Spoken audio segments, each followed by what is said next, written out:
feel you watching. Got your hooks, got you right where I know I want you. Play the switch, I'm a mystery, but you love it. Hook, line, sinker, follow the leader.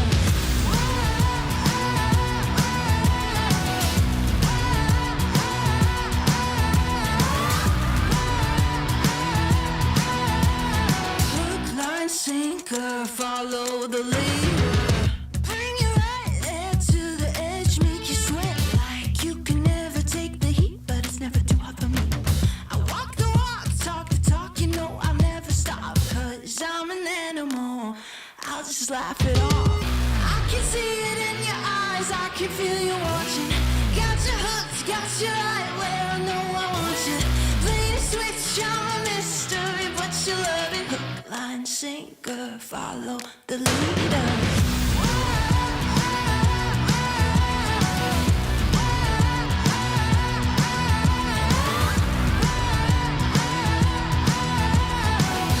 line, sinker, follow the leader. Got you sitting pretty in the palm of my hand. Got you busy, got you missing me, you can't stand it. Got you desperate, got you wondering where I'm at. If I'll call you again. Got you sitting pretty in the palm of my hand. Got you busy, got you missing me, you can't stand it. Got you chasing, got you wondering where I'm at. Hook, line, sinker, got that. I can see it in your eyes, I can feel you watching. Got your hooks, got you right where I know I want you. Play the switch, I'm a mystery, but you love it. Hook, line, sinker, follow the leader.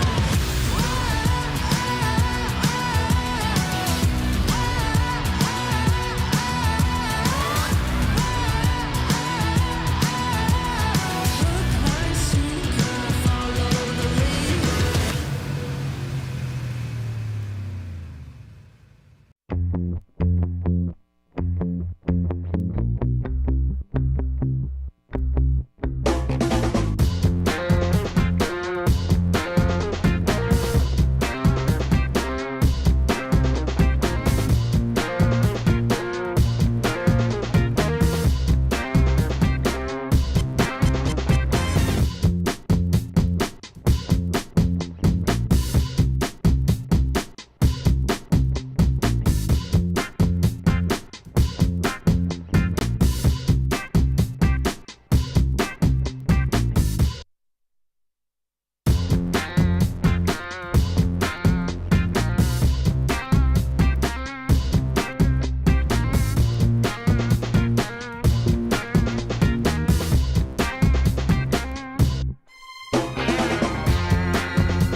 my side, from the front line.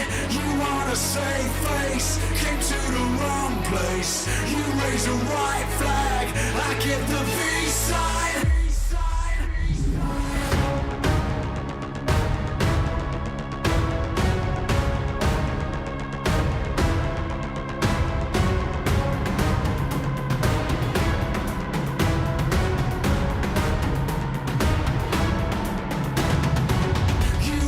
Change me, rewrite our history.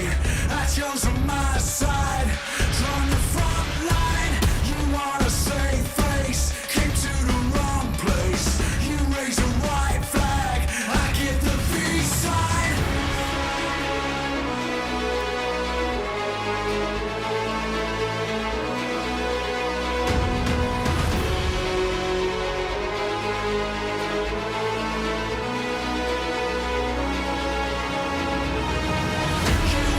Change me, rewrite our history. I chose on my side, from the front line. You wanna save face, came to the wrong place. You raise a white flag, I give the peace sign.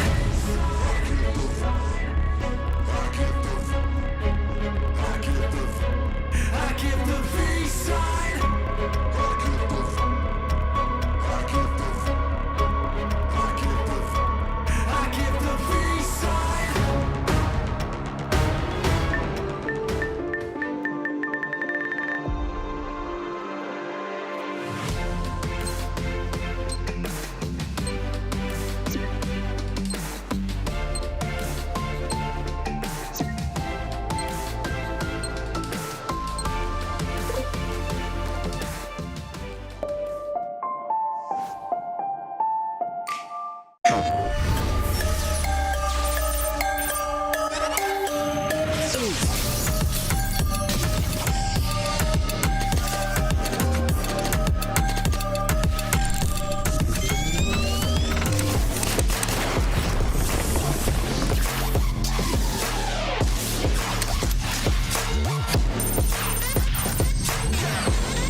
There is a place where you can elevate what's hidden inside, where you can reframe yourself.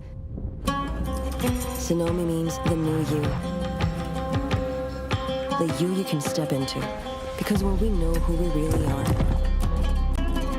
we become unstoppable. Enter new dimensions of you. Sonomi.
Last year, one team made waves all across the PUBG Mobile Esports world by winning not only one, but 2 events back-to-back, getting so much money in their pockets and left teams around the world wondering, when are we going to have our chance to do that? Well, that time is now, as it's the PUBG Mobile World Invitational. Teams from all around the world will be participating over the course of the next 6 days to make their name known. I'm Jason Kapp, and I'm your host for the next 6 days, hopefully. But I got 2 gentlemen to my left-hand side. You're right, over at home. But right off, break everything down. Looking fantastic, looking great. And Seven, you're looking tall.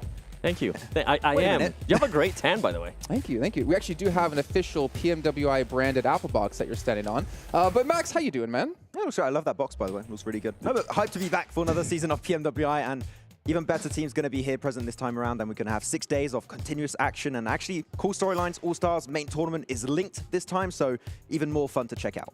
Okay, well, you know what? We take a look at Vampire Esports in particular, the team that won back-to-back last year. It's a lot of pressure on them in particular. We're not going to dive too much into it, but if you win both events last year, you're coming to the event yet again because you have the auto invite. I wouldn't want to be on your team right now. I wouldn't want to have to deal with like everyone looking at you like, okay, do it again. Yeah, I mean, they got the experience from last year, of course, and they got 2 new player additions we're going to touch upon later. That I could tell you, like, they brought even more skill inside this team. So I'm telling you, Vampire, they're here to get some extra money in the bank. And they've already got a lot, but they want even more.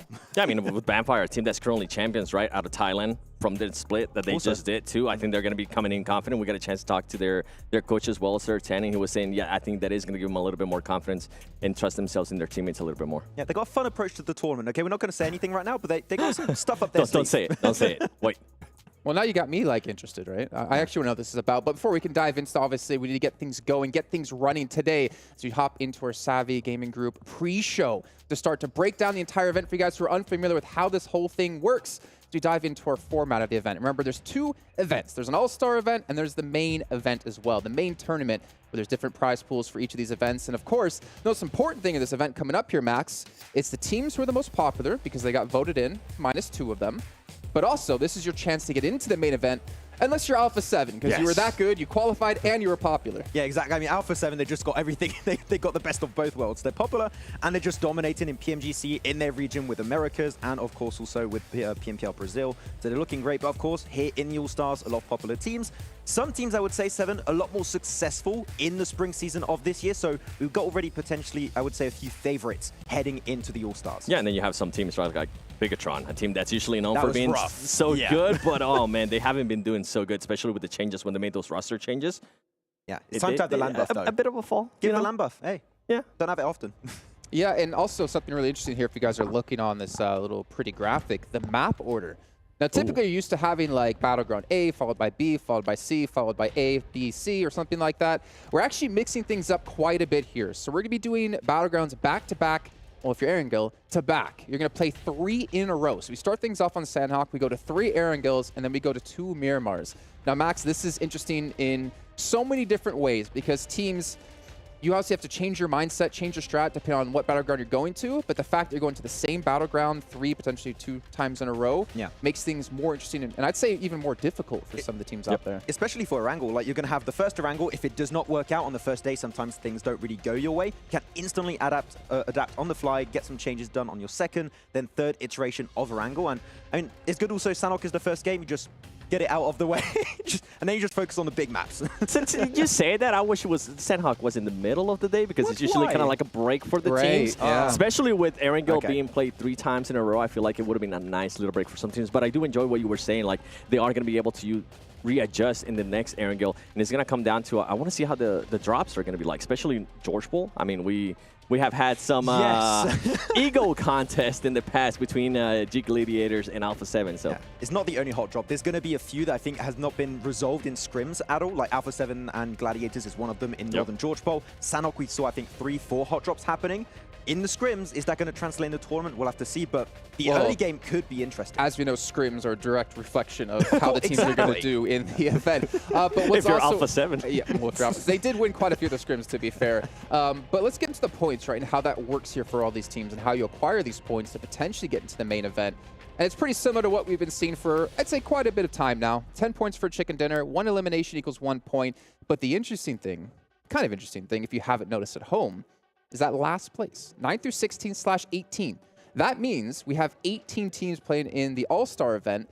And that makes me think of Sandhawk. Yeah. That makes me think of like, how are you going to find a clean drop location with 17 other teams to deal with? And this is kind of what Max was alluding to, right? We saw a lot of hot drops, especially during those scrims. I'm wondering if those teams are going to be willing to readjust. I'm already thinking about Vampire Esports. I'm thinking about some of the other teams as well. Can you readjust that much on Sandhawk, though? Not really. Not really. It is pretty small compared to your Miramars and your Wrangles, so you can try and make ends meet, but there is a limit because Sandhawk is just so much smaller than the rest. And that's why I actually kind of like, I'm going to be the opposite of you, the devil's advocate, why I like Sandhawk first, because it's more like TDM-y, 18 teams. Like, it's a little warm-up into the event instead of like, okay, we played really well for 3 matches, and then we got to do a little TDM, and then we get back into the real matches. So, DBS everywhere. Kind of warm up early on, and yeah, we're going to see ka-chunk, ka-chunk quite a few times, I would imagine. You don't want the madness in the middle. You want the madness just right off the get-go. Yeah, Okay. yeah. Got it. Like a show match, right? You put it at the beginning, put it at the end. You don't put it in the middle of the whole day. It's a weird cut. Just keep the hype, keep the momentum. Yeah. I still want it in the middle. Just saying. Just two putting that out there. That's fine. You can be different. You can be different. Let's take a look at the prize pool, though. $3 million on the line here across both of these events, but it's going to be $1 million for the All-Star Stage. $125,000 you can win here off the bat if you come out as the Supreme Team. But this is a lot of money, and I think like this is the crazy thing about this is like you want to be one of those popular teams, not necessarily the best team in your region if we look at how they kind of got here. But the amount of money you win just for being here, 18th place, you still get 10 grand. Yeah, exactly. I mean, the thing is also is that a lot of the teams that got invited, I would say a lot of them at a similar level. So I think that it is going to be pretty nice to see how some of these teams can make their way up in the leaderboards. I think a lot of the teams can make it into the position to qualify for main tournament. We'll have to see. But yeah, $125,000 for that first place. A decent chunk of change there, 7, is your day rate, as we know. I was going to say, that's Jason's day rate. What are you talking about? No, 10,000. No, Hey. 125K. No, 125, that's Jason's day rate. That's Jason? Yeah. $125? Whoa. But the main tournament, $2 million on the line, and yes, $400,000 for first place. Now, obviously, if you guys have your calculators out there and you're sitting there crunching numbers and you're like, "Well, Jason, this doesn't equal $2 million." That's I don't know why. I don't know why that's how I imagine people at home watching sound like. But that does not add up to $2 million, and we'll get to that in just a second. But still, double the prize pool, $2 million, 400 grand for first place, and then you get into the steep drop-offs from there on. This is still life-changing money, Max. Oh, yeah. If we see a Vampire Esports type performance this event, $500,000, more than $500,000 actually, with all the extra like awards and everything on the side Well, of it. it's $525,000 if you win both events, plus the extra stuff, right? Alpha7 are looking good to potentially get both because they've been looking good this season so far. PMGC results have been going good on the international stage, so there's a chance we could see a team. And they look good in win. scrims. In scrims, that's very important, Jason. We have to mention the scrims again. They were so try-hard scrims. They really it was are. kind of silly Everyone's watching like it. just messing around. We They're, were like, watching. Always there. We were watching, and we were actually asking ourselves, like, do you think Alpha7 are trying? And we're looking like 17 eliminations, 3 teams left. Yeah, probably they're trying a little bit. Korea, you're just peeking and crouching and just taking it super serious. Like, yeah, they're definitely trying. Even the hot drop on Gladiators are like, no, get out. Well, taking a look here at our teams in this event. There's teams from all across the world going head-to-head. And we'll touch on a couple of them in particular, but just give us a little bit of a tease, Max. Which ones are you really eyeing out? If I don't say S2G, I feel like that would be kind of disrespect to the team. Like, they're currently the world champions of PMGC 2022 Grand Finals. Not having the best spring season in Turkey, though. I do have to say, not even qualifying to the spring championship for Europe. Apparently, there's been a lot of internal conflict, apparently some injuries too, but I talked to some of the Turkish casters. They said they're fully ready for PMWI, and apparently, he told me they're going to dominate All-Stars, so I'm going to wait and see. So if they don't dominate, we can roast them. Yeah, exactly. Okay, got it. Yeah, we can roast them no matter what, 7. That's the luxury of being on the analysis desk. Yeah. They did end up getting like 13th place in Turkey. So, I mean, out of a PMGC champion, I feel like that's one of the biggest fall-offs that we have ever apparently seen. They had a bit of a confidence issue after winning PMGC. They were like, oh, okay, we can just dominate back in Turkey, but Turkey is a rough region, so you can't just I always rest on want to your say laurels. Turkey might even just be more tough because you're playing against people who know your style. You're playing against a region that you have a general understanding of, like the meta, and it makes it much more difficult. For me, I'm actually looking at the team coming from Korea, Dplus, and of course, team coming from Japan, Vero, because we've seen over the last 2-3 years, like ever since the first PMGC back in 2020, if I'm not mistaken, we got to see the likes of these two countries in particular just improving year after year after year, and I really want to see what they two can do. Yeah, they just keep coming back to these international events, and they are the two teams then that did not get voted in through a popularity contest in game. They actually had to qualify for this event, so I think they just got a little bit more they're a little bit more legit to make it in the All-Stars, so I feel like they could back up their results in the All-Stars just a little bit better. For me, I'm going to shock you guys. It's actually not going to be Alpha7. I'm actually going to be talking about BTR, because this team, I mean, they ended up 10th place. I'm not going to shock you guys by talking about Alpha7, but I'm going to talk about BTR. You guys were probably expecting me to talk about Alpha7. Where's the Dplus down the line. Not yet. It's too soon. He has a Senna Texas jersey under his shirt. I can see it. Oh, yeah. Let me button them up. But with BTR, I mean, they ended up 10th place a month ago in the PMPL Indonesia Fall Split, right? And then this is Ryzen's first big international tournament in 2.5 years. So I wonder what kind of pressure he's going to be put under. And out of all, I mean, they have a new roster as well. They have Yuhai, right? Yep. He was here last year with a different team, and now he's going to be able to be here with a BTR. And on top of that, they do have GenFoss that was here last year with the previous BTR squad. Yeah. On paper, this team is looking great. They've got really strong individual star players. I just haven't seen the synergy in spring, so I'm hoping to see it. I'm giving you that sigh because I feel like we're literally on repeat. We say that every time we see BTR. On paper, they look really strong. This team, they've been dominating in the past. The problem is we've never really seen them have that same rise again. I think for us now, I think the current BTR roster has, I can't believe I'm actually saying this, more pressure on them than BTR has ever had on them. Oh, yeah. With the twins gone, it's like, okay, because people always criticize who's the problem on the team. They replaced one player. Michael Boy back then didn't really improve. They replaced people constantly. And people always wonder, we've even said on the desk, is it the twins? It wasn't. And if everyone now, changed. Exactly, right? And if BTR can't, have that resurgence, what's going to happen to them? I mean, they made roster changes very recently. Like, I think it was May. They added 2 players in Lapar and Cap too. So they're continuing to change stuff. But I feel like they got to give their new squad some time to grow.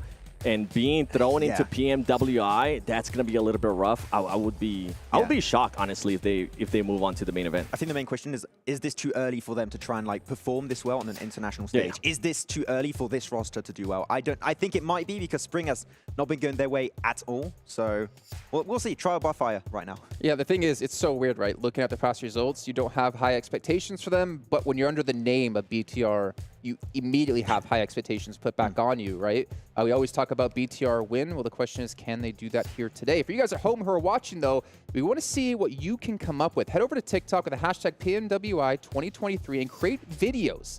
Doesn't matter what it's going to be. Maybe if you put a video of just me on camera, maybe you can win. And you get some skins in-game for that as well. So make sure you guys check that out, because I want to see what you guys are going to make. I know Seven, Max, and I are going to be sitting there in the green room while the match is happening, just scrolling through you guys' posts.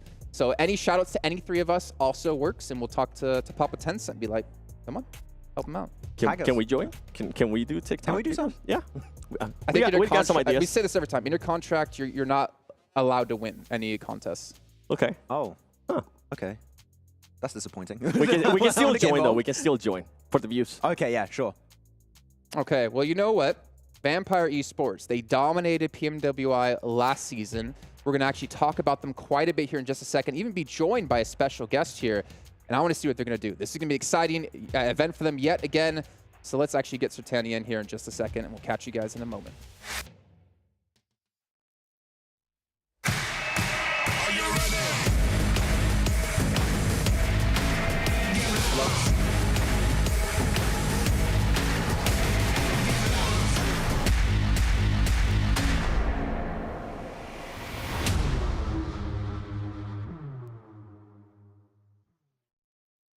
Oh, man, it is going to be exciting to see what happens here. Sertani, thank you for joining us yet again here on the desk. And I almost want to say, because we had you on the desk last year, you guys ended up winning both events. Yes. Could it happen yet again? I got to start off by asking, man, before we dive into you and the team, what have you guys been up to since you won last year? We are just thinking about, it's just a normal tournament. We have to focus on other to improve ourselves. We are not stopped to improve ourselves as just winning PMWI and then done. No. Yeah. Just a normal $3 million tournament. Yeah. Just chill. Another one. Just another trophy to add to the case. I feel like that's what he said last year too, and then they ended up walking out with both championships. I was like, okay, nice. Yeah. I mean, I don't see any Rolex watches on him or anything. Yeah. So. Oh, I'm sorry, I forgot to didn't bring it, but I have 2 Rolex right now. Just kidding, bro. All right, well then, man, coming into this event, right, you're saying just looking at it as another event, but you cannot deny that there's a lot of people looking at you guys to replicate that performance last year. So how do you kind of overcome that pressure that's kind of looked on and put onto you guys as a team? Honestly, when you want to become the champion, it's really hard. But if you want to defend the champion, it's more harder. Yeah. It's a lot of pressure and a lot of expectation. So yeah, I always tell my guys, just don't focus on it. Just focus on what you have to do. Just like playing game for fun, and then you get what the thing you want. Yeah. Yeah. Okay. I have one big question for you. I think that this is one that everyone is kind of asking themselves about your team. As we know now, into PMWI, you got 2 new players, which is Tony K and Nuzi. I would love to know how has that potentially affected the inner workings of the team before this event and now heading into PMWI. Okay. In my plan, I would love to get 2 more players because I want something fresh and I want more attacker. And these 2 players have a potential to make something new to our team. You know, our style is just like an aggressive style. So that's why I bring the 2 attacker. But honestly, for now is I think our gameplay is more dangerous because we can play anything I want, just defensive or attack style or something. We can get more all around for the tactics.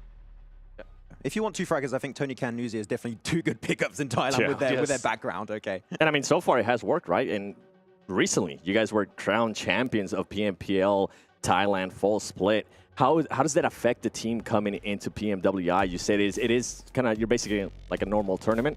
Does it give you a confidence boost? How is it affecting the team? I think it's make more confidence because we won the PMPL fall. That's make us have more teamwork. Yeah, you know, when you bring some new players, the first thing is you must let them understand your strategy or tactic or the timing of the team. If they got more teamwork, yeah, it's my style. I love how to play like a synergy, energy. They must all the same. So we won. Let's make the confidence that, okay, it's trust your teammate. Your teammate doing well. Everyone is doing well. Let's make more confidence. So to PMWI, I think it's more confident to have confidence. Yeah. So this has got to be a big talking point for us here. We're obviously playing on the esports clients. This is before the DBS has gotten nerfed a little bit.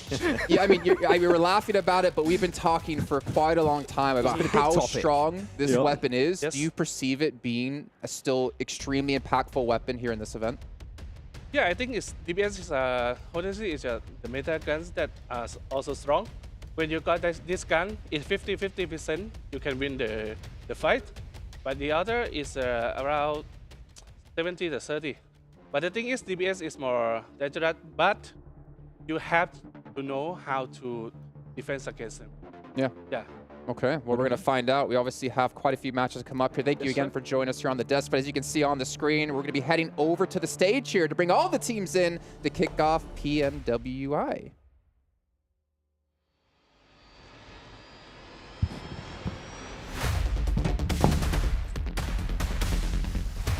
The process of being mentally stimulated in order to create or achieve something. This is the definition of inspiration. Without a shadow of a doubt, this stage, this competition, and these players will play a vital role in inspiring the next generation of champions. أعزائنا المشاهدين، أعزائنا الحضور، حياكم الله في جيمرز 8 معنا في بطولة PMWI. كل الفرق اللي جونا من هنا من كل أنحاء العالم ينافسون على هذا اللقب العظيم. A clutch moment in-game, an inspirational interview, or even just a pure moment of happiness competing alongside your best friends. These are the moments that we seek to create on this stage. هذه اللحظة اللي جمعوا فيها 18 منتخب أو 18 فريق راح يشارك هنا في هذه المنافسة. شفناهم كلهم جانا من كل أنحاء العالم وراح ينافسون على الألقاب. معنا الحين المباريات الأولى اللي راح تكون النظام مختلف حتى برضو، وراح نشوف برضو من المراكز الستة الأولى اللي راح يكملون معنا في البطولة الأساسية. It is right here where champions are made and glory is claimed. Welcome to the PUBG MOBILE World Invitational Allstars Stage. My name is Banks and I am your host, and joining me here on the main stage is my co-host, Atik. باذن الله راح نشوف مباريات جدا ممتعه. مبارياتنا الاولى اللي راح تكون في الاول ستارز اللي راح نعرف منهم ال6 مراكز الاولى اللي راح يكملون معنا الى البطوله الاساسيه. معكم مقدمكم عتيق باللغه العربيه، ومعنا برضو مقدمنا بانكس باللغه الانجليزيه. راح نشوف مباريات جدا ممتعه. 18 teams will enter the Gamers8 arena and battle for one of the 6 spots up for grabs in our main tournament later this week. With countless eliminations across multiple maps, we will find our champion. So without any further delay, it is time to introduce our teams to the stage. والحين اعزائنا المشاهدين راح نبدا نرحب بالفرق معنا هنا على المسرح، راح يتنافسون على هذه الجوائز بال3 ايام الاولى اللي راح تكون معنا.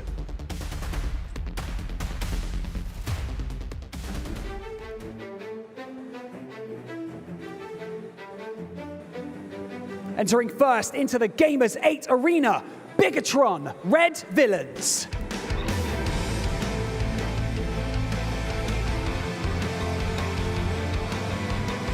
والحين أعزائنا المشاهدين أعطونا تحية ليوكوهاما دوناتس فارو.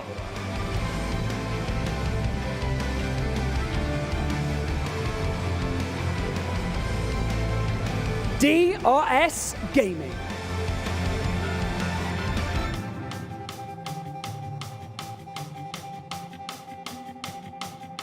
Aton Esports.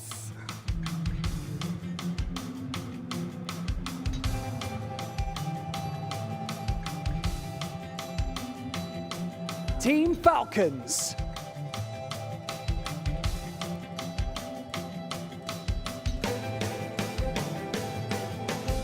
Dplus KIA.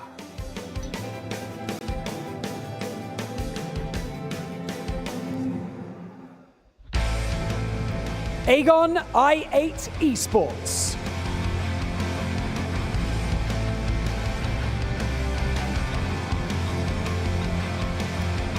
FaZe Esports.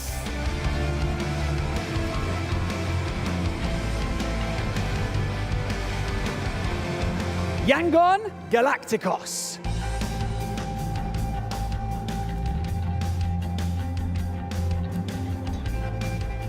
iKURD Esports.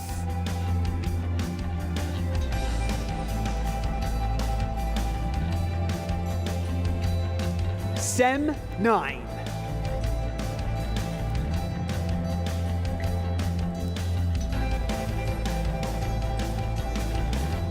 S2G.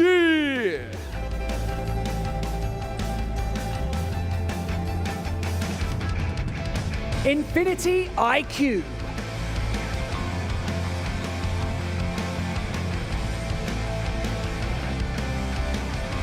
Gladiators.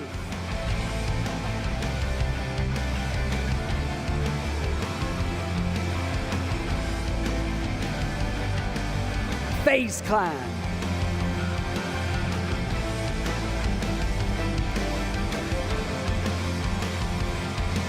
Alpha7.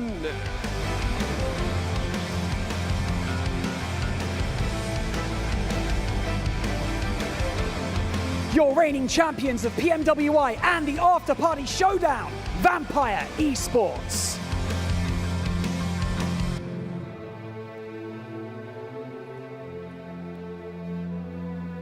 والحين مع ممثل المملكة العربية السعودية أعطونا تحية لفريق R8 Esports.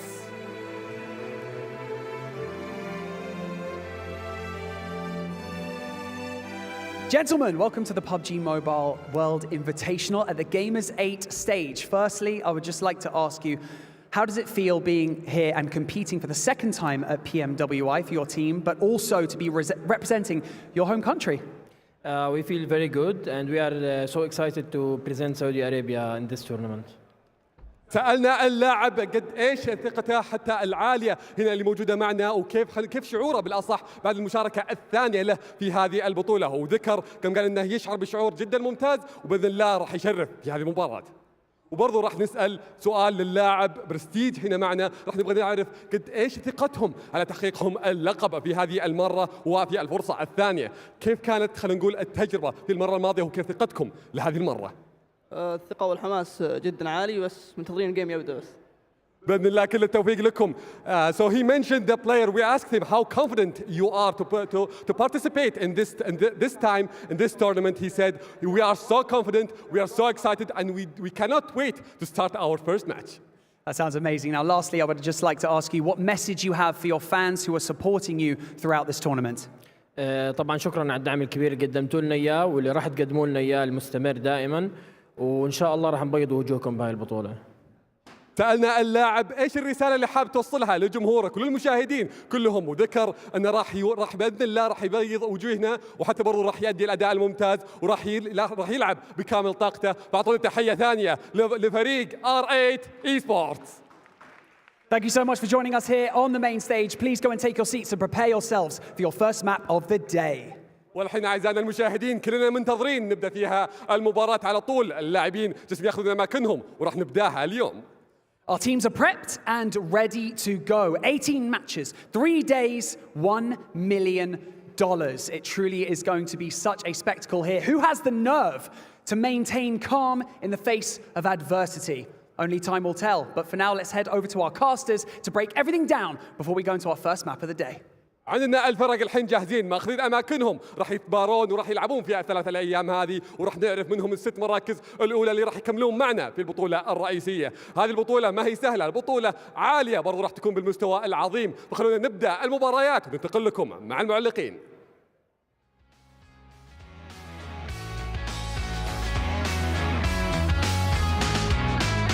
We are getting into the first match of the World Invitational. This All-Star Stage is heating up to be a good one. Blank, I'm here with you. It's a good pleasure to have you with me as always. We are going to be getting into this first match.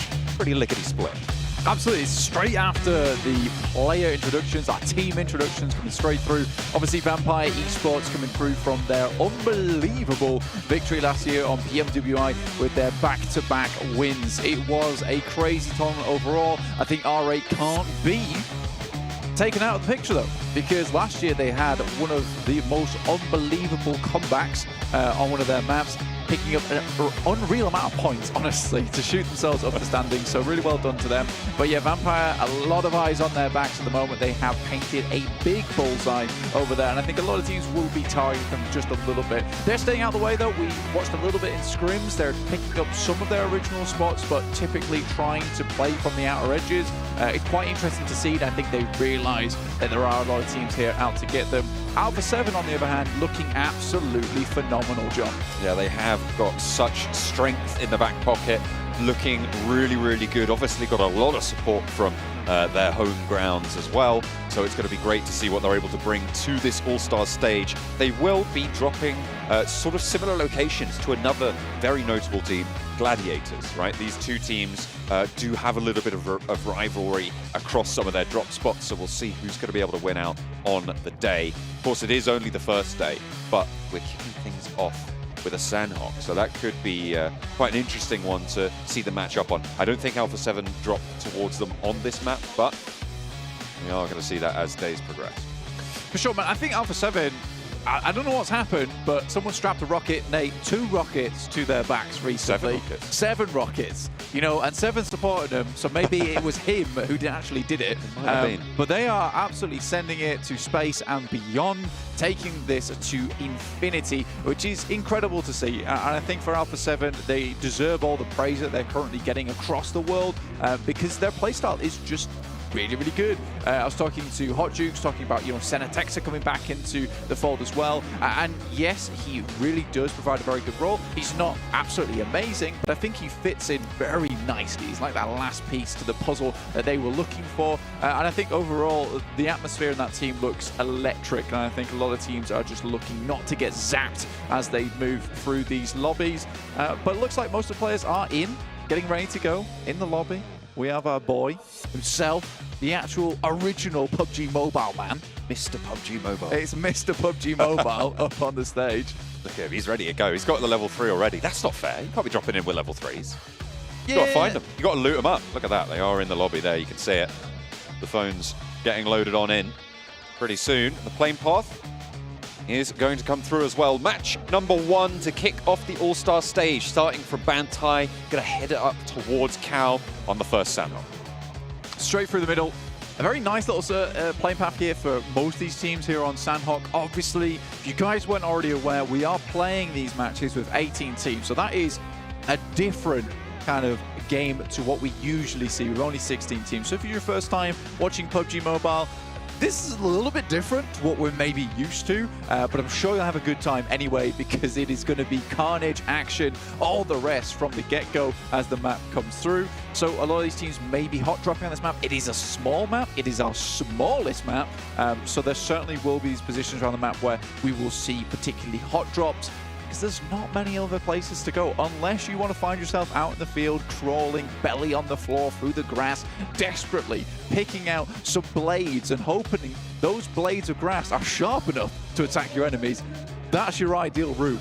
if you aren't going to go for these hot drops. That's quite a close-range weapon, I think. A It blade really of grass. is. You've got to get within 3 centimeters, and that's for a long blade of grass. Yeah, and I mean, these guys, if they are going to be using that particular weapon, which they They shouldn't won't be. which they won't be, they should know exactly what they're doing, considering the amount of snaking they'll have to do in that early game. But that will be a factor when you head towards that end game. You're more than likely going to see a lot of these teams go down with 3 players in the early game itself. You're left at that 1 man in the squad. He has to go forward, you know, maybe pick a central spot within the lobby and just play from there. Try and find those spots where they come through. Looks like we do have a little bit of a false start on the lobby here. So they'll be getting back in fairly soon. You talked about how you don't want to be losing players early, and you talked about that 18-team difficulty. So the 3-player impact in the late game could be that knock-on thing that we're going to see, right? And it is what we've talked about a lot when it comes to Sandhawk. It's keeping 4 players alive towards the end is super, super important. Yeah, it really is. I think for Sandhawk, if you have 4 players alive in the end, you're very much guaranteed to be in one of those winning positions, right? You might not be getting the first place, but you're certainly going to be in top 3, because a lot of times, right, you get towards that end game, you are going to be in the top 3. Top 3 teams maybe have 4 teams. There might be some stragglers around in the place if you have like 8 teams still remaining, but there's not going to be many teams with 4 players still alive.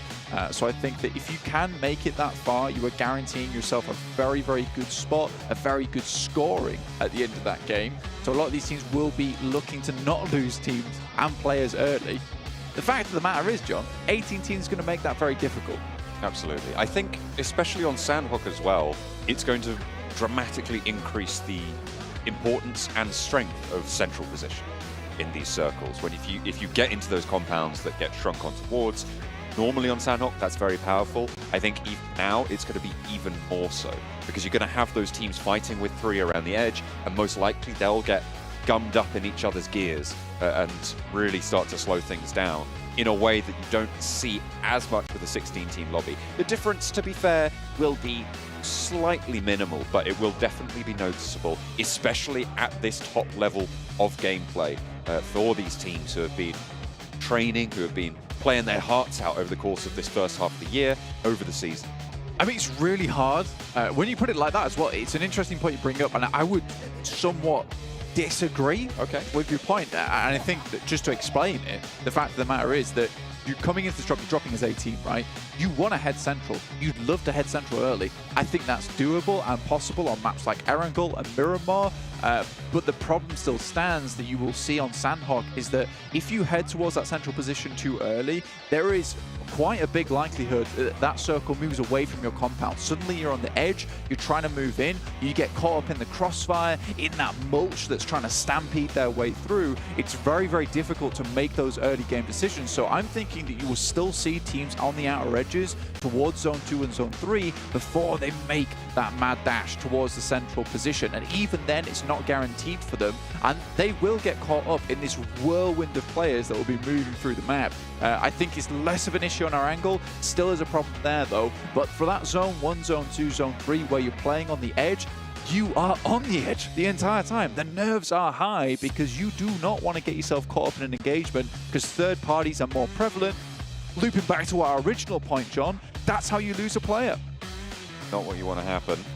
See some of the coaches, some of the staff from the teams there getting ready, biding their time, checking their feeds, making sure everything's all in order as the players get lined up, get ready. Just waiting on the lobby to be sorted to kick off the All-Star Stage. It's been great to see all of these players coming together, interacting as well over the course of the last couple of days. We've been sort of hanging around towards where we've seen these media days coming through and seeing all of these teams interact. I know a lot of these players have developed friendships across the board, but they're going to have to set those aside here, Blaine. They're going to have to be out for blood. Yeah, I did think you were going to just stop there with I know a lot of these players. No big deal. I'm a big deal, though. But no, you carried on. I respect it. I like it. But yeah, it is lovely to see all these players come together. And I think that we were talking about this the other day, is that this is probably the most stacked PMWI has been. And I know that seems a little bit weird saying that, considering we've only really had one last year. But the thing with it is that last year, it was a really good lobby, an extremely strong lobby. We saw a lot of really big teams around the world coming here to compete. But I think this time around, we have even better players joining us. I think reform teams, Bigetron Red Villains, obviously they lost the twins. They've had to remake the roster. And I think that it's almost starting from scratch here just a little bit. Jem Foster still on the team.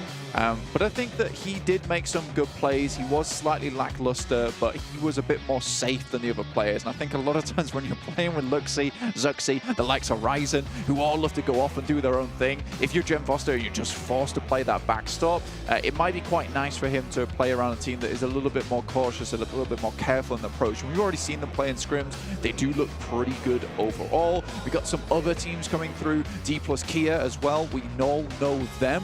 Very famous Korean team coming through into the lobby. Some really good players over on that side. Favian will be joining us once again, probably one of my favorite players coming through from Korea. Has some very good off-angle play, which I think for his region in particular, you don't see that very often. So it's nice to see them actually picking up some more of this westernized play that we see a lot in Europe. And that's a massive advantage of events like this, of the PMGC as well, is you do have these playstyles meshing and merging and learning from one another. It's really great to see how these games develop and how these strategies develop. Of course, it's not going to be a lot of time you've got to develop those strategies, to change things up as we head into our first game. The plane path this time set for Sami up to Hatin, so a little bit further west, but on Sandhawk, it's all small enough to be pretty much okay for anyone to get wherever they're trying to go. So I'll have to break out east on those parachutes and head in, grab some of those vehicles, head out towards places like Camp Bravo, Ongnai as well in the northeast. I think the issue you see with this plane path in particular is the fact that it will crunch players off towards this western side. And also, if you want to drop boot camp, everyone's going to be waiting to jump out the plane this early on, John. So what you're going to have what's going to end up happening is that anyone that's dropping towards boot camp, once they're locked into that decision now at the start of the game, they will just have to commit to it. I wouldn't be surprised to see a completely empty boot camp. It is a very dangerous spot to go in, but I say that, I've seen previous tournaments where we've had 3 teams over in boot camp. But we will see at the start here, a lot of teams have to feel each other out, figure out where they're playing. At the moment, we are seeing a very much standard play from the Gladiators heading up towards that northwest island with Infinity IQ heading up towards Hatin. We do have some teams going over towards bootcamp. I believe that's FaZe actually hitting in straight away, as well as Dplus KIA, yeah, just underneath them. I believe that's Dplus KIA. Is that? I'm not entirely sure, but we'll hopefully jump on board with this bootcamp position. Over in the south, you've got SEM and iKURD fairly close to each other, but they should have given each other enough of a berth to be getting on with. Everybody else seemingly keeping their distance right now. S2G have got a Lone Ranger coming through to deal with over in Paradise Resort. They're going to have to try and flush out that one. They should see that parachute. Northwest Circle to kick things off. So the Gladiators potentially with a good stronghold to start. It's amusing to see this one, honestly, for the Gladiators, considering European Championships. They were praying for this Northwest Circle to come through every single time. It didn't come through till much later, in which case I think those guys were a little bit burned out. But right at the start of PMWI Allstars, we are going to get it straight away, which I imagine that they are very pleased to be seeing. Now, FaZe versus Dplus KIA. I have to stay away from that one. Again, tripping me up. You change your names every year. It's fine. I'm going to get on board with it. It's okay. Right now, Forest, Seidan, was Favian off in the distance. We know he likes to take these off angles on the back of his teams. Torres steps out, but immediately gets put down. Torres first to fall on the FaZe squad. Damage sent back towards Forest, but they're staying alive, and the extra barrel important in the fight in close range in these quarters. Single bullet can change everything. Ventura's seemingly looking to get rezzed here. Dplus KIA fading back. They're going to try and reposition around to the east side of the fight. As Osal breaks forward, Favian playing 1-2 punch on this. Mela. On Zenks.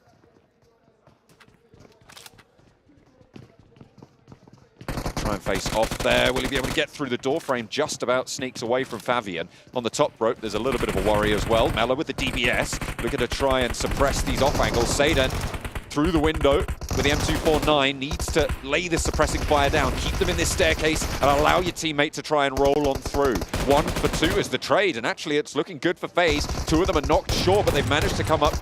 Quids in here, down 1. Dplus KIA trying to wrestle things back into their favor. They've managed to get 1 flush blank to start things off. Fabian will fall, but FaZe on 2. Gonna have a bad time of it. FaZe eliminated. Dplus KIA take boot camp, but they lose 3 players.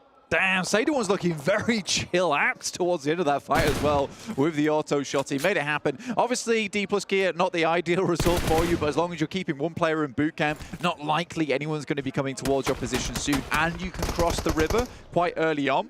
So this is good news for Sadie. He will pick up 4 elimination points for his troubles, which is great. I think overall they should be happy with this one. Ozzy-san from Yokohama steps out into a nade. Traded off though. Missile is there for the 1-2 for the second trade. Now, up the top there, Ozzy-san getting flushed away though, so not going to be able to keep the team safe. Maybe if he'd had some of that, some of those cool skins from the PMWI crate that you could see on your screens now, he would have been able to stay a little bit safe. Maybe these things are made of a bit of a tougher type of Kevlar, which still certainly looks very cool. That's available through from July 15th to August 15th, as well as our milestone event at the PUBG MOBILE Esports Center, which you can access by going to the app on your phone. So check that one out, certainly. Make sure that you're all involved with the skins and the prizes that are available over on the Esports Center. Back to the game, though, where we're playing esports ourselves, making sure we know who is the top of the top, who's the best of the best, and we're just starting out already, and there is so much action to be seen.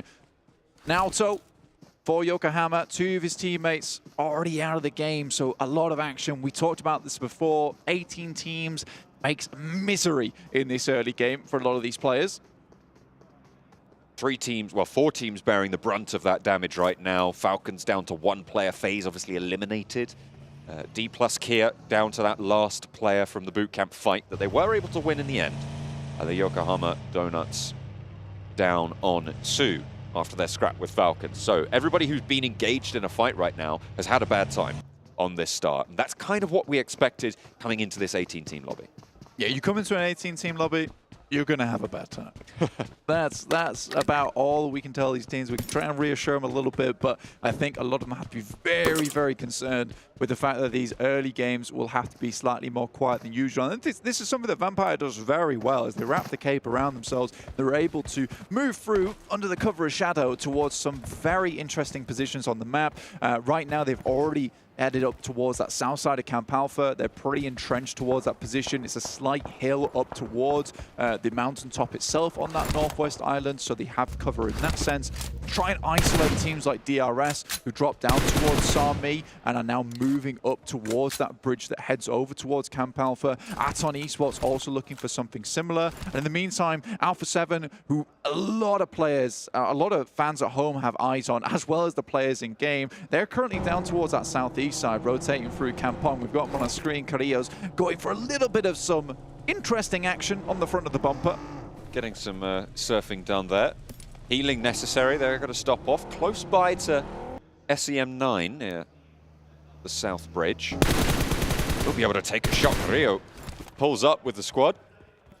And that should be fairly unresable. Do they want to stay here and stick out the scrap? It looks like Kenny wants to get this res. The smokes are already being invested. Alpha7 now have a chance to just try and leapfrog this rotation or choose to go for the fight.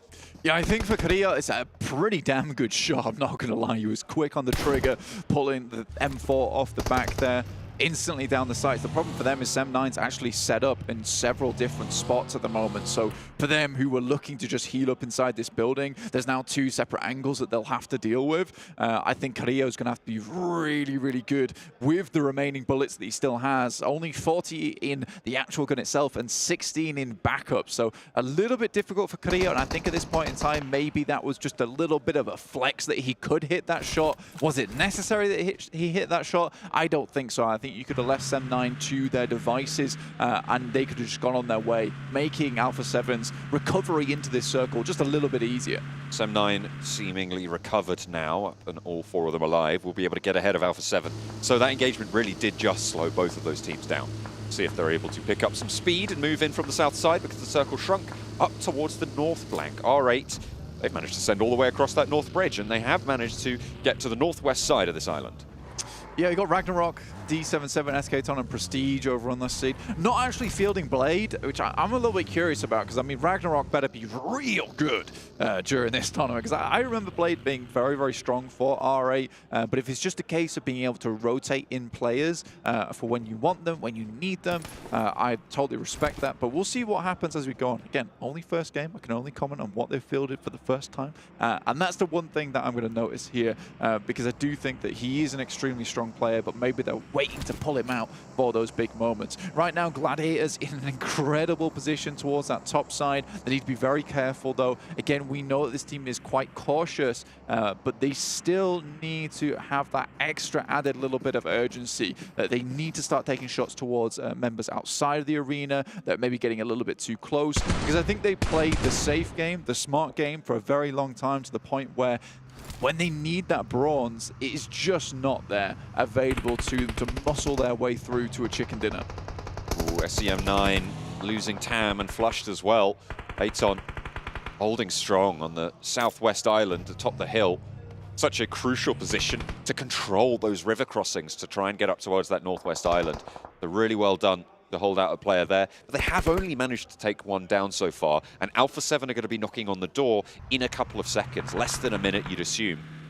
We'll see if they're able to keep control there and try and assault onto the Gladiator stronghold. S2G moving in, but Kelsey with the Vector. That is so instantaneous, finds one. Second player tries to step out for the challenge, but Kelsey too quick for it. Gives him the red card, sends him out the lobby. That was disgusting. Kelsey able to hit some really sweet shots over towards R8 earlier as well. Doing a lot of work, both of the eliminations for the squad so far. R8 on 2, they reposition over towards the junction. Taking quick stock of the map here. I mean, these are really good players. The fact that we have so many teams on the outer edges as well that are still just being able to creep their way in a little bit is fantastic to see. Everyone seems to have done the homework that I was talking about yesterday that you guys at home didn't hear about. But I'm sorry. We'll reiterate it now. And I think a lot of these teams have to have done their homework. 18 teams, you need to know where all these rotations are. You need to know where all these teams will be dropping and how high you need to arc a grenade to get a nade like that one off from Mazex. This trick really made a meal out of that one. It looked good. AGONxI8 now down to just 2 active. iKURD wants to try and play on this ridge side, but it's really not going to be too easy here. The zone ticking away very, very heavily. You got Mazexus in the way. The shrink goes up northwest, keeps the mountaintop in, but S2G in a very, very favorable coastal position.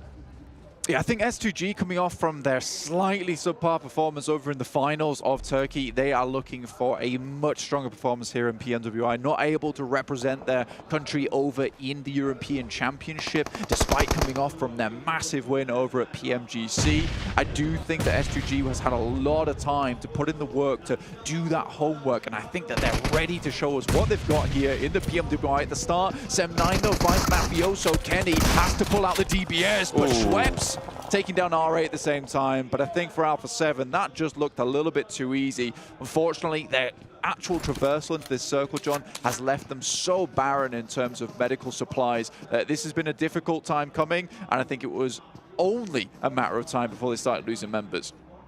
Vampire managed to get onto the junction compound north of Camp Alpha. They will take position to the south of S2G.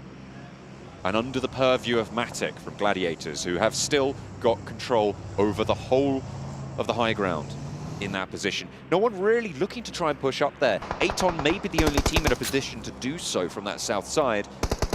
I'd imagine Yangon Galacticos just happy to play underneath them. Milios, though, has trouble brewing as Revo turns the corner. Easy pickings, but there's shots from the top of the hill to try and slow things down. Will not be able to find the shot, and Revo can heal it back. Revo is such a good player, man. It is hard to really talk about the greatest players in the world at this moment without mentioning Revo's name. He has been such a star player overall. Nade bounced off the window though, unfortunately, but happy to bring out the DPS, get close up in towards the action. Actually going to go for a bit of a fake out here towards into the blue. This will really ruin the day, and he's in front now. Now you've got the Aton player stuck inside. This is disgusting behavior. How are you doing it to him, Revo? You can't do that. That's unbelievable. Revo spinning him time and time again. Alpha7, one player alive, but it seems like they're playing with 4 at this stage. Gladiators were able to pick up a couple of frags in the meantime as Bigetron Red Villains on the northeast side tried to move in. And now you can see, look at that, yeah. AGONxI8 trimmed down, given a haircut as they try and shimmy into the shadow of the mountain. Yeah, got a little too close for comfort. Gladiators are happy to pull out the cutters there. I think for AGONxI8, been sent down to this position is really unideal. You typically want to head up towards that valley side because now you're stuck between Camp Alpha, which has very good sightlines over towards the position the AGONxI8 is currently trapped in. They can just sit behind this wall for as long as possible and allow DRS to potentially take shots up towards Gladiators to keep them as safe as possible for as long as possible, but it's not an ideal spot to be in at the moment. Falcons finally make their way into the circle through Aton of all places, and they're just sending it directly towards the center. Infinity on the northern side, back to basics from about a year ago, I would say, is Infinity playing from that northern edge, slowly moving down on Sandhawk. Had a lot of success before, but they did fall off just a little bit. Silas in the watchtower, just keeping players at bay as we get another peek at Revo's pop shots.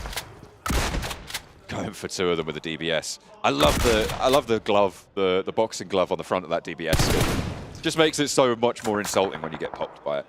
Yeah, he's delivering uppercuts left, right, and center because this guy, he's only going up in the world of PUBG Mobile, never going down for the count, 210. This guy is seriously good. For Alpha7, though, he has kept things alive just a little bit, up to 5 eliminations so far for the team, highest in the lobby so far, but I think that's about to change as we move up towards that northern side of Sandhawk itself on this northwest island. Aton get a little bit too close, and it's Super Andrew to take him down. It's not much you can do about that. If you didn't know there was a player there, you're pushing along this cliff face, you are just going to go down. But Zohan now, not to be messed with. Behind the ridge, pushing up. Should know there's a player there at this stage. Took down a teammate. DRS, we hop on board with them as iKURD are under pressure from them. A nice spin around the back there for Killer. The Molotov to force them into these fights. The DBS so just pouring damage through the door frame. And a third as well. Lighten them up. Killer takes it down. DRS have come a long way since last year. Super Andrew could not get up the hill there as Zohan twists him into a pretzel before he is placed in the oven and taken down. Cute Loki from AGONxI8 will try and recall his player back towards him. Revo's trying to make his way in. He lived for far longer than I expected him to there. Inactive from Mazexis will be taking them down. Going down 11th place. Won't be going out the lobby with absolutely nothing. Will get at least 1 point for his troubles there. I think that takes them up to 6 points total. So decent stuff for Alpha7. It's not exactly a 100% loss game. Really good push though coming through from DRS there on their side of the map. Vampire in the meantime, I currently sat very healthily underneath the mountainside, kept clear of Gladiators' sightlines at the moment with the compound they're holding. Matic will have to back off as the shots sent back his way. Still a really solid overlook over the coming battlefields here. A lot of open ground though, and with that circle shift blank, it's going to be playing in the foothills underneath Matic towards S2G with Infinity across the road. You know, this is a mistake that we've seen Gladiators make quite frequently, actually, is this particular position that Matic and Kitsuda are playing in together. It is not quick enough for the rest of the team to recall towards that position. And I love this because this is a mistake they've made several times in the past, John, as we see Killer just absolutely decimate the opposition. They have not instantly all regrouped on this spot because if you are S2G, if you are Vampires, you can actually quite easily move down on the south side of this circle and up the hillside to backstab. And a lot of times Gladiators have just held 2 players there and then everything falls apart. So I am a massive fan of the fact of how quickly Gladiators actually came back together. You can tell I'm happy. You can tell I'm passionate. Ecstatic. It's really very good. I like it. I love seeing mistakes fixed. It's almost like They reviewed what they did and have improved since then. It's great. Oh, you love it. You'd think that was easy. It's not. It really isn't. It's harder than you'd imagine. But looking at the teams with 4 players alive, we highlighted that as a really important factor in Sandhawks. We're looking at Gladiators atop the mountain, Vampire from the west side. DRS, they had 4, then they got cut down to 3. Now it looks like they might be losing a couple more. S2G playing underneath the mountain. The Gladiators hold.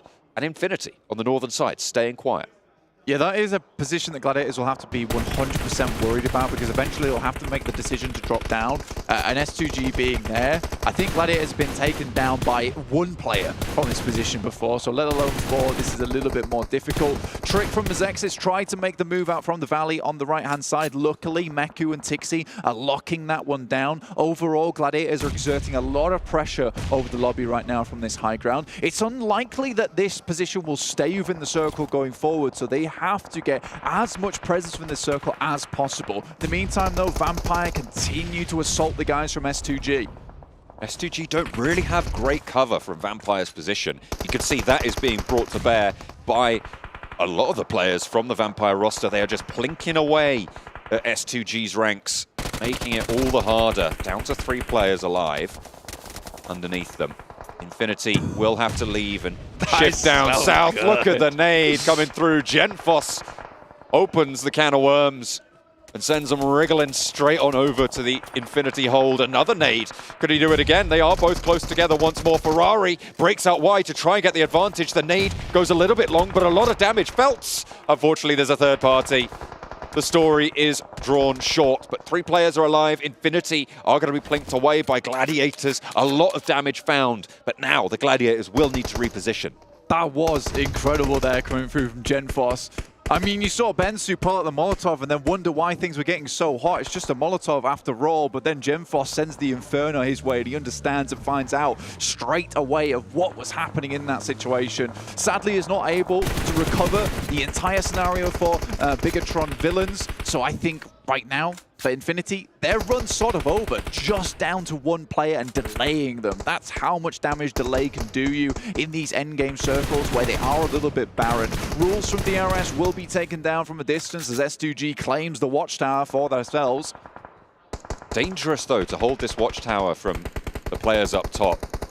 They can find some of those ankles to get the right angle. You can't see them in return, so you need to be careful about how you position there. 2 players from Infinity will be taken down. Just 1 player remains. Obviously, with the Sandhawk changes that came through at the start of the year, you cannot just sit out and heal in the blue, so we'll need to try and run in. That's going to force Infinity to play with the blue at the back, and it's not going to go well. Eliminated. 4 teams remain. This is good for Gladiators. I think that they will be going down very shortly, though. You can see the amount of bullets that Tixi's currently rocking on his M4. He does have a DBS. Spots Kelsey underneath, and you wonder if he can actually take these shots before someone else spots him. Oh. Does take them. Kelsey goes very low, but it's sadly not enough. But they will continue to go down the mountainside. I think they should have quite a few bullets still in those DBSs, which is absolutely what you need in this situation, in this late game scenario. The circle moves away from everyone. Everyone's drawn towards that spot, but Meku will go down. Matic has to head in.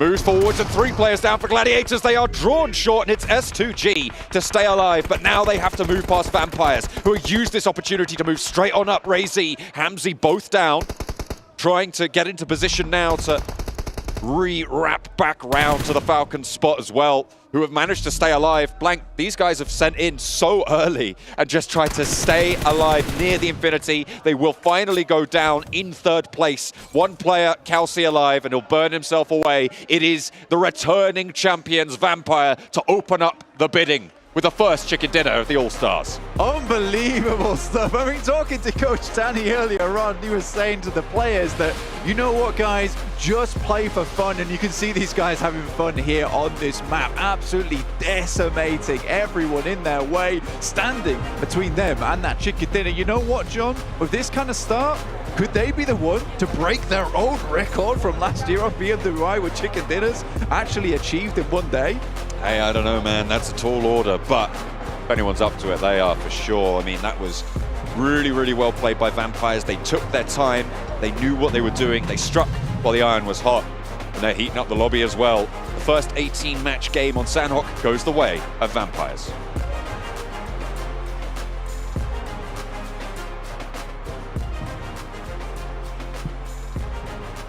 Yes, they did, John and Blake. Thank you very much for that. That was a phenomenal start here to the event for them. They won back-to-back events last year. They come out winning the first match of the first event.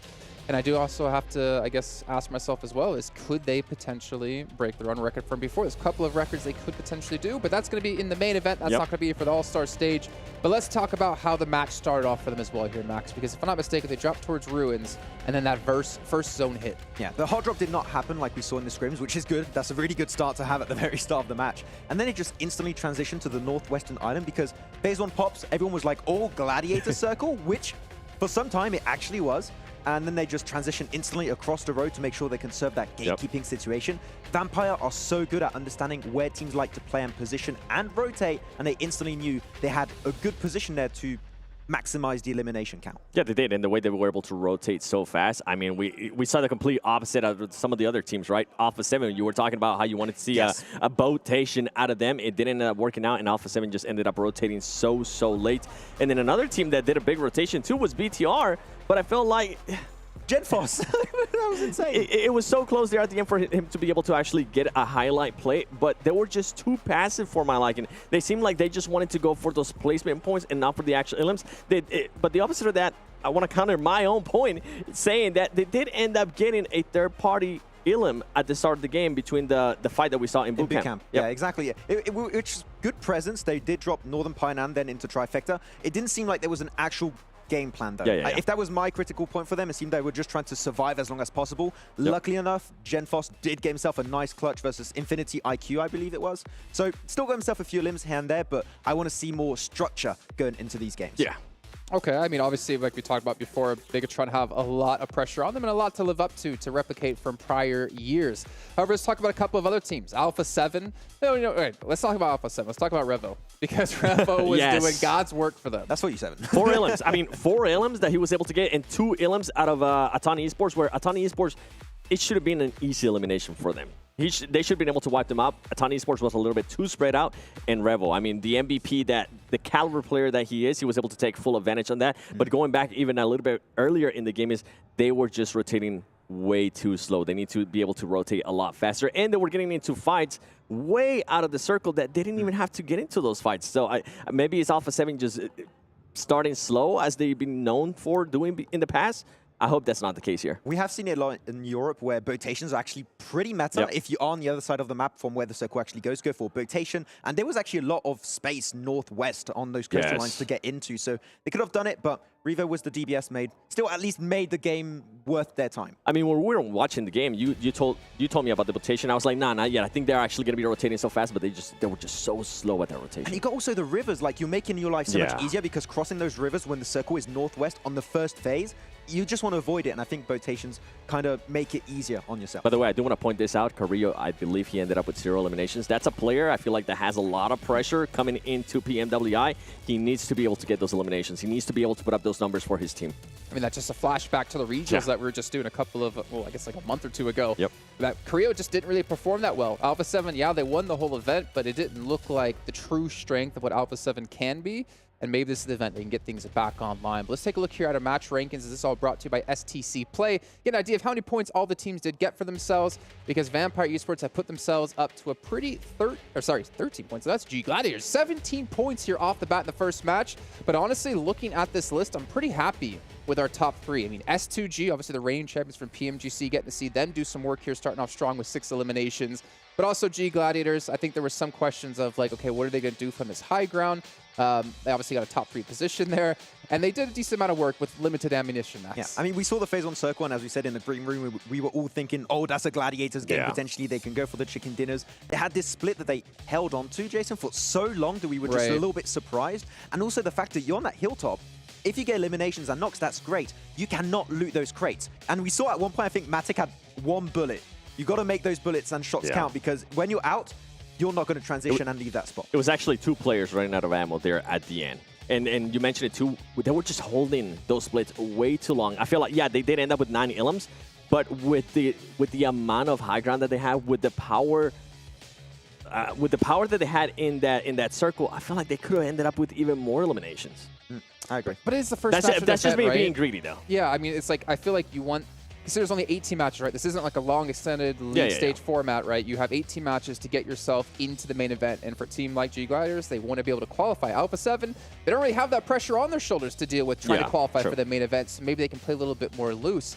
But for them, I mean, they had a good start, 13 points. Like, that's a strong start. Yeah, it's a great what start. the other teams had. Yeah, that was a circle that they are known to play extremely well, though. So I want to see no circles going away from them. How are they going to play? We do know that this is not a Sanhok-only issue where they hold on to the splits for too long. Heading on Miramar, Erangel, I want to see how that's going to go because, I mean, Erangel in particular, Alpha7 fight, is that going to happen? Are they going to have a bit of a truce?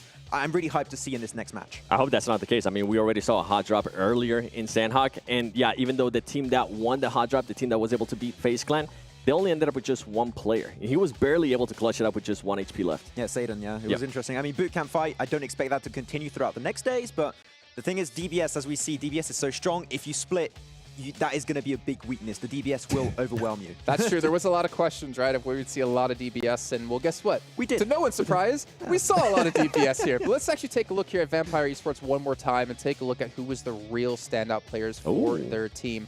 You can take a look here at, I'm assuming that's Damage. Yeah, you can see Damage there coming in. Tony K at 400. Not as much damage as I expected considering the eliminations they have. I mean, Sir Tani said he wanted to bring in some fragging power, okay? And we said Tony K is one of the best fraggers in Thailand that he picked up with, of course, Newsy from the previous Infinity team, and Tony K was from the previous FaZe squad, so that's a great pickup, and they were putting so much pressure on the southern western edge of this game pretty much the entirety of the match.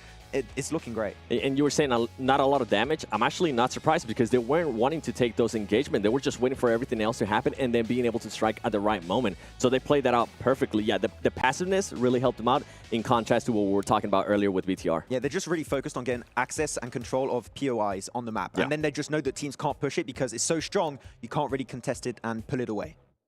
I mean, obviously the rotation coming early. I guess you have a little bit of a dichotomy between them and Alpha7 in that last match. But you were talking about something with Alpha7, the leapfrog that they do. And I kind of wanted you to go into that a little bit just to see if it continues to happen throughout the rest of the day.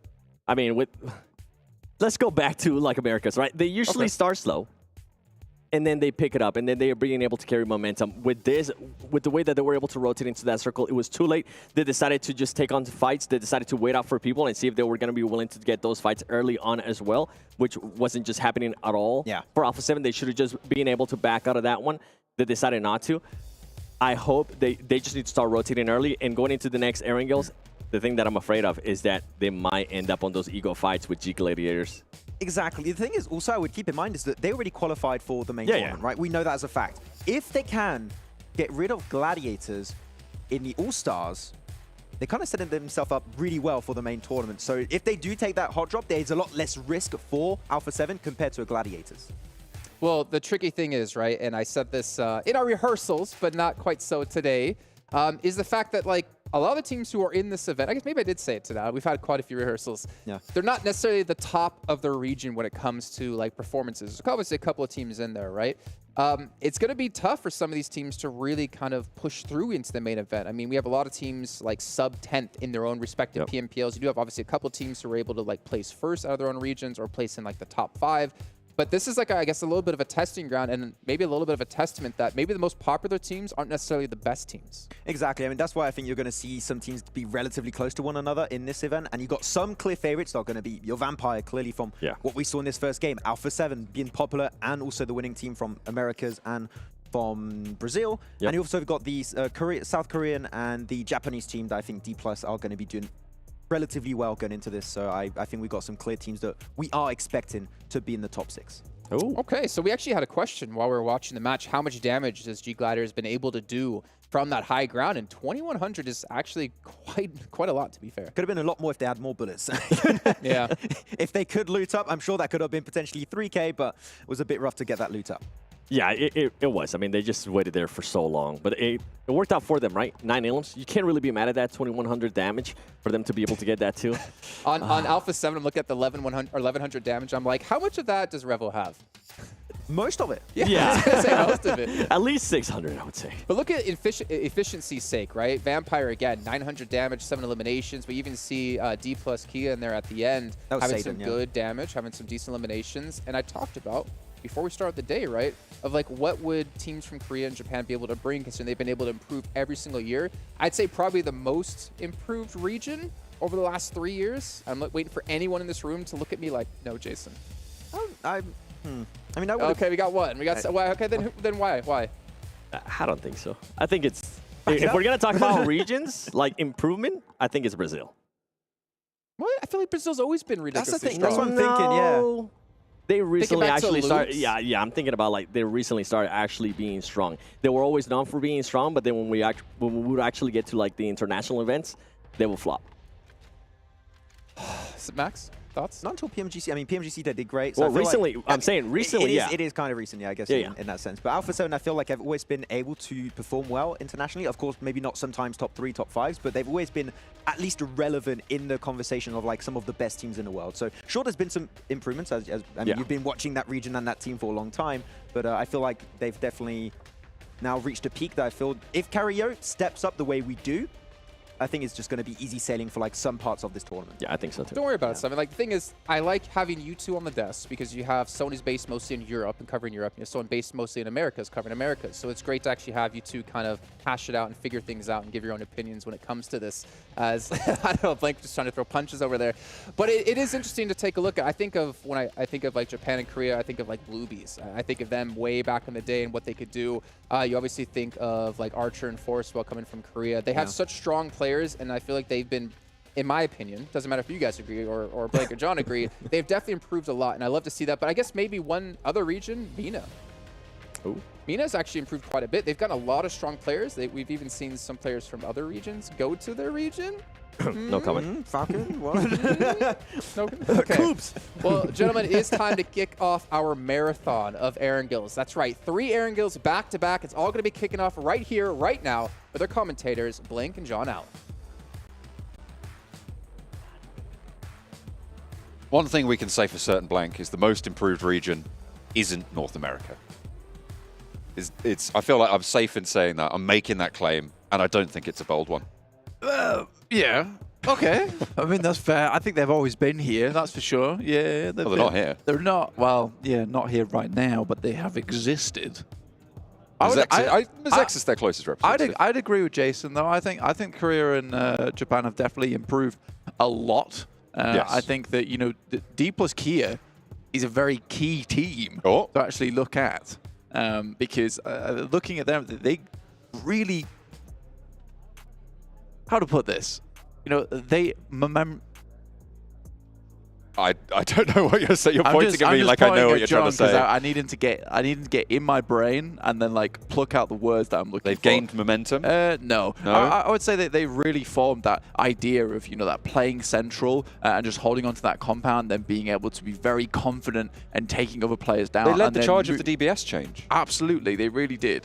And I think a lot of teams have moved in on that. So Dplus KIA have a really good legacy, there we go, behind them in that sense. So I think for looking at Dplus KIA, you really do see a team that has evolved and has not only evolved as a team and a region, but they evolved the entirety of the PUBG MOBILE Esport. They changed things up massively. Yes, they might not have perfected it, but they were the first ones to actually even give it a go. So you can say Korea and Japan maybe will never be up towards that top 5. Never say never. Never say never. Unlike Dplus KIA, who have had some really strong finishes. But I would say that they are certainly always inventing new stuff, implementing new things into their gameplay, and innovating. Innovating is a big one, so which is really, really good to see. It's also great to see the guys over here giving the love hearts over in the stands. Very nice. We like to see it. But we will be heading into our next map shortly. As Jason said over on the desk, a whole host of our angles coming your way very, very soon. So back to basics for the rest of the day. Sorry, no mixing and matching it. You just have to eat the same bland wrangle for the next 3 matches. Hey, you know what? People say vanilla isn't a flavor. I disagree. I think it's a fantastic flavor. You know how, you know, Claris likes to say that Arangle is like the bookends? He does like to say that. Or the 2 pieces of bread on the ends of a sandwich, right? Can't stop him. Yeah. This is literally an Arangle sandwich. It is Arangle sandwiched by 2 Arangles. Have you ever heard of the toast sandwich? I have heard of the toast sandwich. This is exactly what we got right here. But apparently, very tasty. I've never tried it. No, well, I have not tried How it myself. toasty must your but toast I've sandwich heard be? reviews of it.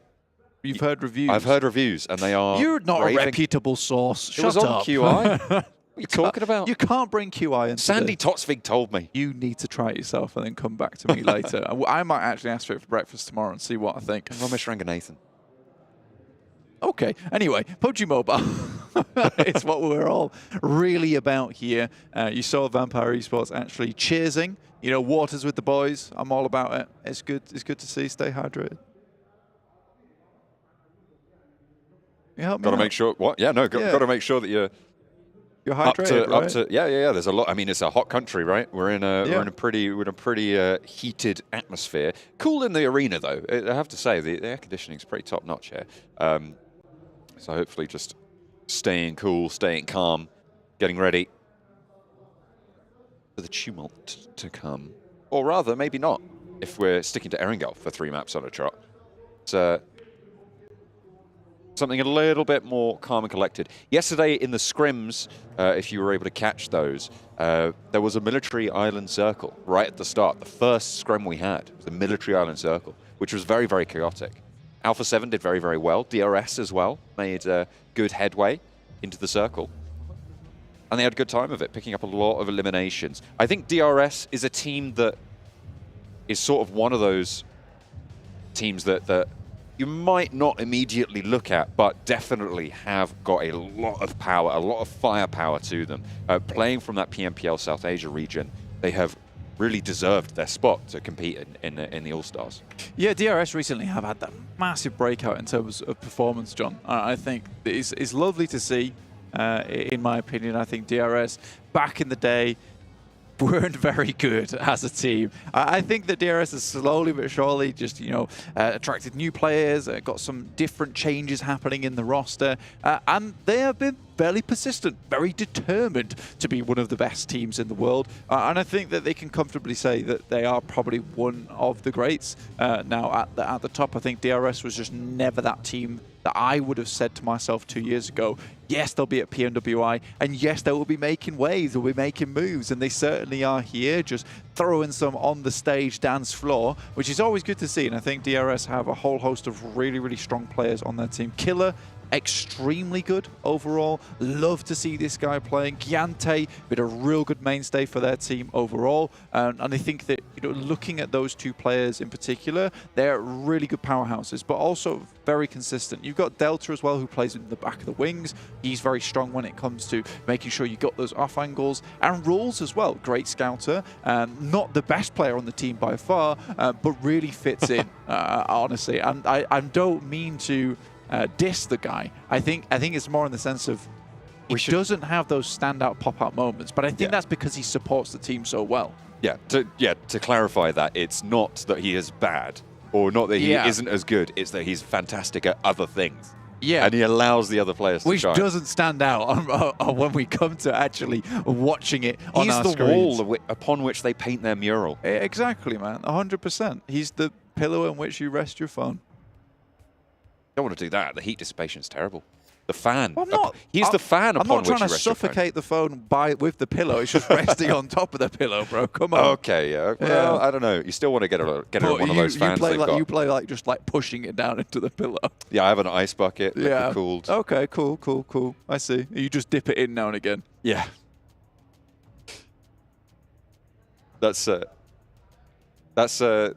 generally ill-advised to get your phone wet, but you know what? Because you will have tech problems if you put it in the water. Yeah, I'll tell you what, we are going to have to take a moment to fix a couple of the problems getting this lobby ready. We'll take a short break. We'll be back with you for the first Erangel of the All-Stars.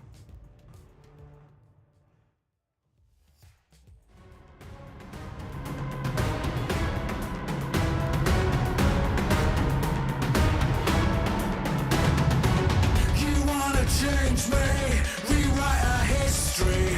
I chose on my side, from the front line. You wanna save face, came to the wrong place. You raise a white flag, I get the peace sign.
to the hollow ground.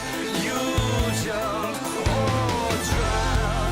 Do you follow your desires? Do you challenge their routines? I will dream, I will aspire, 'cause I know how much it means. And I won't take no more. The bitter end devours all.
come out from this one. They ranked pretty highly on that Sandhawk. Yes, it wasn't as good as maybe they wanted, but this is certainly a chance now for them. Looking at the circle itself, i8 once again still hold those strong compounds towards that northern side. We're still waiting for the shift to happen because this could be very much different from how I imagine i8 thinks this game's going to play out. Vampire could even really have a strong standout position on that south side. They're one of the most central teams at this point in time. Gladiators, you said they had the pick of the litter at the start of the game. They're currently on the outer edges on the east, and they're waiting to see if they are forced to move it.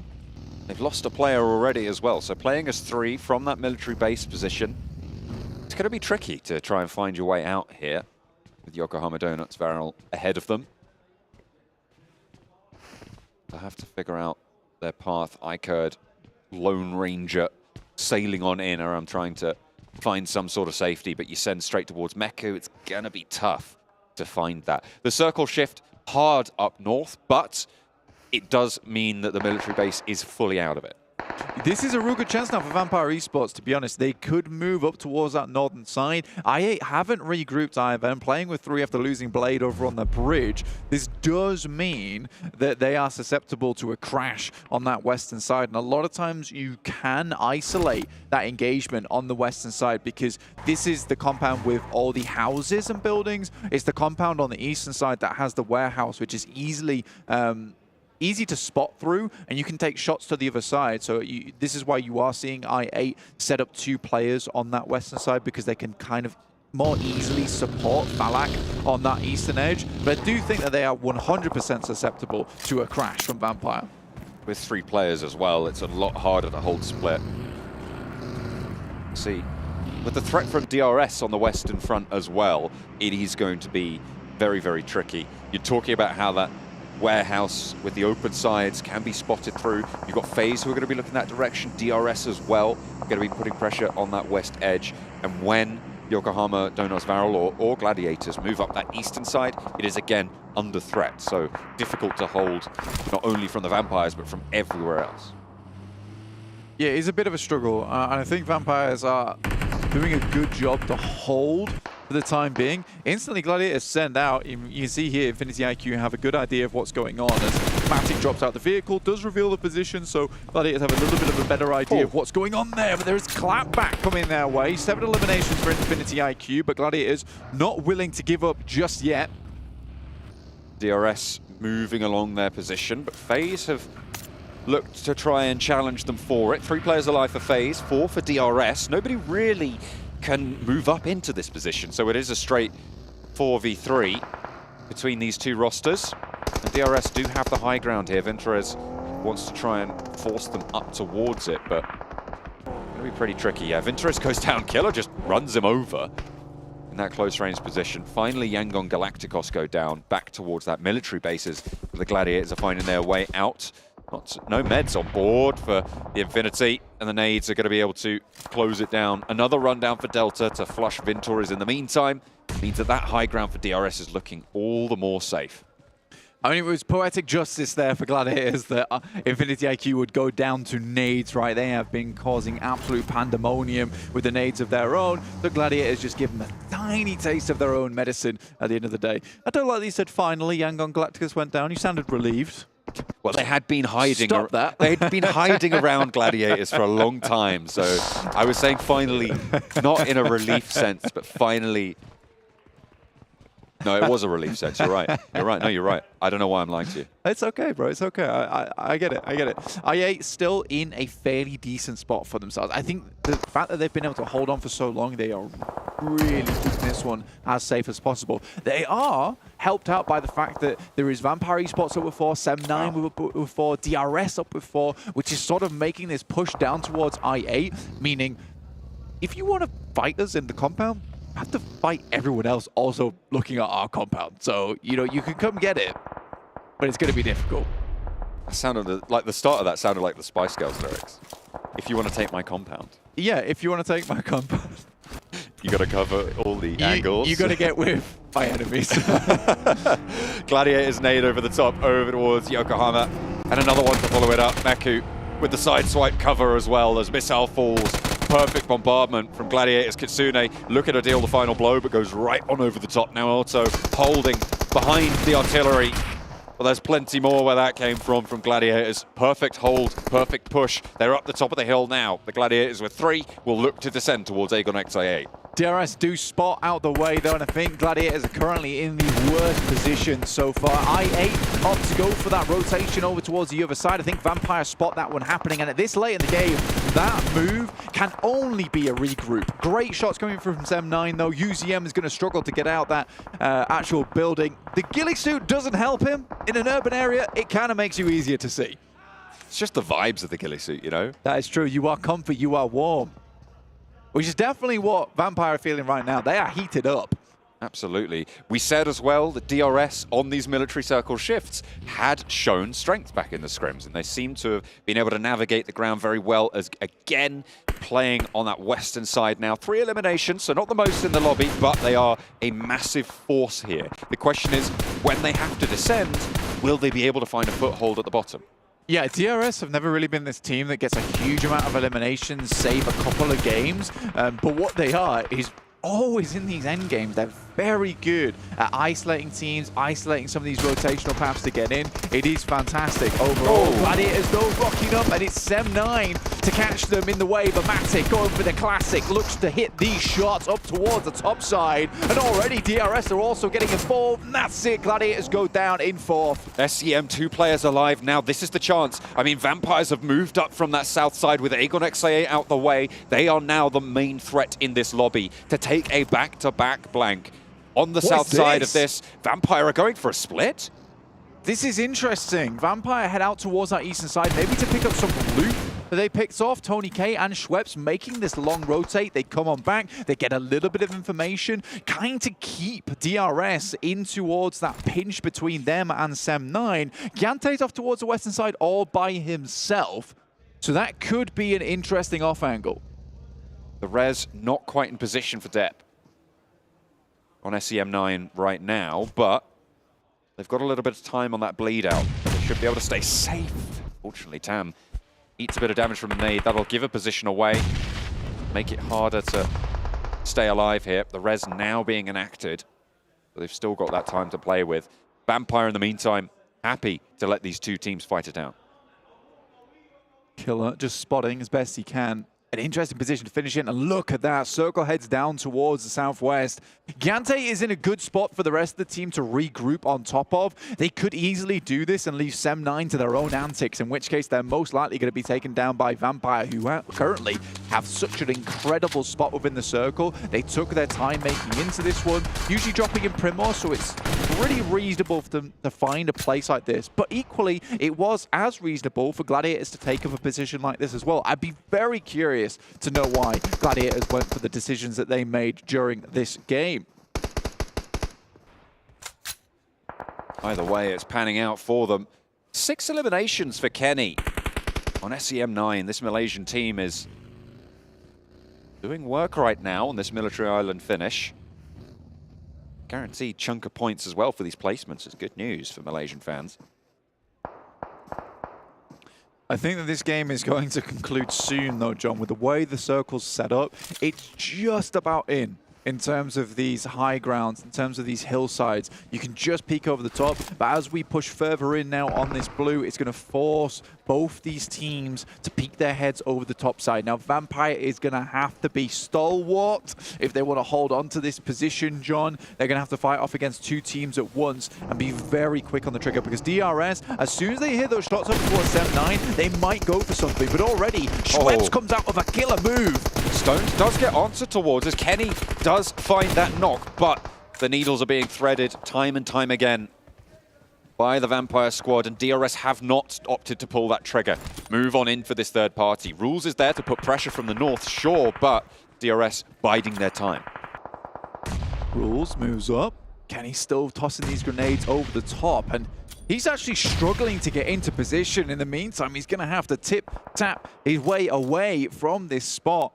The nades are causing massive issues. Finally, Kenny's out. Buggy taking a little bit of damage, smoking, actually. I believe from this one. Regroup back towards the rest of DRS. But the downhill run towards Vampire is now the next move they have to make. There is no real choice. They have to figure out how they want to enact that one, as rules will break down to that closer position on the next circle. Vampire, though, looking solid. 8 eliminations so far this game. Coming off the back of the first chicken dinner with 7 eliminations. They want to one-up that one, or potentially even more. There's still plenty more to play.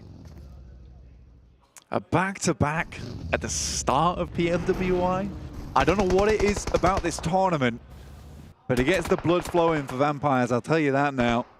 DRS up towards that top side. They do take a knock from Schweppes, who's been fantastic this game. Kenny looking for a little bit more. Giante has played a beautiful game this match. Been able to stay on his lone side to force Sem9 into a horrible position versus Vampire so they can try and capitalize off the third party. Very strong, but it looks like now Tam and Kenny will just go for the denial of these points, leaving it just between DRS and Vampire. And it is a full 4 versus 4. DRS have had a lot more damage poured their way. The question is, how much ammo do Vampire have at this stage?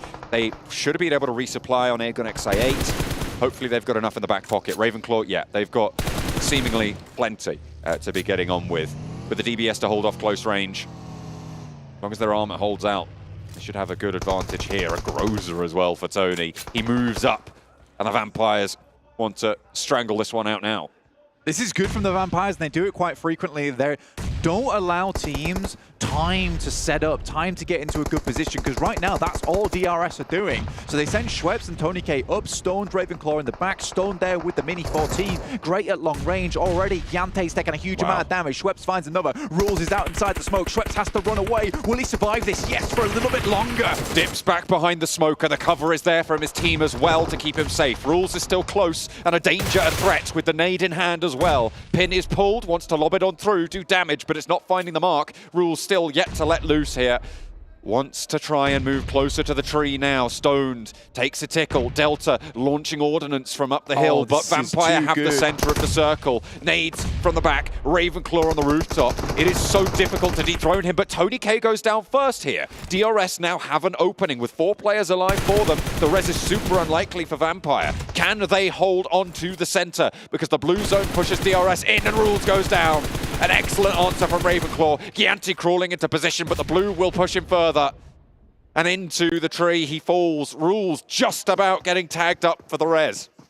Tony K has to get up. This Grozer has to find purchase here because a lot of these players on Vampire's side are running out of bullets. Tony K comes up short as he heads down towards that top side of the hill. A lot of damage coming through, and Vampire might just have thrown away. They're back-to-back as Stone is desperately hanging on. A Molotov behind the tree burns away the bark. There it is. is. That might be it. Well done, Vampire. The second chicken dinner coming through from not an easy position, but the fact that they come out, they delay until the circle pushes in, forces DRS into such an awkward spot.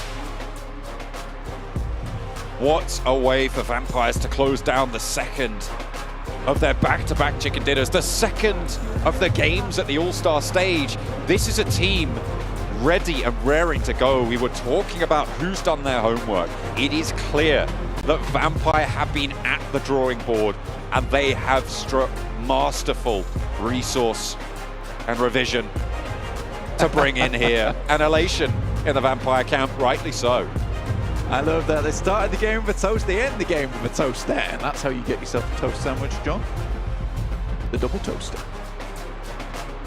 Something like that. Something I'm like sure. that. But Of either course. way, we're going to be heading back over to the desk to break down Vampire's dominance very soon after this short break.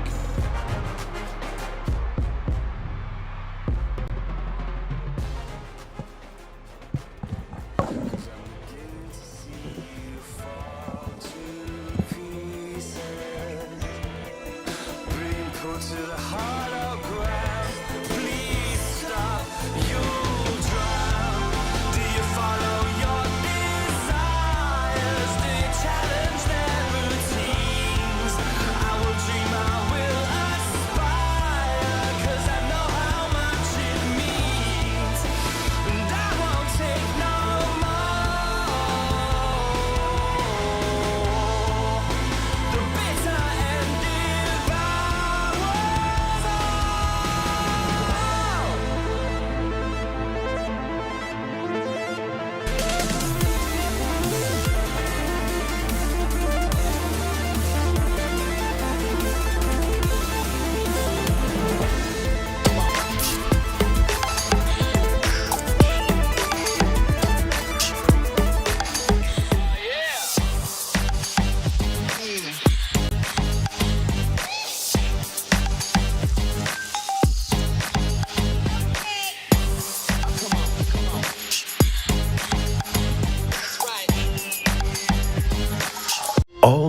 Honor Magic 5 Pro. Freeze even fleeting emotions in just milliseconds. Take marvelous night shots with lightning-fast exposure. The display reveals more details in bright areas with an astonishingly long battery life that just keeps going. The latest flagship chipset brings you exceptional performance. Unleash the power of magic. Honor Magic 5 Pro.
Follow the leader.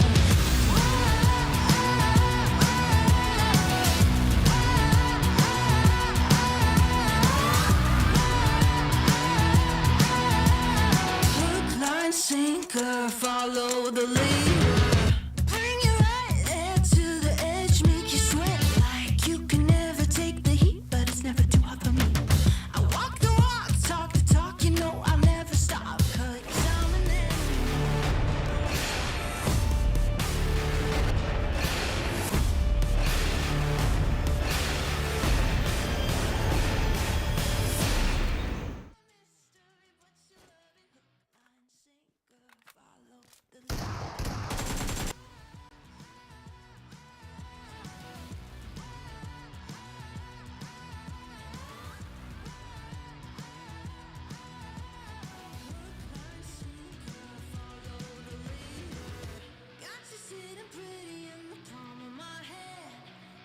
Busy, got you missing me, you can't stand it. Got you desperate, got you wondering where I'm at. If I'll call you again. Got you sitting pretty in the palm of my hand. Got you busy, got you missing me, you can't stand it. Got you chasing, got you wondering where I'm at. Hook, line, sinker, got that. I can see it. I don't know what there is to say. Vampire Esports starting off strong here with the back-to-back at PMWI. It's the All-Star Stage, and where they're proven to be the only All-Star team right now, as they have just completely pushed all of the competition back. If there's any questions on whether Vampire performed well and if they could pull off the back-to-back-to-back-to-back wins here at PMWI, I think we might have our answer. I think all the rumors have been put to bed already. If you thought they were not going to do well in this, by the way, normal, small $3 million tournament, well, no, they came to play already back-to-back chicken dinners. You literally can't have a better start, and the execution, the way they move around the map is just so 10,000 IQ every time. Before you get into it, Seven, the most impressive part about Vampire Esports, it hasn't been like, oh, they got zone, they got zone, they got zone. No, it's like they put themselves in a position to then play off of that well. They have, even from the start. They were the only team with that kind of circle that decided to do that botation, and then they started pushing on forward towards the middle. It wasn't just being blessed by the sun, as you were mentioning, and they were actually being able to keep people off. And they're at the end there, if we're gonna, you know what, I'll wait a little bit longer, because there is something that I want to nitpick, even though they did get back-to-back chicken dinners. Tony K? Yeah, Tony K, I felt like he was playing support there towards the end. You know what? I'll go into it later, but then Max says Tony K, and then I'm going to start getting into it now. If you're going to give me the end, we'll go into it. Tony K, yeah. Go ahead, do it. He was playing support. He wasn't playing support to what I would actually like to see. He was leaving himself too exposed. He was starting to go more towards the fragging position, and he ended up hurting them. It almost cost them the game. You saw he really wanted to get involved. I want to yeah, he's like, I can't wait. If he just held that ridgeline with Stone, it would have worked out. Let me jump in really quickly here, because I do have to apologize for some tech issues we had. I believe I was just told that the stream did go down during that match, so we need to kind of paint a better picture here before we talk about it.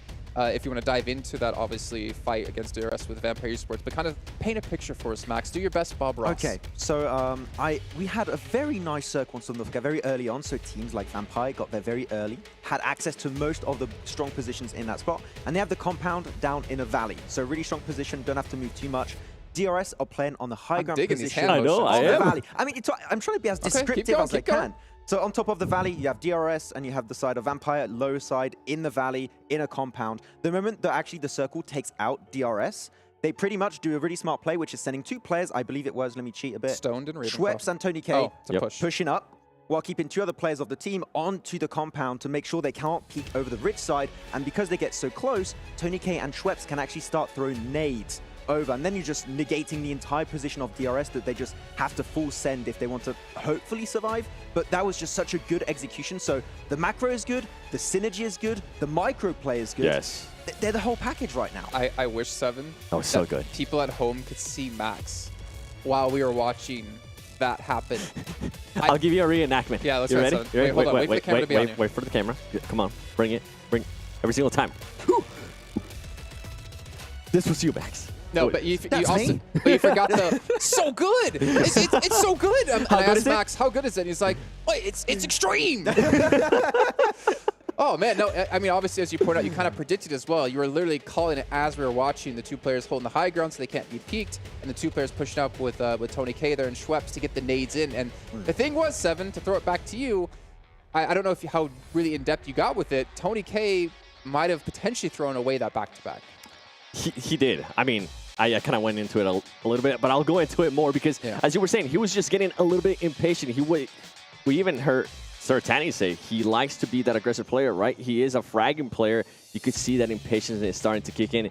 I wish he would have just rotated down a little bit more and then actually rotated around, because there was a rock. There could have been a great angle that he got, but he just kept leaving himself exposed too much. Overall, though, he ended up working because of the support those other 2 players had in the back. I mean, mainly because Ravenclaw stayed in that position. If he moved up just like Tony K did, pretty much they don't win that game. Because from that point on, you're just going to get naded by the entirety of DRS. They have the high ground elevation advantage. It's not going to work out. So Ravenclaw really just secured that chicken dinner for his team. Okay, well, speaking of taking the chicken dinner, let's take a look at the match rankings, get an idea of how many points they got, and of course, all the other teams out there. So we can see 23 points. So they're on 40, if I'm not mistaken. They got 17 from the first match, 23 here, 40 points. G.Gladiators, again, they got 13th the last match. They got 11 here, so another team keeping up with them.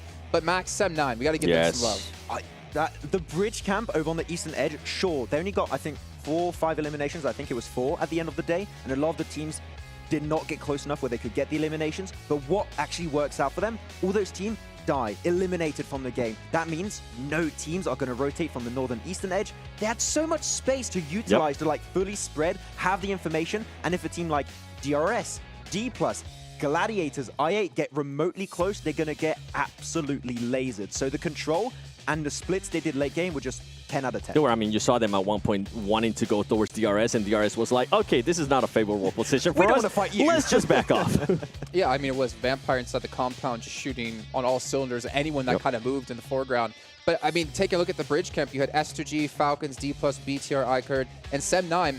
I feel like in that position, knowing what's coming your way, because obviously they could see quite a bit of it, I kind of respect the restraint to not go into it, to not overextend, to kind of just let it, you guys play it out, you guys, we'll see what happens, we'll pick off anyone else that comes through instead of getting too aggressive and potentially losing players. I think in a situation like that, you can't go aggressive because you want to let all the other teams do the dirty work for you. If there's a few teams that come here, you can just pick up the eliminations, but you just want to reduce the number of teams entering the eastern edge, which is what they did. The moment they knew there was no major threat, like maybe 1 or 2 players, they left and started playing circle because they knew northeast was pretty much completely free. Yeah, and I think as soon as they realized that there was more than just one team that was going to try to push through that circle, they were like, you know what, let's not overextend. Let's just wait here. Yep. Yeah.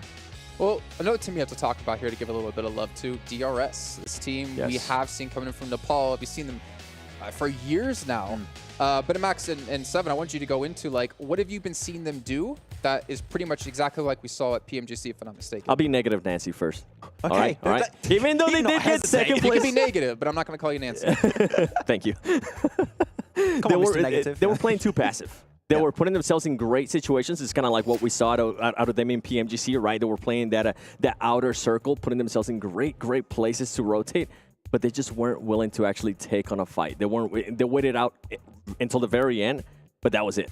I want to see more aggressiveness. I want to see them being able to get more elims, because at the end of the day, it's not just going to be those placement points. They need to be able to back it up with those elimination points. If there's one of the teams that could beat the award of like most top 3 placements, I think DRS is a very heavy contender. If they make it, of course, in the main tournament, they could be the one to beat that record. I mean, the thing is, like, over the course of the last couple of years, if we talk about DRS wanting to be a CCT, a championship caliber team, one thing they have to do is have that great marriage of eliminations and placements. And yeah, you can get into the late game by playing Edge like the way they are, but you're never going to win a PMGC. You're never going to get necessarily into the main event. You're not going to win the main event if you can't fight teams head-to-head in close quarters and long range, just be able to duke it out with each other. And the part that kind of sucks for DRS is that we know they have the potential to be top-tier fraggers in this lobby. We've seen so many times in, I think it was the PMGC League stage, where you had Killer, you had yourself Ganthe, you had Delta, so many players just going absolutely ham in these matches. And I think they're just restraining themselves to fit in the more passive macro playstyle. I feel like if they just change that mentality, that approach, and they start fragging out, looking to be aggressive, I'm thinking they could not only get the placement points, which they've already proven so far in 2 games, but I feel like the eliminations they desperately need could start coming in. I mean, even the last match, right? We talked about how SEM9 decided to push on them and they decided to back off. I felt like DRS could have put themselves in a situation there where they could have been able to take that fight. They could have actually been able to take on SEM9 and win, because on top of that, they have Vampire Esports kind of third-partying it, right? They started shooting at SEM9. DRS could have definitely won the fight. They were just like, this is not a favorable position for us in their head, and they decided to back off. And look at the SEM9 split we were talking about earlier, because there was so much room on the northern eastern edge off that bridge camp. Gladiators move in. They're fully prepared to defend that position. They got the high ground. Gladiators have very limited information after going on the push onto Dplus, and they just get completely negated, completely lasered in that position. So SM9, once again, sure don't get the win, but I feel like this is one of the strongest displays of macro mechanics we've witnessed so far. It's only been 2 games, but still. It has only been 2 games. What about BTR? I wanted to bring them up because, you know what, we got to talk about BTR a little bit. Why? You want to bring them up? Because I want to talk about like individual prowess. We saw Genfos last game have a really great play. I don't remember the team that he was up against. He had a great nade. He actually fought up with another nade, but eventually got knocked before it happened. But then here, we got to see Yuhai Man able to do a little bit of his own kind of style. And I'm kind of like happy to see that they have these individual players that can do what we saw Revo do out of Alpha7. But obviously, you kind of need all of your team playing at the same kind of level to be able to close games out. But I was happy to see it, and I'm a little bit more critical and negative of BTR all the time. So that says something if I'm being positive about it. That goes back to what we said about them being good on paper. Individually, they can do great, but it's just we don't see that team presence that we're expecting to see. And Yuhai Man, is it Yuhai Man or Yuhai Boy?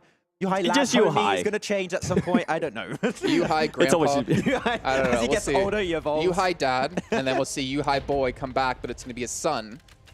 Or Yuhai Daughter. Junior. Could be. You never know. Wait, let me reel it back, all right? You were talking about just players. I'm talking about the whole team. They shouldn't have taken that fight in just Naya against Aton Esports. Well, and they were so far away from the circle. Like, there's no need to take that fight.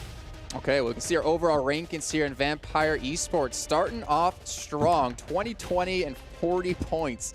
Ridiculous out of them so far, and they might be able to be the ones to break their own records from before.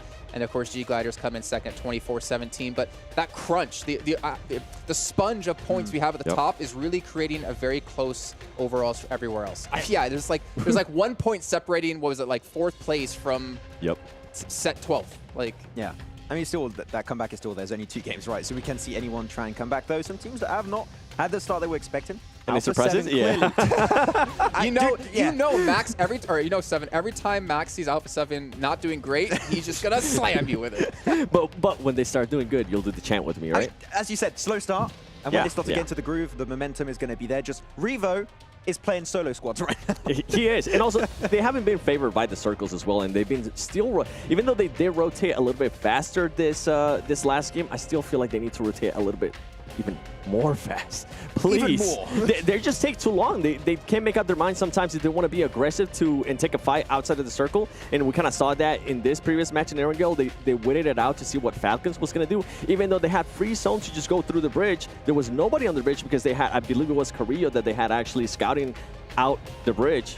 They were just waiting to see if they wanted to take that fight. They need to make those decisions in time and actually start thinking about those middle points, those end game points to those rotations that they're going to put themselves into when they end up winning the game. And I think this is what's currently hurting them, that slow start. The cool thing, though, is, as we said, we got 3 Erangels in a row. They saw it didn't work out on the first one. Hopefully, we can see some iterations, some changes in this next Erangel.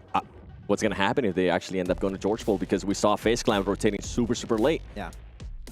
I was a bit sad to not see the hot drop. Me but too. You know what? It was a southern plane path, yeah. One thing that does make me wonder, though, not wonder, but I'm kind of actually happy to see, is that you have a team like Vampire Esports who can come into this and set the pace for the lobby. Yep.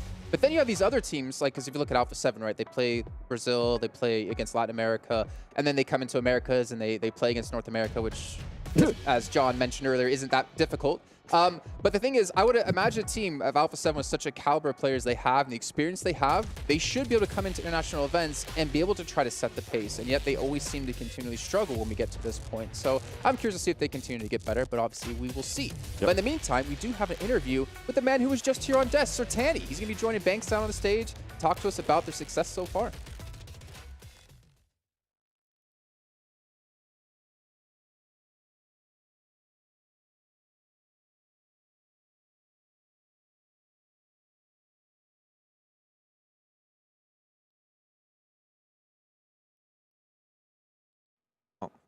All right, so as you did hear there, Banks did ask him, you know, Sertani, you know, what's the secret to your success? And he said, well, you know, every time I seem to go on the desk here with the English commentators and desk, we seem to win, and we can't seem to stop. So you know what, Sertani, I'll give you my PayPal later on. No, obviously, like, the work Sertani and they've been doing, they have been on a grind. Like, they just came from another event. They have been playing constantly, and the fact is, you look at many other esports titles, it is so difficult to maintain a high level of play for an extended period of time because everyone has, or you have a bullseye on your back and everyone's looking at you. And that makes me wonder going into day 2. People will see your rotations, they see you're moving early. Will they be able to maintain that kind of status quo going forward? Something that he did mention that I'm glad he mentioned it too is the synergy within the team, the synergy within the 2 new players as well is getting so much better. And I feel like that was a perfect example in the last Erangel of that synergy, right? With the 2 players pushing, with the 2 players being able to kind of hold in the back. That's what we want to continue to see out of this team. And I love that they're actually able to get those eliminations as well. We're not talking about just a team that's, you know what, they're getting those placement points. They are putting themselves in a position to win these games. They're being able to back it up with those limbs. Exactly. I mean, they're just good at being aggressive. They're good at their macro rotating. I feel like they're one of the teams that's done the most homework. Of course, we saw Alpha7, the coach has been doing a lot of work, but Sertani, we cannot undermine how much work he has been putting with the team here throughout the prep for this tournament. It seems like they've encountered no real hot drops, no reactions no clashes when it comes to rotations. So just the prep is done, they're taking no risks, and they just get into the late game every single time. And once they're in that late game, they become just so much more dangerous. And he's good at baiting us too. He told us it's just a regular tournament. Well, you know what? If I'm Sertani and my contract's coming to an end, I'm going to ask for a nice little renegotiation because he has been putting in work for the team. Vampire has been putting in work. The question now comes, can they do the 3-peat? Can they win another match here in a row? We'll find out here shortly with John and Blank to take you into our second Erangel of the day.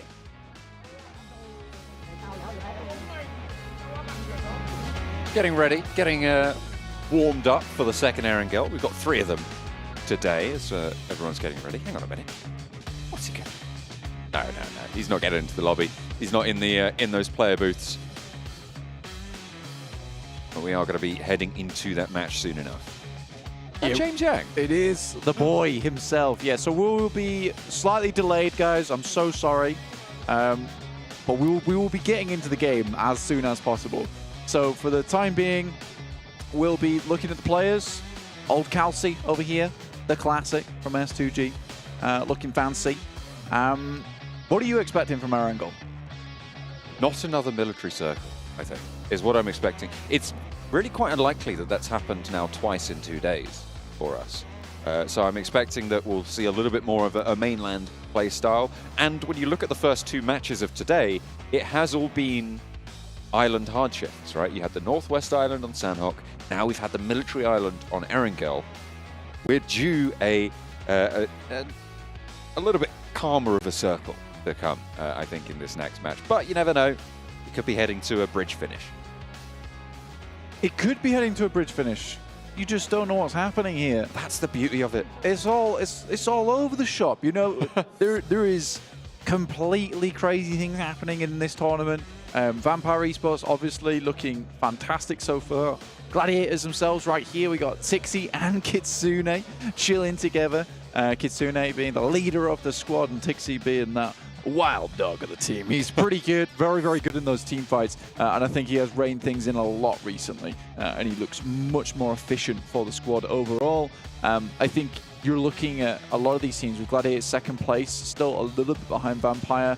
There's definitely an opportunity for some of these other teams to rank themselves upwards. S2G though, 17 points, also tied with DRS, which I think is quite surprising. I like to see it though. The S2G is in 4th place. I think they are having that resurgence. Been a little bit quieter. The desk hasn't talked about them too much. I think that they certainly deserve a little praise though for what they've been able to pull out here. I would not be surprised though, on the other hand, if we do see a chicken dinner from S2G today, because I think that they are certainly ramping up. And you've got to remember that they've had a lot of time off since when they finished that Turkish PMPL finals to now, because they weren't in the European Championships, and then they had a whole big month off, and now they're here at PMWI. So they've had to have a lot of time in between there to study, to realize exactly what they want to happen here in this tournament, what kind of fixes they need to make, and honestly, time for Silas to get better. Yeah, that's not better as in a player, but better medically. Medically better. But we are going to have to make a couple of things better here as well. Just going to have a short little break, and we'll be back as soon as the match starts.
Aton's on my side, on the front line. You wanna save face, came to the wrong place. You raise a white flag, I give the V sign.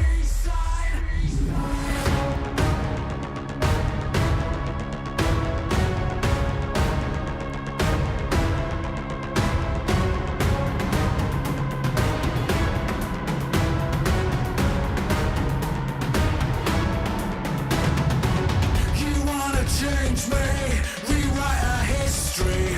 Aton's on my side, on the front line. You wanna save face, came to the wrong place. You raise a white flag, I give the V sign.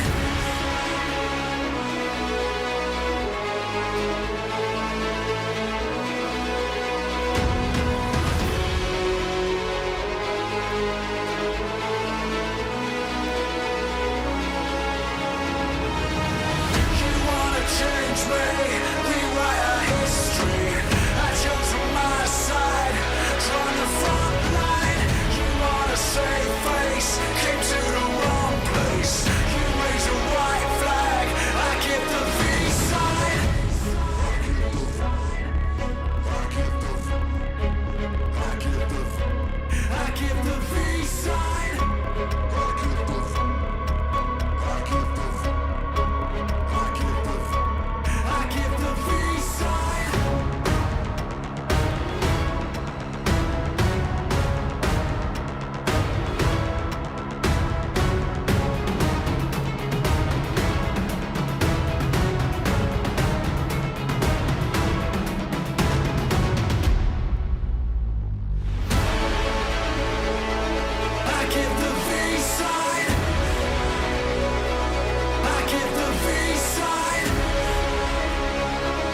channel will drag you down, down, down.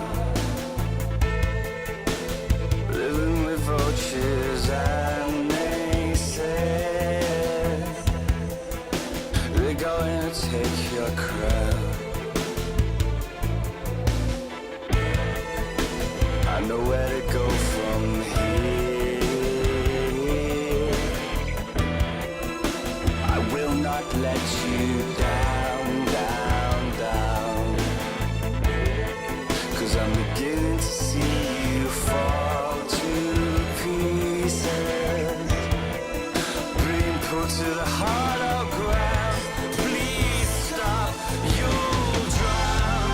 Do you follow your desires? Do you challenge their routines? I will dream, I will aspire, 'cause I know how much it means. And I won't take no more. The bitter and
sinker, follow the leader.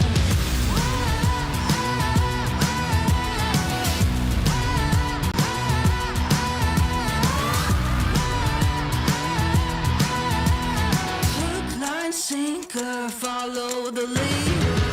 Bring you right there to the edge, make you sweat like you can never take the heat, but it's never too hot for me. I walk the walk, talk the talk, you know I'll never stop, 'cause I'm an animal. I'll just laugh it off. I can see it in your eyes, I can feel you watching. Got you hooked, got you right where I know I want you. Play the switch, I'm a mystery, but you love it. Hook, line, sinker, follow the leader.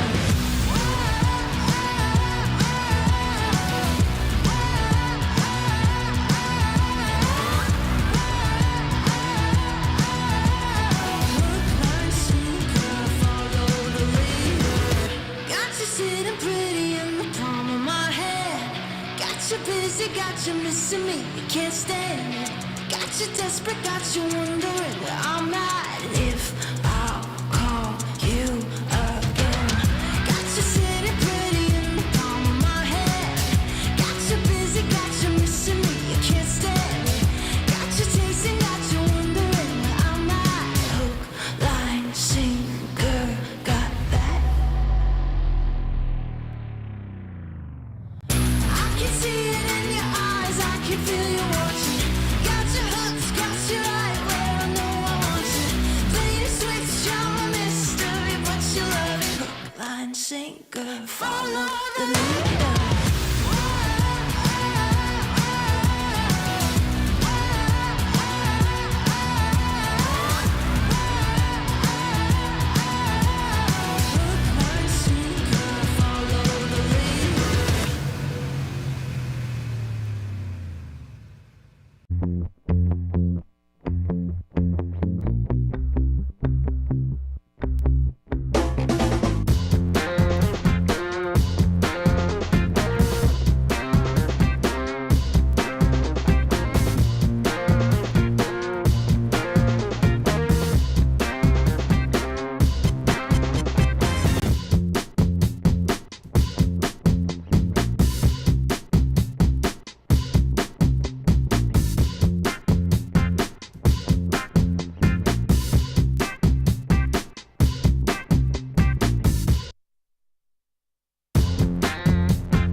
Aton's on my side, drawing the front line. You wanna save face, came to the wrong place. You raise a white flag, I give the V side.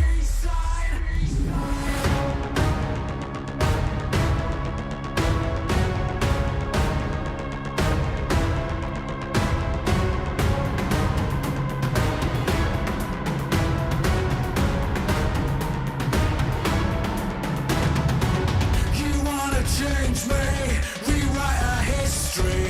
Aton's on my side, drawing the front line. You wanna save face,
And again, what a crazy match. Vampire Esports take their third chicken dinner of the day. No, I'm just messing with you. Spoilers. Unfortunately, we are having some technical issues, which is why we're back here on camera, but hopefully we can sort it as quick as possible. But in the meantime, we get to talk to these two lovely gentlemen and hear what they have to say. And maybe, just maybe, if we're lucky enough, Max can paint us another picture.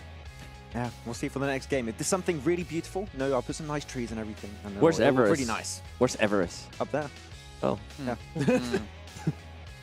Good scouting spot. So, depending on the length of time here before the next match begins, maybe, just maybe, we'll get Max on my shoulders, and then he can really show us where Everest is. What happened? What happens? Anyways, let's actually start to talk about some of these teams, right? Vampire Esports, we obviously talked a lot about them. They have been phenomenal. And honestly, I'm kind of surprised having two players swap around within their team to be able to be this strong coming to the event. I mean, no, I'm not going to be mean to this team in particular I'm thinking of. You Come know on, which one. come on. You know you want to say when there's roster Just do swaps, it. it takes some time and it takes some effort for them to kind of synergize and play well. Excuse you, bless you. And for Vampire Esports, they've been able to do what I haven't really seen any other team do out there, actually. This is what even makes it more amazing. And I know it's been 2 matches. I may be jumping the gun a little bit, but as you've been saying, Max, like what they're doing on like a not even a theoretical level, but like the execution of what they're doing is on point. Yes. The way they pushed up against the DRS there was on point. They just seem to know exactly what to do in just these 2 matches so far at any given point. The thing is, their game plan is good. Like, the IGLing is strong and everything. What really stands out to me the most, and I don't know if you agree potentially, Seven, with that, is the speed at which they execute their plans. The moment a circle pops, they go for those shifts. They just go for those positions. The moment they need to start playing aggressive against another team, they instantly start to do it at the best opportune moment every single time. And I think the reaction time and the speed at which they execute their game plans is really what sets them apart from and then almost a majority of this lobby right now. Yeah, and I think that's what that's kind of what I was hinting at too earlier when we were talking about how they were able to rotate, right? And on top of that, they were able to just push off R8. They were able to get some eliminations on them. And all of a sudden, R8 was nowhere to be seen. We were like, okay, R8 is probably going to cause a problem there for Vampire Esports. Nope. It so happened that Vampire Esports just completely ambushed them. So yeah, the speed that they're being able to execute their plan is pretty impressive. You can really see R8 on the back foot. They were like, wait, they're already here? They're like, wait, what? At this point, that's too quick. Well, let me change it up here, right? Because we talked about Sem9. We talked about the bridge camp. The bridge camp they did on the Eastern Bridge. But let's talk about the Western Bridge, because we did have AGONxI8 there as well on the Western side. But they didn't accomplish nearly as much as we'd liked. And we actually kind of criticized them for having like a 3-1 split at one point, because they had one player more towards the actual center, towards military. And then they eventually like rotated at the wrong time. And then we're like, oh, why didn't they stay there longer? They could have camped this team out. I mean, you're lucky that Kalaris is not casting right now into the next game, because he would have been furious. He's fuming, okay? In the green room, he's like, they're split again, holding splits. We saw that from Aton in the first game. We saw that then from i8 on the Western Bridge. We need to see teams that hold these strong positions not go for these massive splits. A 2-2 split, if you really want to have multiple angles, I understand. I would appreciate it, mainly from Aton on Trifecta in game 1. I would have liked to see that from them. But these massive splits we're seeing from teams is just, I would say, Seven, completely overkill. So I want to see i8 maybe just try and rethink that position. A lot of teams are going to come that way. Just try and put all your forces on the bridge, because if you're just trying to scout and do everything, if a team breaches you, you don't have the firepower to back up the bridge camp. Yeah, and that's why I think that's why we were giving so much credit, right, to Sem9, the way they were able to just accomplish that bridge camp on the east side too, the way they were able to manage that. They didn't overextend. As soon as they saw that it was going to be more than one team, they decided to wait it out and see which one was actually going to make it pass closer to them, being able to get those eliminations, which they were able to get, even though they didn't really overextend, they didn't do anything crazy, they were still able to manage at least 4 eliminations, which was quite impressive. And on top of that, they had so much real estate to work with towards the north that it ended up working out perfect for them. And that's a team that definitely needed a bounce back. I mean, I think they ended up in the first game 16th place with just 2 elims, so it's good for them to be able to bounce back right away. It's really funny because you're looking at the bridge camps in these games. You can see Western Bridge, how not to bridge camp, Eastern Bridge, how to bridge camp. You got perfect examples on the execution of both sides, pretty much. Yep. Okay. Well, no, I really got to catch myself here when talking about certain teams in my head. Just say it. I want us to talk about Mizexis a little bit. Because I think there's not a lot of high expectations for this team, just based off the fact they had to kind of come last minute, right? And Hyper, unfortunately, couldn't get the visas to be here. Yep. I think they could be technically a bit of a dark horse. Now, I know, hold your jaw. It's okay, Seven. But think about it. They've kind of like come in with 0 expectations on them. They were a replacement team. we saw them in scrims. They were able to fight against decent teams. We saw them even here in the first couple of matches having some good little battles. I think with a team having no pressure on them means they can be unhinged and they can just go crazy, and that can make them a lot stronger than they previously have been seen. I know you want to jump on that. You can't see it right now at home, but the look Seven's giving me is just like he wants to just jump on this and tear me apart. I mean, Sex is 8th place in PMPL NA, and as everybody's been saying, including John Allen, one of the weakest regions out there. I can see the angle that you're trying to put it. The only reason why they currently are within at least even have some points is because they were able to get some good points in Sandhawk with the Madness. Then we went on to Erangel, and they ended up with a big old donut. If we are gonna try to hint at maybe them being a dark horse, maybe being able to suppress a lot of teams, I think I have to wait to see what they're gonna be able to do at least in the next 2 Erangels. And not to be too critical about NA, but it feels like it's kind of a training ground, and every time you have like a star player, they get picked up. Coops, over to Nigma Well, you gotta Galaxy. bring that The up. entirety of NASA getting picked up in the MENA region. And they do pretty well too, like in that region, so it's pretty interesting. Well, you break my heart, I got you 7. I got you 7. How's Game Lord doing over in the EU? Whoa. Too soon, Jason. Too soon. Wait, dude. I mean, you're right. That is kind of the problem with NA at the moment, is you get these teams who kind of reign supreme in the region, and then unfortunately they kind of come apart. I mean, it's been a while since NA has been, I want to say, towards the top of the leaderboards, because we think back to the Cloud9 days, the Tempo Storm days, wildcard days. Like there were some really good teams and good players, but unfortunately it just didn't pan out in the long run. I mean, even when we were doing an A, that was one of the big question marks, right? We were just wondering which team was going to be the team that was going to be able to step up and take over Knights after they split. We thought it was going to be in Hyper, but then we weren't quite sure. And then I honestly still feel like there's no certain team from an A yet. Since World League, yeah. So you're not a believer in the team that I refuse to predict a single time during the league stage. I don't know what you're talking about. Who? YKG? Oh. Joey? Your boy Joey? Your boy Joey. Wait until Hot Juke starts casting till we say that. Okay. Well, I think I mean, none of us can argue with what John said. Unfortunately, NA is the weakest region at the moment. I think that's not necessarily related to the players in the region. Well, okay, yes it is. Let me rephrase that. It's not related to the skill of the players. It's related to the egos of the players. Because you don't see teams stick around as 4 that long. If they don't do well in the PMPL, all right, well, we're going to change rosters. Looking at some of these other regions, like I can think of Team Queso for like 2 years, or UDR Killers. Like they stuck around as the same roster for like 2-3 years because they realize it takes time to synergize, it takes time to improve, and just changing a player won't necessarily fix things. But clearly they didn't see Vampire Esports.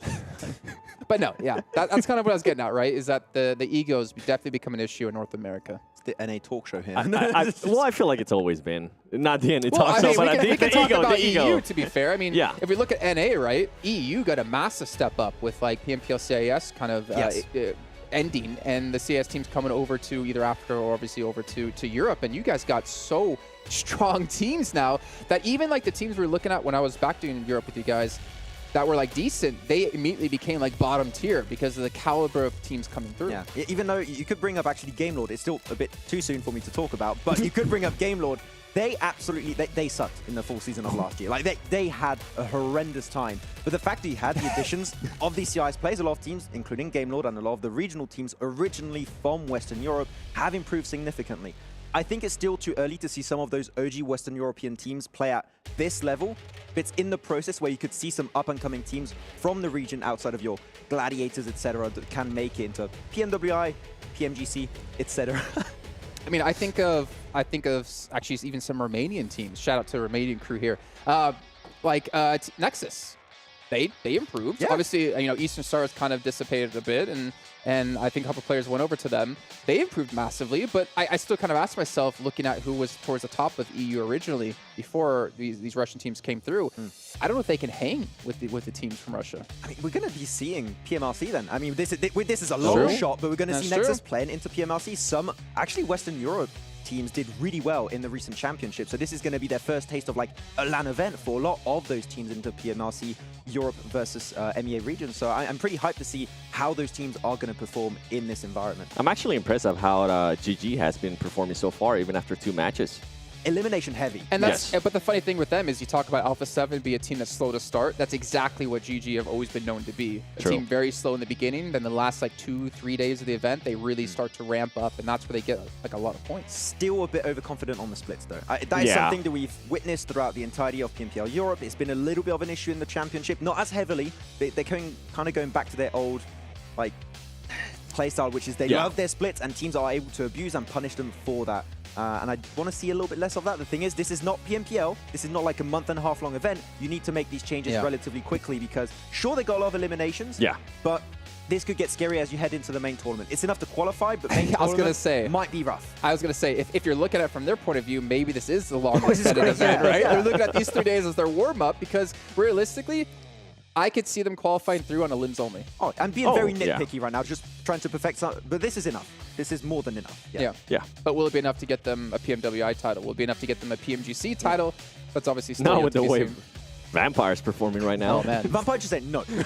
You stop right now. We win. You lose. I can see like GG getting in Sertani's DMs right now, like, hey, are you happy with Vampire? You want to come work with us? I heard an extra bonus. Like, I heard your contract's ending soon. And we got a couple of Rolexes. No, honestly, it's crazy because we're talking about NA, obviously, the kind of state they're in. We're talking about EU, but like these Eastern Hemisphere regions, like your SEAs, your South Asias, PEL, which we haven't even touched on yet necessarily, but when we get there, it's going to be interesting.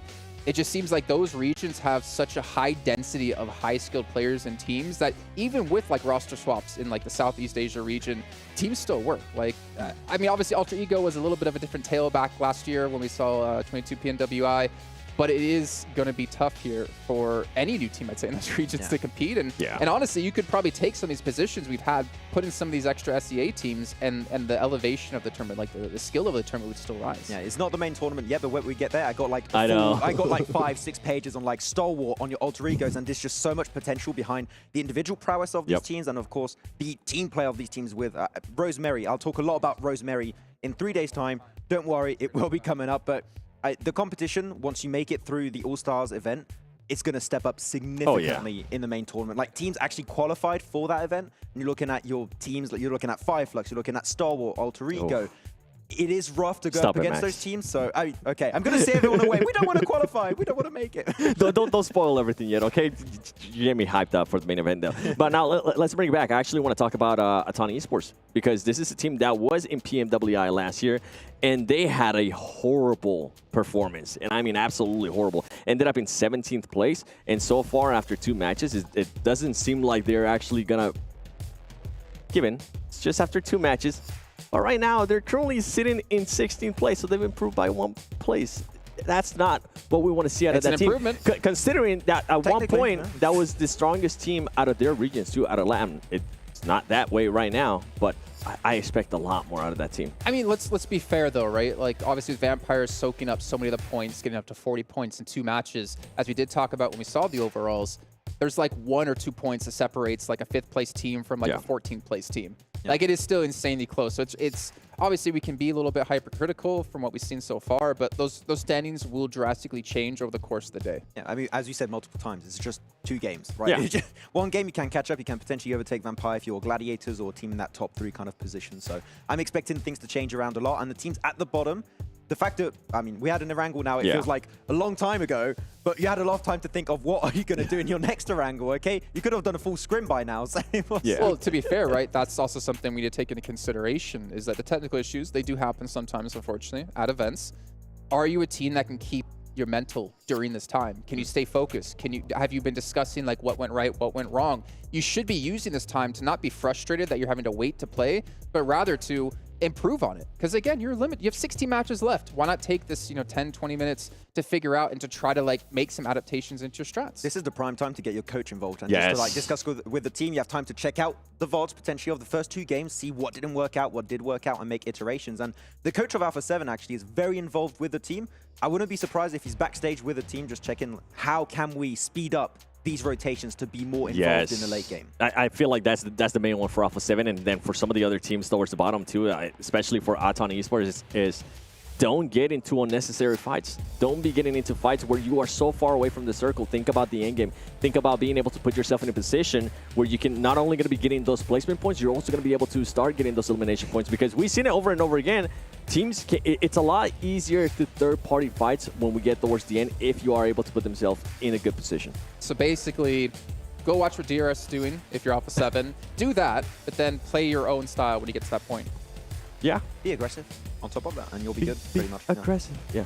Be aggressive. I actually did do cheerleading in high school for powder puff is what we call it, where the girls play football, American football, and the boys cheerlead. So I have a couple of cheers. I'm not going to do them. And luckily, there's no prediction game here, because that probably could have been exactly what got me to do it on air. But it is getting really tough here for these teams. Obviously, you're seeing some... I think if we talk about DRS, actually, I know we touched on them a little bit earlier on. Yep.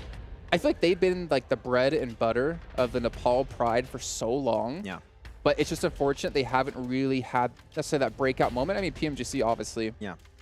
It's interesting for DRS because they've been present since forever, it feels like, in PUBG MOBILE Esports. Since the inception of PUBG MOBILE Esports. You could say that, really. And they've always made it in these big events like PMWI. They made it into PMGC League stage. But they really rarely, I would say, perform well after qualifying in those big events. Regionally, they'll do well, but outside of that, not really. But just since PMGC Grand Finals of 2022, we have actually seen them be up there. Like, they got a second place in PMGC Grand Finals, and they have been doing some really effective moves in the PMWI already. So I feel like this is the strongest we have ever seen a DRS roster actually be. Of course, there's been a lot of rotations in players, etc. over time, but I feel like this is the best iteration of DRS we've ever had in PUBG MOBILE Esports. But can they take that next step to actually start putting up those elimination numbers, start putting up those performances that can actually become champions? I want to start seeing that, right? And I don't know if at this point it's going to take more of what Vampire Esports was able to do, right? Bring on some fraggers to actually start doing that as well.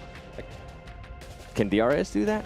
The thing is, now with this extra time, you can look back and see, oh, Vampire, this is working out really good for them. If it's working in this type of lobby, maybe we can learn and get some teachings out of that playstyle and try and apply it to our own gameplay. So DRS, of course, want to see more aggressive playstyles. Alpha7, more rotation-heavy focused moves. So I feel like this extra time can be really valuable for these teams. I think DRS can do it. I mean, they're putting themselves in such great positions. They just need to take advantage of them. Exactly. If they started moving maybe a little bit quicker onto Vampire's position, or at least try to go for an off angle, maybe Ravenclaw can't play the rooftop as well. To be fair there, right, I was at least looking at it when Sem9 were being knocked by Vampire. That should have been a moment for DS to push into that. You said that. Either onto Vampire or onto Sem9 to get those extra eliminations for the extra points. But I did actually get information here for production. We actually know what's causing the technical delays. All the other 17 teams got together and like, no, we need to delay this. We can't let Vampire keep running away with it. No, that's obviously not what happened. We do apologize for the delays. We are working on it the best we can. Hopefully we'll have it sorted as soon as possible. There's only so much we can do here on the desk. Yeah. I think Choco got lost when he was doing the thing. He's like, where's Choco? There's so much meme potential there. There really is. I really want to see some, please. Well, where's my team? His team just keeps going. When your team decides to do a 3-1 split and you're not told. He just wanted to play. Like, he was going straight to where they sit, and the team had to walk out. And he's like, no, I don't want to do the introduction. I just want to play. Let's get a game. Let's go. Yeah. What about Falcons, right? We talk about DRS a little bit, but Falcons, for me, they had a phenomenal performance last year at PMWI. Obviously, completely different team. Yep. But what I'm getting at is, like, Team Falcons have so much... how do I say this in a nice way? They have so much support from the organization. There we go. That's what I was looking for. If you ever looked at Falcons in other esports titles, they have support like crazy from the organization. And if we talk about pressure, we talk about like people having eyes. Falcons have to be feeling it just from their own org alone that they had to perform. The amount of like money and time and investment that they're being given to the players, they've got to be able to show up. You've got strong individual players. You have TQ, you have Acer, which are doing great for the team. But more specifically, one thing that hasn't been mentioned for the team, and we remember last year for Falcons, their coach, analyst, was Joyboy. And he's back for the team this time around. And that kind of knowledge, experience from the coach, Joyboy, is really valuable for this team. And it might take a bit of time because this is a team that isn't really used to this stage, used to playing against these teams. But I feel like you give it a little bit of time. I think especially this first day, they might come back with a very effective game plan tomorrow to dominate. It was good to see that they were able to take advantage of Sandhawk, right? They ended up, I think it was with the 3rd place finish, only 2 elims, but at least being able to get a good little kickstart, being able to start off the tournament well and not have as much pressure on their shoulders if if they went like, let's say 16th place, 0 LMs back-to-back, oh man, that pressure starts building like you were saying, Jason. 16 plays, 0 limbs. That sounds very familiar with a couple teams. Do you know which ones I'm thinking of in North America? I don't know what you're talking about, sir. They're fantastic. They are the opposite of busy. And I can't think of the last word about how I kind of hint at it. What about Infinity IQ? Coming in from Vietnam, everyone knows the Infinity, the Thai team. But coming in from Vietnam, different. I'm trying to get it. I was right. You're running under the kind of similar name, right? I think they also have some pressure on themselves. And I don't remember what place they're in. If you can maybe enlighten me with your photogenic memory, Seven. Let me think about this. I think it was 10th place, especially in Aerial, 10th place, 7 ilms. It was a nice amount of ilms. Yeah. 7. Box, tell me which position are they in? 6th position. Thank you very much, Box. Razor, appreciate it. Cool. You know what? I don't even need to promote anything. You sell it yourself. That worked. It worked out great. Yeah, yeah. Right now, if we stop right now, they would qualify main tournament. There's only 2 games. It's too early again. Okay, well Way then, too early. why don't we maybe twist our attention or focus our attention over towards what is coming up in just 3 days' time, right? We have 3 days total of All-Stars. Then we have the main tournament. We got Twisted Minds in there. We got 628 coming back in from PEL. I'm actually really excited to see them. We got Reject coming through because that's always a staple when you talk about Japanese PUBG Mobile. Yeah. Alter Ego as well, which has always been interesting to see Alter Ego and BTR potentially playing the same tournament. Box Formation Gaming as Colaris. And then, of course, Stalwart. I mean, you're a big proponent of Stalwart Esports. Why wouldn't you be with how good they are as a team? Do you think that this is maybe their year? I think it is. I mean, they've just been getting better every single time. I think PMGC Grand Finals 2021, they got 5th, 6th position around that spot. And now they've been able to get themselves all close to a podium finish this year once again. Like, they just keep to be improving year after year. And what's even more important for this team, I'd say, they picked up Icy, which is an old player from IHC, and I think that's brought a lot of extra value to the team and experience from another team, which is always good. But Nazerd, more specifically, has been a player that I feel has been silent in previous years, but has really come in his own as of now, I would say 2020, the end of 2022, and especially 2023. So it's not just top on action anymore. They're doing well, they're still doing fantastic, but all the other players have that fragging potential behind them. The eye-gelling is on point, so if you can maneuver that team in good spots in a similar way to Vampire, they have a chance to win the whole thing also. The big question mark for them was always how slow are they going to be starting? Because we've seen it over and over again. Issue. Yeah. I feel like it's with them and Alpha7, it's always the same thing. Are they going to be starting off slow? Are they going to end up picking it up? And usually they end up picking it up at the end, and by then it's just a little bit too late. So they need to be able to start off hot. I would say Senator is a big reason why they're able to, after a bad day, to be able to recoup, get some research done, and then just start building some momentum. Like Senator, the coaches, Sir Tanny, Joy Boy, Senator, you got so many big name coaches that are able to just put the team in the right mindset before these matches. Even after a bad day, they can catch up. I mean, Alpha7 too. Slow start to get that momentum going, and they're just going to dominate the lobby. So Senator is a big reason why I would say the entirety of Stalwart is so relevant to this day. I think that's what we saw actually in their breakout tournament. I think it was PMGC, if I'm not mistaken, right? In like a league stage, and we saw them have a breakout moment. We talked a lot about like the coaching staff behind the team and how quickly they were able to adapt day in and day out. But maybe I want to turn our attention towards another team hailing from the region S2G's known for, Turkey. Ooh, Fireflux. Yeah, because only one of the entire talent crew actually predicted Fireflux as being the team to win the main event. What was it? It was Blank over there. Was Blank? You did it. Okay. I mean, Fireflux, still a really strong team when it comes to macro, etc. But really where they stand out, I would say in a similar fashion to Alpha7, is when they start to be aggressive. Yes. If they're in a good position and you're starting to push against them and it's 4v4, you're not going to win against Fireflux. All right, well, ladies and gentlemen, it is time. Again, we do apologize for the technical delays, but our third match of the day, which is our second Erangel, is kicking off right here, right now. Jot and Blank, get us in there.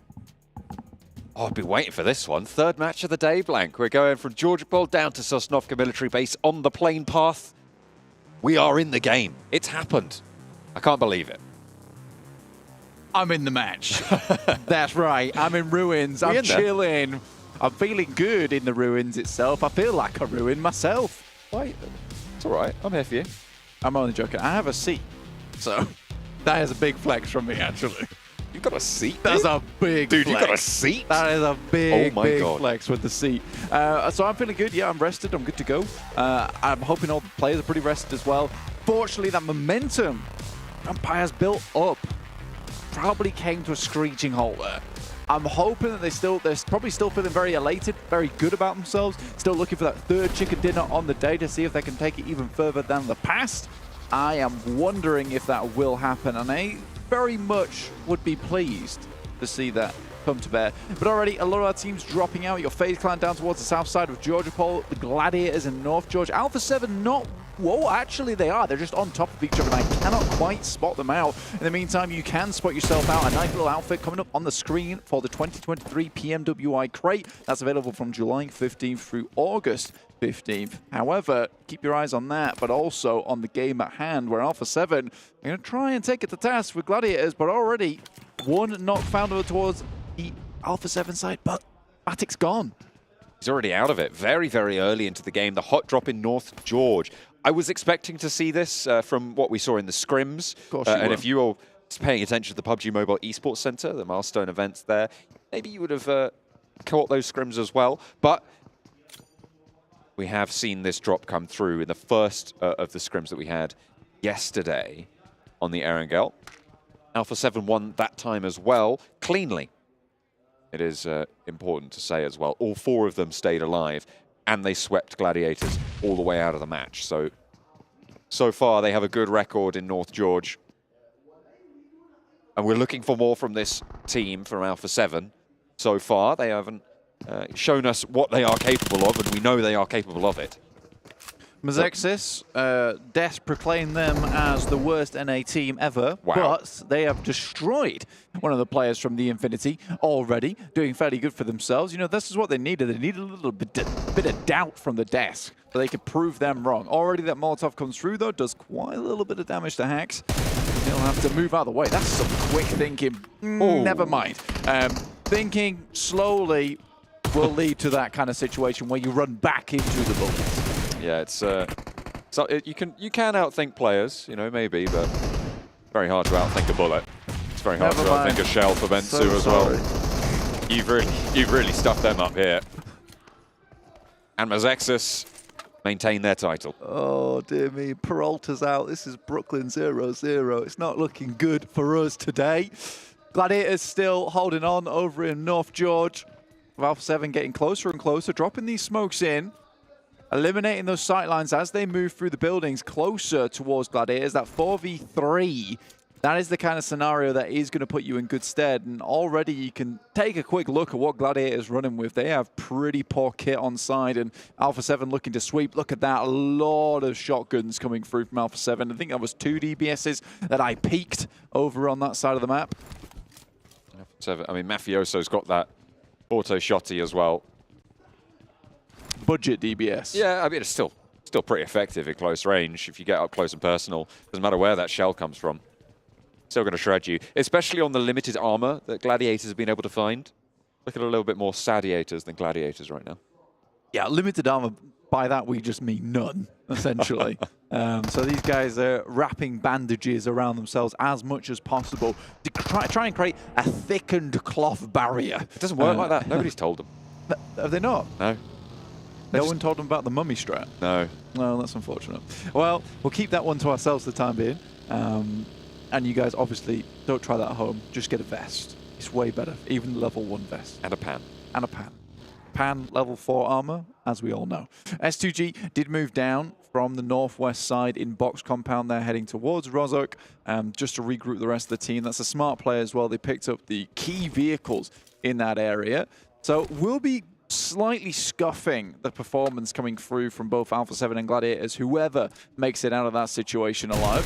Ferrari getting the window peaks. And the shotgun shells as well with the pump action. Bensu with a double barrel. Yeah, but Zexus did just get torn asunder there by Infinity. Yeah, the desk were right. Yeah. Basically. 7 was very right. I tried to make a funny, and I became the funny, unfortunately. You've always been funny. Thank you. That's really nice of you. I appreciate that. Anyway, back to the game. Dplus KIA over towards the eastern side of Rozhok.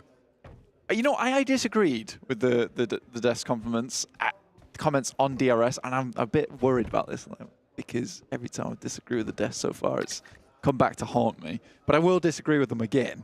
Just because I know that DRS is a passive team, but if that works out for them, that's fine. I somewhat am on board with what Seven was saying about the aggressiveness that needs to come through. I do think they come out a lot of games with very few eliminations, but they're very good at like finding little areas to get in towards a circle, maneuvering their way around teams, and finding those spots of cover to play in. Now, I will disagree completely with that last game, saying that they were not aggressive enough to get down the hill. I think it was Tony K's greediness and the rest of the team, like Schweppes moving up, that forced them into a position where they were setting up to crash, right? That's exactly what they were doing. They're dropping the smokes, and immediately what Vampire do is like, we're going to stop you in your tracks. We're dropping down the caltrops. You can't go any further. Dropping the nades through, which delayed them long enough for a situation where the two guys, as backstops in the building, it was impossible to push down towards them. So I think DRS, it was less of a situation where they needed to be more aggressive and more of a situation you got outplayed. Yeah, it was a tricky spot either way, really. It's hard to navigate that sort of thing. And they got deep into the game as well, playing second place. That's a good result, pretty much no matter what. Vampire, they've had the best results so far, undeniably, with 2 first-place finishes, 2 chicken dinners in 2 matches. Pretty hard to top that. 7 eliminations on the first one, a little bit quieter on Sandhawk, but 13 on Erangel. So a really, really solid total coming through. 2020 scoreline. Perfect. It is a perfect 2020, which is always nice to see. For them, hindsight is not 2020. They're always looking forward because they still did well at PMWI and they're going to do well again over at the second PMWI. I'm pretty excited to see what they can do here in this match. Oh, sorry, I've been delivered sandwiches. I know that sounds crazy, but it is what just happened. I'm trying to keep it together. Yeah, I know you are. I know you are. It's not going well. Oh, but dear. Man, the guy. Look, I'll tell you right now, the people here at the event, they're awesome. Absolutely, they're awesome. I just did not expect sandwich to desk delivery. That was crazy. I've never seen that. That was outrageous. I love it. I love it. That's the best rotation I've seen all tournament. Oh, absolutely, man. Hard start shift. Let's look at that because it's cut the. Let's pay attention to the game because we got that cuts out the river, which is a major feature for a lot of teams in terms of their decisions on rotations. Right? Are you going to hedge your bets, stay a little bit north? No, you can't now. You are going to have to move south. Stop smiling at me like that. I'm sorry.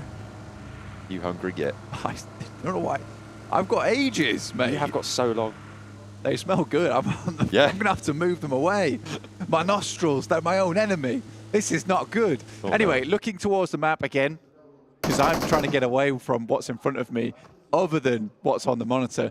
So FaZe, R8 off in the distance. These guys are all getting into fairly decent positions. I think i8 already found themselves a decent spot down towards that south side on yellows. This is a strong spot to be in. Really covers your backside too towards your 6 because Sosnovka, obviously a little tiny bits in it, but it's unlikely for i8 to come into any contact with teams from that area. On the other hand, R8 is taking a fight with Vampire. Now, this team is not one to be trifled with, as Stoned actually already does the work for Tony K. Look at these guys. They're competing to see who can get the most of limbs. I mean, if you can't, if no one else in the lobby is competing against you, compete against your own team. Why not? Just have a go. Have a bit of fun with it. I mean, it's a little bit early days to call it for Vampire, but they are in a very good spot. On this hillside, Vampire, southwest side of the urban environment there, and Chinky in the middle of it. They've got a good spot. Don't you curse No, I them. don't do curses. That's Max and that's you. That's true. I have rituals. They require a sandwich sacrifice. I've already had to move them away from you. I know, I'm a fiend. It's a problem. Yeah. Looking at this circle, though, in particular, I think the major highlights, obviously, are Pachinki. Pachinki. There's the church as well. Nice high ground going on there. A lot of this area down towards that southwest side covered in fields, so a bit difficult to make your way through that location. I think a lot of teams will be just looking out for these little divots, these areas around the map where they can find some high ground to play around with to get that scouting done. Alpha7 playing a slower playstyle this time around as they were embroiled in combat with the Gladiators, who were prodding and poking them with their tridents, which I'm sure have a better name I know. No, they are called Tridents. No. I'm pretty sure they have a different name in gladiator combat. I can't recall it off the top of my head. Gladiatorial combat. Sorry, I know you like to be correct, so I'm just trying to be on brand. I mean. Yeah, see, there it is. There it is. But yeah, so they were really very much taking up a lot of their time over on that northwest side. But Alpha7 opted to go down towards that western side. I like this decision as for. I think it's a little bit more acceptable for you to take the fielded crossing, trying to predict that these teams would not go for that position. However, it has moved further down towards the south. There are some compounds on the edges of the fields. So great. This is great news for Alpha7. The Netman. The Roman, I did just look this up. The Roman gladiator who uses it is a trident. Is the Retiarius? Yeah, Retiarius. A Retiarius, which literally means Netman. Yeah, in layman's terms, the Netman. The Netman. He throws a net at you. Yeah. Can't get out of that. The world's first original superhero. And they do like to sort of throw those nets out, try and embroil these teams. Unfortunately, sometimes there are those knives that can cut loose from that net. The gladiators. And Alpha7 showed us that it is very much possible to do so, with Matic being that loose thread. Yeah, I think the issue that Gladiators came into here with Alpha7 kind of forcing them down towards this eastern side of the map, particularly with that plane as well, there's going to be a lot of teams down here. So maybe Alpha7 didn't confirm all the eliminations, but what they certainly did is they confirmed themselves a very easy rotate down towards this side of the circle and have crunched Gladiators into a pretty poor spot for them to be in. So I'm a little bit... I'm kind of wondering what Gladiator is going to do next, really, because there are so many teams to go through. And I am, again, in a little bit of awe of Alpha7. They haven't really shown us massively what they're capable as of yet. Still getting some decent games, and there's definitely the individual performance there. But now, as for, in a fairly strong position, I want to see a really good game out of Alpha7. It is their opportunity to shine, for sure. That opening to strike with fight-like confidence. Kitsune goes down again for Gladiators against Falcons on the southeast side, flushed away, which means Gladiators are now on 2, trying to play on this south side. They are surrounded, though, in their current position. Meku trying to make a breakthrough. Tixi left behind, a little bit in the dust, but Meku seems to have been able to get away for now. Bigetron, in the meantime, against DRS. Delta up close, but Alkev shot through the window is good for one. It is traded off, though, as Gianti answers. It is very much back and forth between these two teams right now. Delta down and flushed, but 2 players knocked for Bigetron. Shut the door in the face of Killer, but the nade is still cooking. Drops it through the door, gets the flush out, hops in through the window. Doesn't have any resistance on the first push, but the nade is brilliant. And hang on a minute, that came from Gianti. It's bad. It is so unfortunate there, and Gianti now left wondering what he's done. Oh dear, Bigetron, stay alive, Gemfos Reservoir. That is unfortunate news. R8 now embroiled in their own combat, but iKURD close it down. Mate, I don't think Gianto was thinking, what has he done? I think probably thinking, where am I? He was spinning in 360, let alone a 720. He had no clue what just happened. You, high man, closes the door in his face, says, we're not open for business, we're not taking any cold callers, and then turns the entire fight around. You know, he did not know what to do after Giante threw that grenade. I think he was just suffering from a case of, I feel bad right now. What have I done? Yeah, the guilt. I have betrayed my own team. Oh well, he'll get over it. I have to for next game. He will. They want to have. He's coming back. If they want to have a good time, because, you know, tied up in 3rd place with some of the big dogs, you know, it's certainly still a good spot for them to be in. They'll have to pick up the pieces into the 3rd of today's Erangels, because they won't be playing this 2nd one. Yeah. It's so unfortunate. I think DRS is a team that loves to get to the end game as for, and I think as soon as it's a case, because they have such good camaraderie on that team, and if you eliminate your own teammate, that camaraderie's out the window. And I think he genuinely felt horrible with that moment. S2G though, Calci going down to Ravenclaw. Vampire continuing on their terror-buying reign over here on the games today. S2G trying to find a little slice of, well, far from heaven, let's put it that way. And it's really not going well Bigetron eliminated. It looks like S2G going very, very low, eliminated as well. In fact, Gladiators getting picked apart now. Everybody on the southeast side having a real tough time, but Meku last standing for Gladiators after sending out a little bit earlier. Yeah. Alpha7 staying out of dodge on the southwest still. Yeah, they've done an excellent read on this circle, honestly. I thought this was such a nice rotation from them, forcing a lot of teams down towards that southeast side. Gladiators have certainly suffered because of it. You know, Meku's just pulling the Kitsune, just live it play right now, which is their slogan a lot of times when they head into these games. They get quite a few placement points just off the back of that, which is strong. Anyway, Jason's pilfering the sandwiches. No, you get away from my sandwiches, sir. I think they were. For Don't come back. Hey, hang on a minute. Hey, stay away. Stay away. We're going to zone you out, just like Yokohama is zoning out the I don't southeast know why side. that angered me so much. It really did, didn't it? You really got there. I was stopped mid-sentence. You full on Can squirrels. you put them underneath the desk? No. They're in sight. It's a problem for me. Just, oh my goodness. Thank you. Put them here. There we go. I can't see them Can't see 'em. anymore. Perfect. They're outside out, man. What, the sandwiches? Yes. Okay. No, I don't know what I don't know what you're talking about. What I do know what I'm talking about is Vampire right now. Schwepp's still holding on to this high ground. 5 eliminations so far is really, really good. Obviously, iKURD's trying to get a little bit closer. I think Ravenclaw's in one of these positions that is fairly dangerous. But if he can get a cheeky grenade lob and do a little bit of damage to one of these players, figure out their location, he's going to be a real key component of this incoming engagement. Alpha7 curtailing FaZe on the southwest side as well. In the meantime, Stoned absolutely has the range advantage here.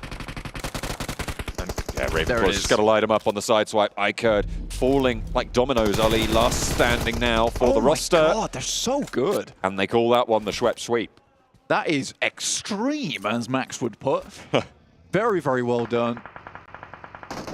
Honestly, Ravenclaw has always been such a standout member for that team. Did FaZe just take down Alpha7? I think they did. I think FaZe just wiped out Alpha7 on the southwest side. There's no way that just happened. Yeah. We were on board with Vampire cleaning out the north side, and we missed Alpha7 on the southwest. That's such an insane... So that must have happened so quickly, John. Yeah. And they That didn't is lose a very player. confident. No players lost, just one knock. That is crazy. They're not going to be happy about that. And this is why I wanted to see the full team shebang coming through from Alpha7, and they just have not shown us it here as of yet. It's just Revo, my favorite player, who's doing well, which I'm happy about. But I think that he would also like the rest of his team to start stepping up a bit. Needs to be a bit of chopping and changing coming through. Dplus KIA losing one more and down to 1 now. 9 teams remain, but 3 of those only have 1 player. And Infinity IQ, they've just been bumped down to 1 as well with a knock sent their way and a very low HP bar, in fact, eliminated fully. They are starting to drop now, so we're down to 7. I only, about 3 seconds ago, said there were 9 teams. Yeah, it's really, really dropping fast, and this is what we're typically seeing. Most of these matches so far, John, is just from Stage 4 to Stage 5, we're going right back to the good old days. The Thanos snap of Stage 5 is coming in, where we're just losing a lot of players very, very quickly. Meku, again, he's really pulling out the Kitsune just live it play, and it's working out very well for him. He's out in the fields, could even get a top 5 off the back of this, which will take this lackluster start to their game to the next level, to a luster start to their game. Yokohama Donuts Varel losing a player to a nade. You didn't like that? I didn't get it. Okay. Is the issue. AGONxI8 putting Ordnance down the hill towards the position that has been held for quite a while by this team, but they'll try and fight their way through, do so fairly successfully. Aussie going down. Tony K actually picking up that point. Nicely found. Blade gets another nade over onto Naoto. And Tony K picks up the point. Oh my goodness me. Vampire just pilfering, plundering the ill-gotten gains from atop the ridge. The Vampires aren't in the most amazing spot coming into the later part of the game, but the fact that they're still just taking shots so confidently is incredible to see. Yokohama holding on for themselves. Missile, Kazemaru inside the shack. Obviously, as teams get closer, that will become more difficult to hold on to itself. 6 teams remaining. Meku still in there for the Gladiators, which they must be really happy about. The thing is, Alpha7, look at this. They're actually going to have a worse result now than Gladiators. Really, really well done coming through from FaZe Clan to pull that one out. Now they're 4 players looking to take control of the circle. Yeah, FaZe has already struck out towards that middle, and it's going to slow down AGONxI8 trying to descend here. Won't be too much of a barrier to getting on in, but Yokohama Donuts will fall. Their goose is cooked for the time being. Falcons yet to leave the safety of the buildings atop the hill, but they'll have to do so now. FaZe have probably one of the better spots here, but Vampire are looking to sweep. This is an interesting sweep as well. They are so aggressive on it. Schweppes turns the vehicle around, grabs the wheel, spins that one for 6. Demolition Derby coming through for the Vampire Esports sweep. And that's what you love to see. This is confidence. We were wondering, can they keep this momentum up through the downtime? That's crazy. Blank, we've got our answer. It's absolutely yes, they can. Look at this. They've left Ravenclaw on the back angle as well, on that off angle on the north side, looking out towards those fields, trying to keep that pressure that they've had the whole time. It is still a phenomenal positional performance from Vampire. The question is, can they breach where AGONxI8 I would say, failed to do fully successfully, get up to that shack and foothold there, leap into the fields. Yeah, like I said before, this is always going to be quite a difficult rotate for Vampire themselves, but the smokes are down, UZM's out, a Molotov through the side, just guessing where that Molotov's going to land, and it starts to put Falcon in quite an awkward spot. Stone's in now too, Falcon has oversight, and they're trying to finish off this fight as quickly as possible. Falak's burning, will have to move out, but Ravenclaw goes down to FaZe. As does Stoned as well from the high ground. There is an answer, Schweppes is still alive, as is Tony. Schweppes has to reposition, will get felled in the meantime. This push is so difficult to make. On the outside of the circle, Vampire, no matter what happens, they've had a third excellent game. I feel like our excitement is slightly curbed by the fact they're coming off a back-to-back chicken dinner, but they have 15 eliminations here, Blank. I want them to get one more elimination and then go out, because then they will maintain the perfect score of... Wait, is it? No. I think if they go out now, they'll still be on 21, If they get a chicken dinner with no more eliminations right now, then they'd keep the perfect balance. No, because it'd be 20. They'd be over 20 at that point. Would be bad. They'd be at 25. I'm not entirely sure what you're getting at. 15 points for eliminations. They're on 40, so 20 points on placements and eliminations each. If you want to keep it even. I see. Yes, mate. Yeah, that's what I want. Yes, 100%. Yeah, so they've got to win right now with no more points. Okay. If you want to keep your balance. Win right now with no more points. 7 eliminations for Tony. Oh, that's not happening for me then, is it? Yeah, Tony's been... I think he's redeemed himself from last game. He did pinch away 2 of those points on the hillside. That's fine. I still think there's redemption there. Ooh. 6 moves in for Falcons. Teak off in the distance now, maybe looking for a little bit more. And FaZe furious with this approach onto one of their players. Now looks to rebuff them. Maku just living it as per usual.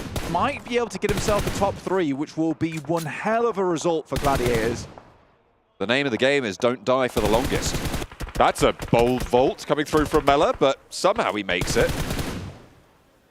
Looking for the res as well. That's crazy that he managed to make that, to be honest. I'm very, very surprised. Yeah, as am I. I don't think I've seen that play, that maneuver, come out very often.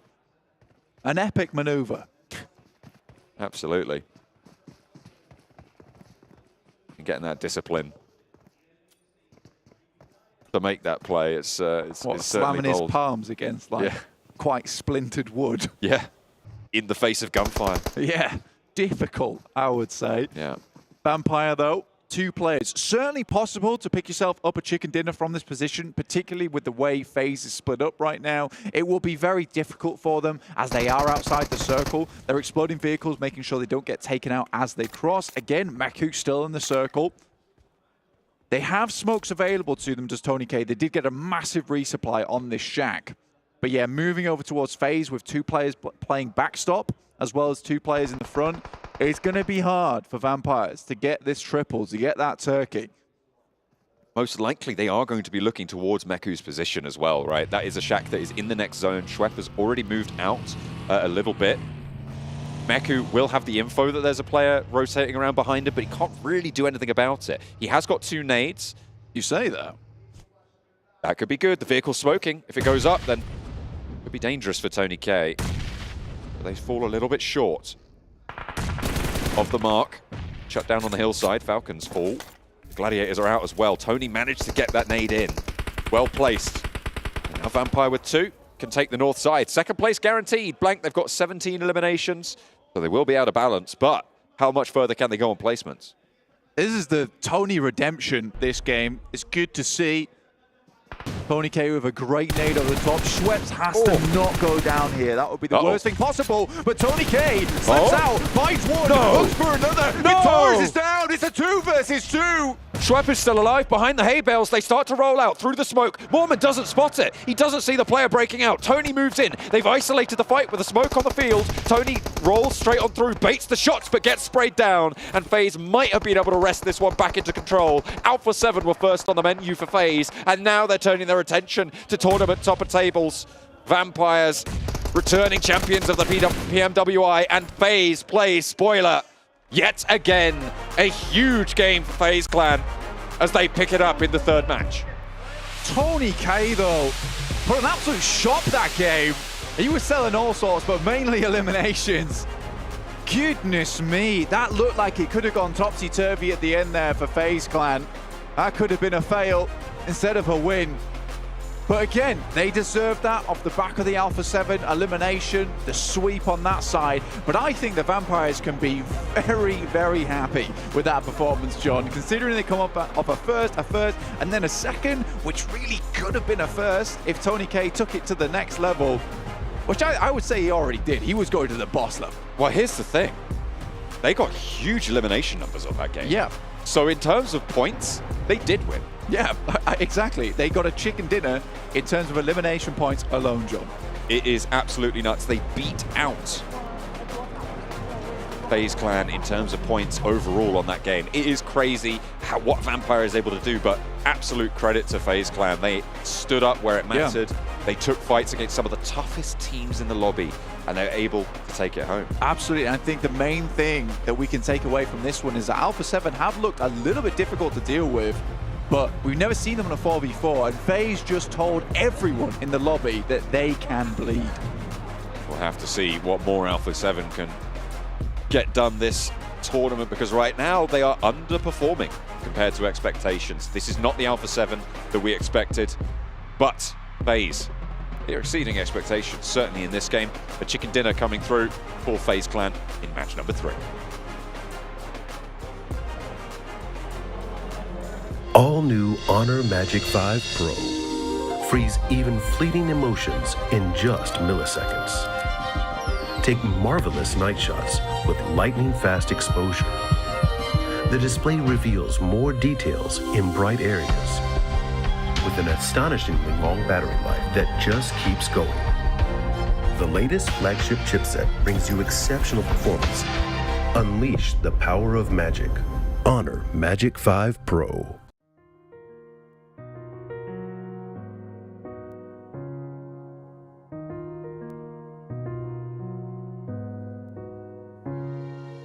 الحياة لحن، ولأننا جزء من مقطوعة عظيمة تحركنا، تلمسنا، تصنع من لحظاتنا ذكريات بديعة. لأن الوجبة، التجربة، المغامرة، حياتك بعد جديد في هيلتون الرياض.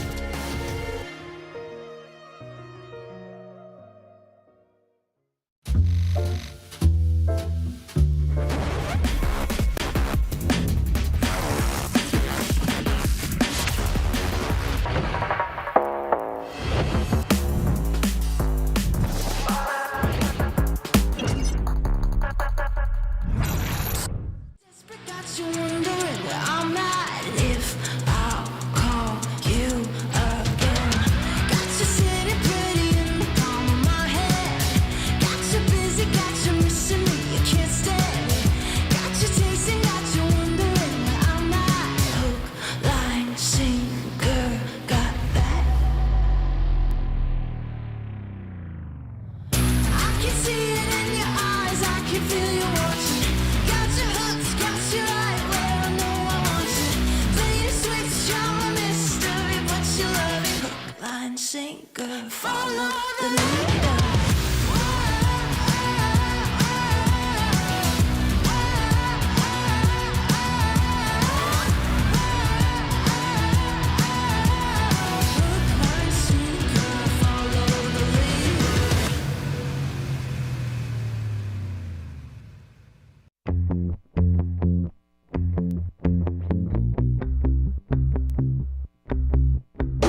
Big congratulations to FaZe Clan for taking home their first chicken dinner and being the first team to get one besides Vampire Esports, though it became extremely close there towards the end, almost losing out on a 4v2.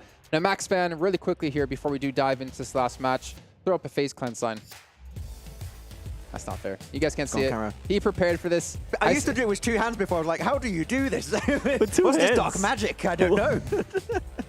If you've ever played video games with Max, you can understand why he doesn't have great coordination over his hands and fingers, to be fair. I'm a video game enjoyer. Player, I'm not that good.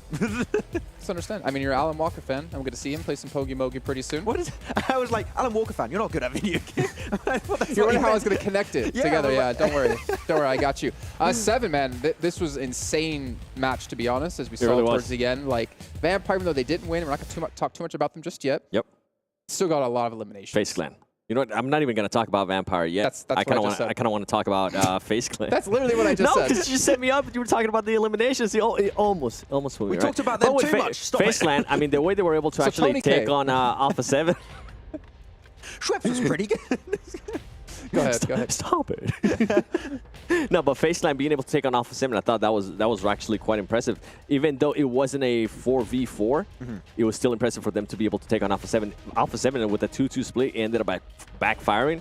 And now moving on to the actual, the final part, FaZe Clan waited up for the right angles. They were able to use the right splits too. And we saw a risky play on one of the players being able to kind of just jump over that? Yeah, I have no clue how he got away with that. He just leaps over the wall, and he was getting shot at and just makes it I want to say that was that Schweppes shoot? I think that was Schweppes shooting at him. So. It was Vampire play, yeah. If he gets that knock, I think FaZe almost lose that, right? Because you had a Falcons player still there. Yeah, I mean, you had a player, I think it was Onzen. He went to res Onzen. If he does not get that leap, 2 players knocked, you don't have the off angle anymore. And then it's 2v2. Yep. Vampire could have won it off the back of that one dodgy play from Mela, let's say. One play. Let's take a look here at the points got in this last match. 17 eliminations for Vampire Esports. So they don't win the chicken dinner, but they get the most points in the match. That puts them at 63 points.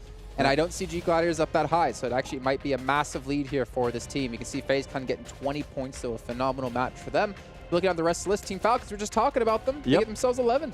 You were talking about how much pressure they were going to have. Well, guess what? They're kind of putting the pressure off their shoulders with this kind of performances, being able to put up this kind of points. Well, pressure does make diamonds, as we all learned during PMWI the famous 2 years ago. Yes. You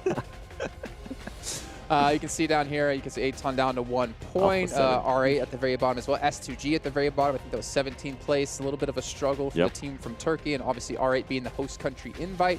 A lot of pressure overall for a lot of these teams, but again, that was our second air and go.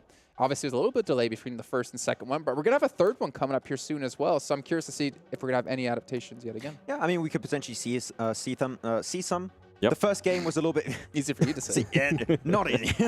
The first game was a bit rough because the plane path here, I think we could say this was the first normal Orangle. We had a normal plane path, a circle that you can tend to see pretty often when it comes to Orangle here towards yellows. So I feel after this, you're going to have a lot more information on how teams dropped, how they rotated, and bring changes. I feel Game 3 is the one where we're going to see these adaptations really coming through. We did get a bit of an answer if we were going to be seeing the hot drop between Alpha7 and Gladiators. It did end up happening, and Alpha7 actually got the upper hand.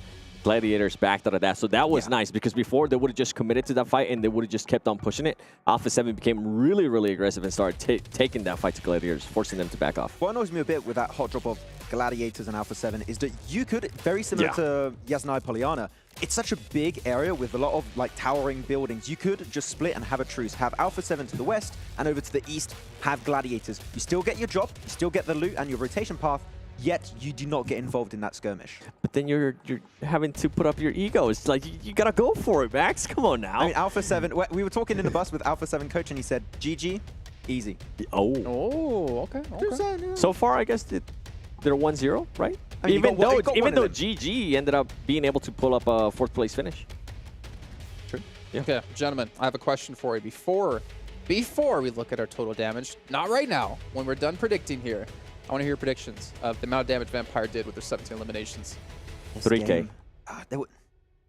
3K? Yep, 3K. Well, the best part about this is we have Kalaris yet again here, so maybe if we do see a number like that, we'll hear a great sound. Max, what about you? I would say 2.8. Like, they were playing Pachinki Hill, which is really Price good. is writing him right now. I'm trying. But I was going to say 3K, so I'm playing around the 3K line, but it's going to be around 3K, so 2.8. Okay, well, let's see. Let's take a look at our total damage here in this last match. Obviously, Vampire should be extremely high. 28. Got him! Got him, yes! Yeah. You go to the showdown. I go to the main tournament. Let's go. But I mean, they were playing Pachinki Hill. Yeah. Right? At some point, I think that before they started even leaving Pachinki Hill, they had 8 eliminations because they're so good at understanding the value of that spot. If you get even remotely close, they're going to defend it with everything they had. And which is what we they saw it ended up perfectly doing. happen against S2G. That's how S2G ended up losing some of their players and ultimately ended up Too close to eliminated. Vampire. Too close to Vampire. Don't want to do that. I mean, these teams need to start arming themselves with some garlic or something.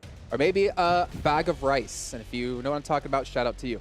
Let's take a look, though, at overall standings, actually. An idea of, honestly, how it's because vampires in the lore are very compulsive counters. Like, if you drop grains of rice on the ground, they have to count each one. That's why. Compulsively counting, yes. 63 points. So they're 33 points ahead of our second-place team.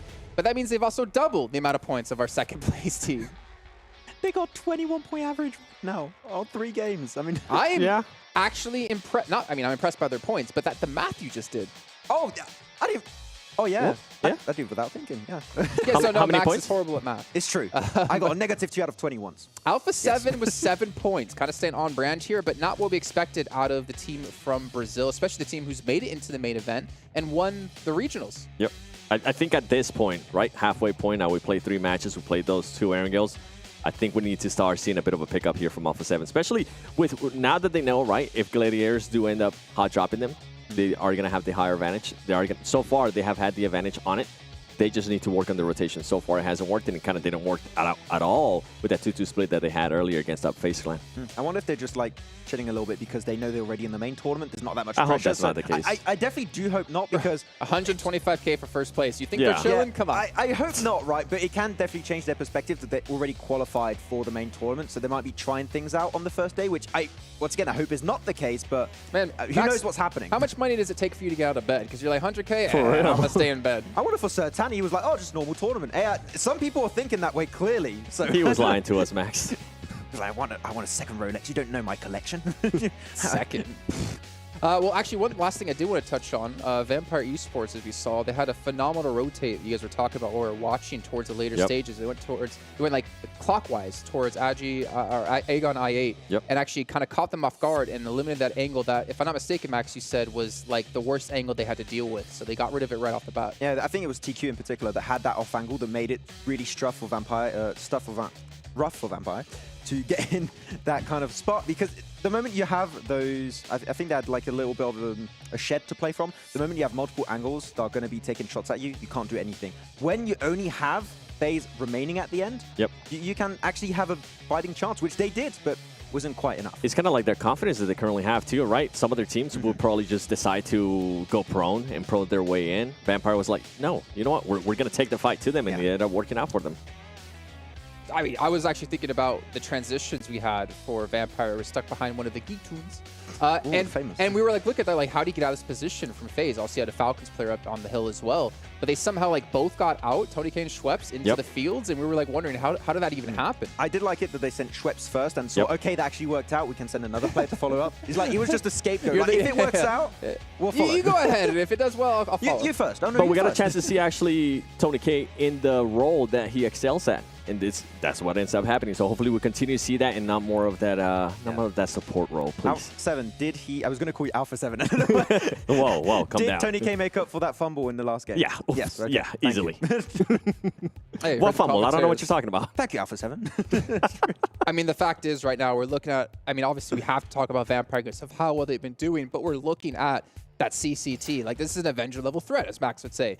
And very rightly so. And honestly, I have almost no doubts in my mind, unless they somehow started to tank from here throughout the rest of the event, that they'll make it to the main event. And I think a lot of the teams out there in the main event currently, whether they're traveling, they're already here, need to start looking at Vampire and be afraid. I think we might not see it today, but it'll come in handy tomorrow with teams like Alpha7. You were mentioning their coach, right? That's usually when we see a big leap in regards to how much bot review they went through, all the strategies that now they've been planning to counter how Vampire Esports has been able to do well. So that's what I'm pretty much narrowing that to. We won't see that today, but I think coming in tomorrow, even though we are halfway point through day one, that's when we'll see those big changes. I predict that if we do see Vampire falling off at some point in this tournament, it's not going to be because of them performing not on the level we've seen so far in these first 3 matches. It's teams around them making adaptations, speeding up their rotations, trying to be more aggressive, which a lot of teams have not been doing right now. We mentioned quite a few teams in that situation. So I feel like they're just going to stick to their game plan. It's been really effective and doesn't seem forced, especially. It's just the synergy is there. The IGLing is on point. They just move as a squad really, really quickly, which is what teams are struggling to respond to. So they're going to fall off is when teams start to level up. I mean, even when we saw them take over Pochinki Hill, we're like, whoa, okay, this is a very strong position for this team. A lot of people are going to be in trouble. Sorry, I just thought it was funny. It's like, the team's going to fall off when the other teams in the lobby get better. That's basically what you just said. That's the top tier analysis that you're is, here for. That is the hard-hitting analysis that we go to you for, Max. But I do have to ask you, Max, can you ask the Magic Box, what was FaZe Clan's ranking before that last match? Because they got 20 points from that, and they shot up the leaderboards a lot. Tell me. It starts with a 1. Okay. Oh, so 1-3? 13th position. Thank you very much, Mr. Box. I appreciate that. Good times. Yes. 13th place. And off that one victory, it put him into position to qualify for the main event if we were to end off now. Like that is, again, how close everything currently is here between all of the teams at the moment. And honestly, it's getting tough. And we just keep talking Vampire, and I feel kind of bad because there are other teams in this event. Yeah. It's such a big storyline. Like, you can't not talk about them. Let's talk about GG real quick. I mean, 3 matches in a row that they are within the top 4. I feel like that's quite impressive for that team. Even especially considering what happened there early on in this last Erangel where they lost a player to Alpha7. And you mentioned it perfect.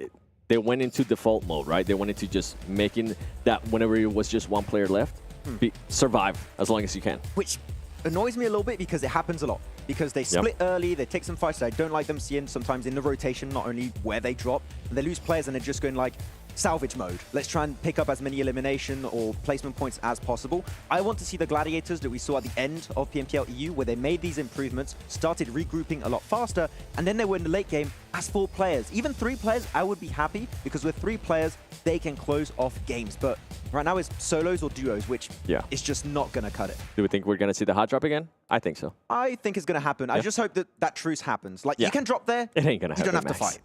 Yeah, true. At least to be fair to GG, though, I mean, trying to make the best out of a bad situation. I mean, we could obviously talk forever about misplays of, being spread too much or taking fights they shouldn't be taking, but the fact they got a player into top 4 for those extra placement points, I think if you want to be a CCT, like, you have to be able to do that effectively. You have to be able to salvage as many points from a match, even if it starts off horribly. And we've seen that happen a lot in North America. I'm trying to think of, I think it was Dong, if I'm not mistaken, did that multiple times. For Puppeteers. Like, he was able to keep this team alive and just get the extra points, and it actually helped them out quite a bit. It was Dom being able to come in from the off angles, being able to sneak up on people too. Great performances from him. Is there any teams like that you've seen over in Europe during the PMPLs? We've seen just like one player be able to carry the team through with placement points? Got to try and think of that. I mean, you had that with Gladiators then happen quite a few times, and they've been able to improve that over time. But it's not something you'd see as heavily in Europe, no. Typically, you'd see like full teams try and make into the late game most of the time.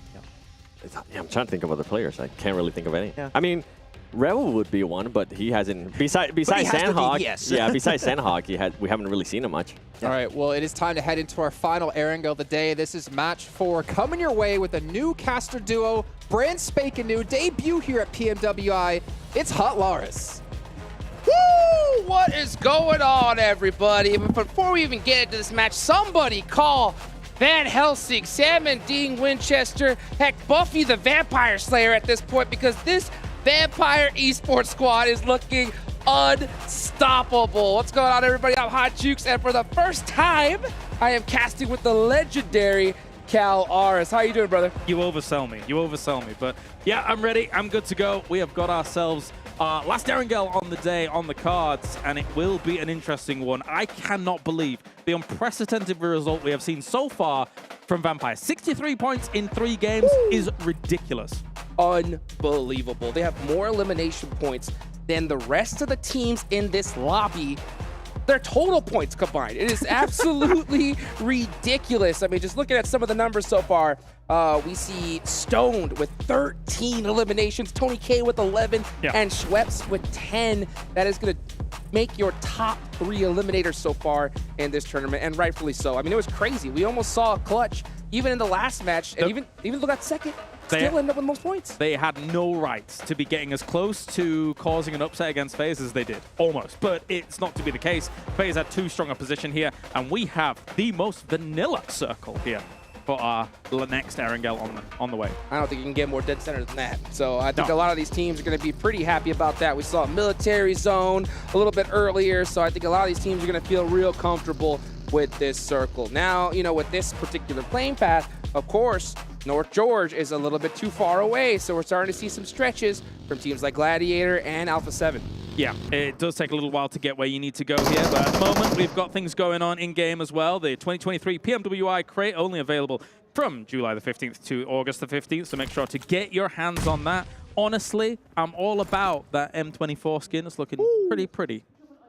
I'll tell you what, man, whenever I'm having a bad day, suppressed M24 shots. Oh, it's a lovely sound. Oh, yes. This just sets me in the perfect mood for this. And speaking of perfect mood, Bigetron, right, starting to sneak up over here in Novo. They got a little bit of a battle here, and we'll see how they're going to be able to take this fight. You can see them with Peralta up in that front side with the Tommy gun, just trying to catch an angle. And Active on that top side is really going to have to be able to give that intel to the rest of the squad. Let's see now, as we do have Novo being quite the precarious spot to deal with. Obviously, we saw this kind of unfolding in the previous game as well, right? And once you've kind of got this checkpoint position between Novo as well as the bridge, you control a lot of this, unless a team wants to rotate really far around. So the fight eventually will come if Infinity actually, you know, kind of forces the issue here. But Bigetron, yeah, happy to stay still for now. Yeah, they definitely need to put some points on the board. With this zone, they're going to have to get moving pretty quickly here. So anytime you see these kind of engagements, and that's kind of the, you know, the result of having an 18-team lobby. You know, we don't really talk about that a lot, but it definitely changes the dynamic of this tournament.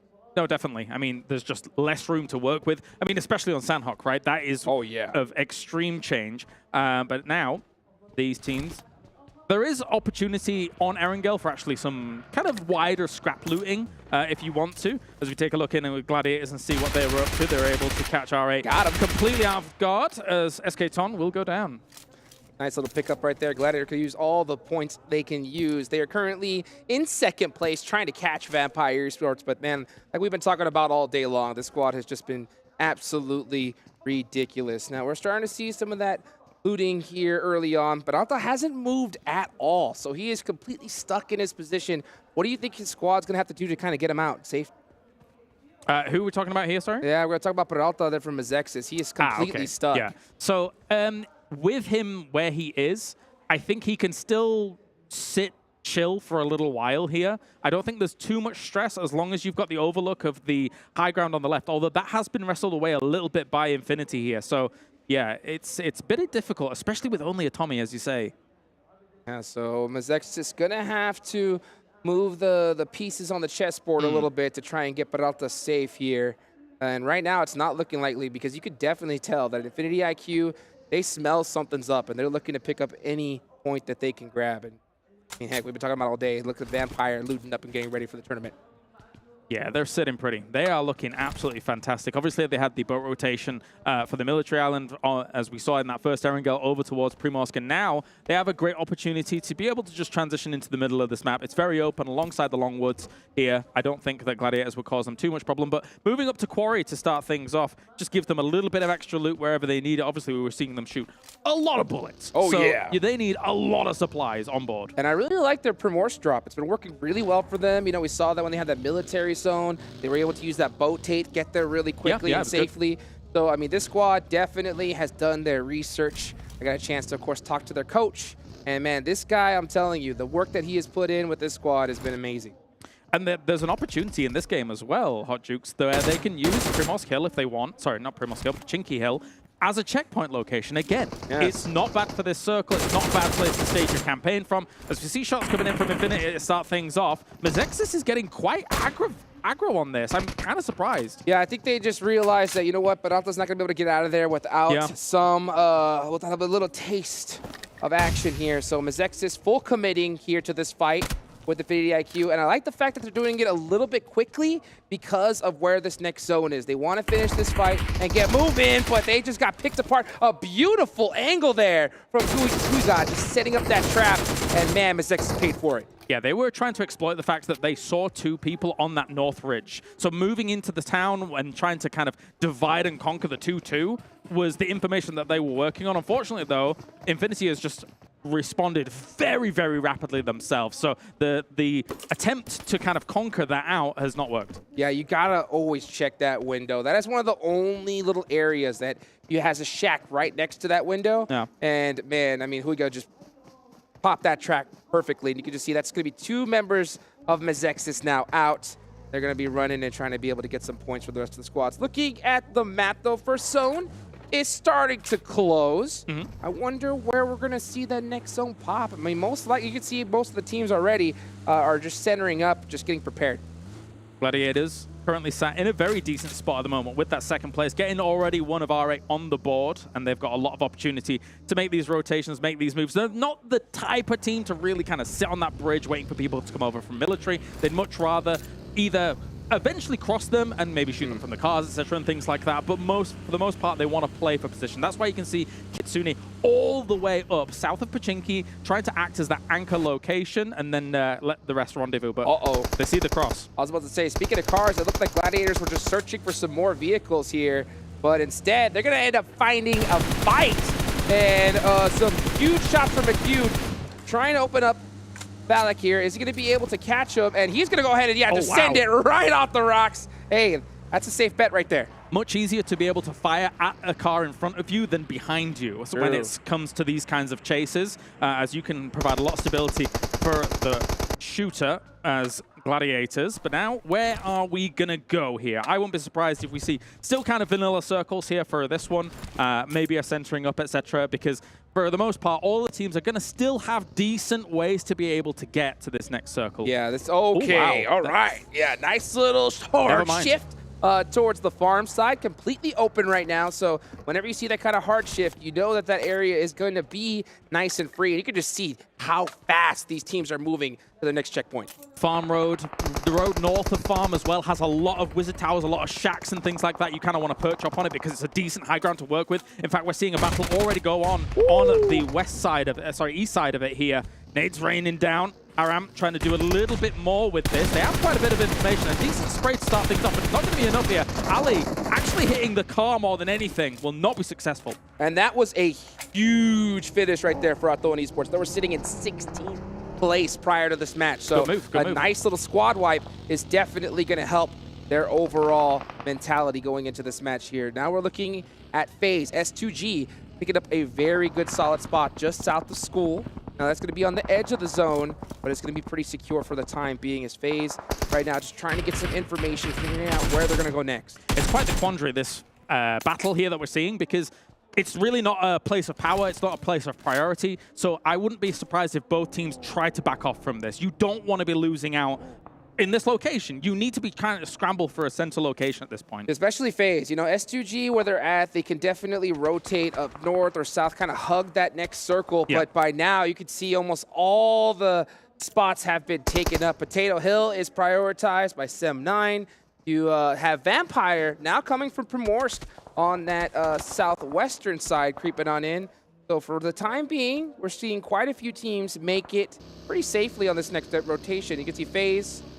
They took off. Yeah, they took off, and they seem to be getting into a good spot as well. Absolutely. Makes sense, all things considered. I thought maybe they would move down towards kind of that Potato Hill area and use that as kind of, again, a checkpoint area to gain some information on the teams ahead of you and then try and move from there. But I liked, you were mentioning Vampire's move. I like that they leapfrog ahead of what we're seeing here from AGONxI8 and kind of created a barrier to entry on that south side. If you can do that, that means you're playing with your back completely free, and then being able to kind of stage your moves later on. Yeah, we were kind of talking about that in the green room. You know, we're seeing Vampire Esports, and you kind of mentioned how you look at Vampire and how they're not too aggressive, but they're not too passive either, right? They're that Just perfect right. little blend. Yeah. The Goldilocks aggressiveness. Yes. They're really good at it. They're really good at it. And I can't believe how they were able to do so well with some of the rotations in the previous game. Coming off Pochinki Hill and then moving into those fields, they were in there for a while. They rotate northeast during all of that. Get themselves a lot more eliminations. They're a force to be reckoned with, Absolutely. man. The team to watch, I mean, these guys do not do any blind rotations. They always send at least one player, two, and just cover each other as they just move up little by little. Next zone does pop. It is going to be locked down north of farm. S2G battling it out. Oh, wow. Aton with a late rotation trying to find a spot for his squad, and they're going to have to make that rotation player sacrifice. It's a tough spot to play this, especially for those teams in the West trying to get in, because they're going to have to try for wide wraps, but there's so many barrier teams upon entry in this location, and once you kind of crest these hills, a lot of barrels are going to be staring you down. So for Aton Esports, they are going to be moving on up here, through, trying to thread the needle just north of Potato Hill, find themselves a little spot where they can. Well, they're going to definitely pass up some squads on the way. I mean, one team in particular that I'm looking at this next zone is Alpha7, right? They haven't had the start to the tournament that I think a lot of people expected. True. But they do have shelter locked down in this zone, and that is a pretty good spot to be in a circle like this, especially if that zone hard shifts on over to the east side. But yeah, Aton just having to rotate blind and just getting picked apart little by little. FaZe happy to take this fight here, as they might actually get caught a little bit off guard as well. There's a bit of a 2-2 split. Two of their members are heading forwards here. They don't want to be lingering around for this fight for too long, but maybe they felt like they were kind of caught between it and can't move right now. Big sprays coming in from Sem9, but the respond in kind here, as will be shut down. And you can see FaZe picking up players little by little. And I love the fact that we could see those player cams at the bottom. You could see the frustration on the faces of these players from Aton, very desperate to try and get into this next circle. But FaZe Clan, they got the chicken dinner in the last game. It was a little close, you know, but that's definitely going to hype them up here, but they got to get it done. Reinforcements on the way for FaZe. They realized that they had to get back here to try and help out their teammates with that 2-2 split. They've moved on to the east side of Potato Hill. Technically, Potato Hill is difficult to defend for Sem9 here if they're this split. So this could be FaZe trying to salvage it, but there's also S2G on the way as well. Well, take a look at Vampire Esports picking up players little by little on the edge of this zone. They're on the complete south side here, and this is Mazexis they're going against. It is just inactive, all by his lonesome. This man is going to need a Christmas miracle right now to win this fight. And guess what? It ain't Christmas. I hate to inform you, it is July. We are quite a ways away, so it's not going to be easy at all, as the blazing heat here in Riyadh will beat down upon them. But Mazexis is going to try and beat down on this location too. But again, when you're going up against Vampire, how are you supposed to do it? I guess get the sun, pull the sun out from Riyadh and try and burn them away that way. Yep, well, guess what? These guys are fighting in the shade. They are doing quite all right, just tallying up these elimination points again and again. S2G now up on the Potato Hill. They are into action. Let's see where this next zone is going to go, though. But before that, S2G full sending it here on FaZe. A full reinforcement from FaZe coming in here to try and go for it. Malek already starts things off against Raze. And that is a pretty big knock to take here as Mormon comes around the corner and finishes that off as well. Vintora's with the DBS in these close range locations around these rocks, able to blast S2G off the battleground. Wow, FaZe Clan clutching it up big against a major squad, okay? Nice nade there from Kalse, but can he hit another? He does have that sight line. He goes for the vehicle, barely misses. Can he hit the shot? So he gets two. Oh, the run over from the buggy. FaZe clutching it up and definitely going to have enough time to get these reses off. Really important information just in general through that fight, right? I mean, they know that the 3 eliminations that they got earlier fully cleaned up. It's very unlikely it's another team going to be putting on that threat. So you can use your buggy at that point as the battering ram. There's no way your opponent is going to be trying to deal with that as well as all the other targets he's trying to deal with. Super safe play and right on time, too. Like I mentioned, there was 30 seconds left on the clock.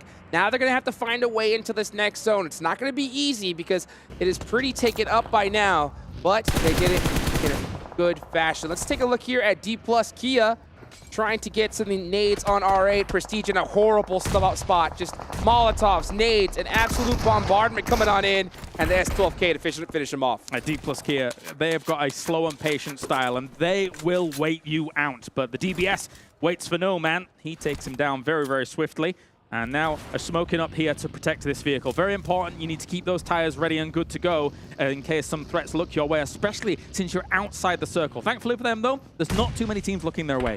Let's take a look at AGONxI8 going up against Yokohama Donuts Barrel. Pretty split up the squad is in this position, and this does provide a little bit of an opening here for AGONxI8. Let's see if iKURD can go ahead and get that nade off. He does, and gets the finish. And now, yeah, we're starting to see them get picked off bit by bit. Yeah, but FaZe is dunking donuts over here. We've got ourselves Missile going down as well. Kazumura going down.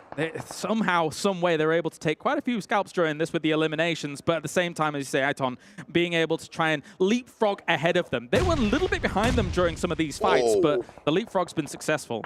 DRS with a nice nade up from the top of the mountain on down. They do hit that one, but it's going to be a little bit of a difficult time if they want to get these finishes off, because you got Agon on that off angle, and that could definitely make things more difficult. Oh, you can see there, Mormon from FaZe down to half an HP. Barely surviving that one, but this is an eviction nade. That wasn't a notice, and that has been delivered. You ain't paid your rent, buddy. That's right.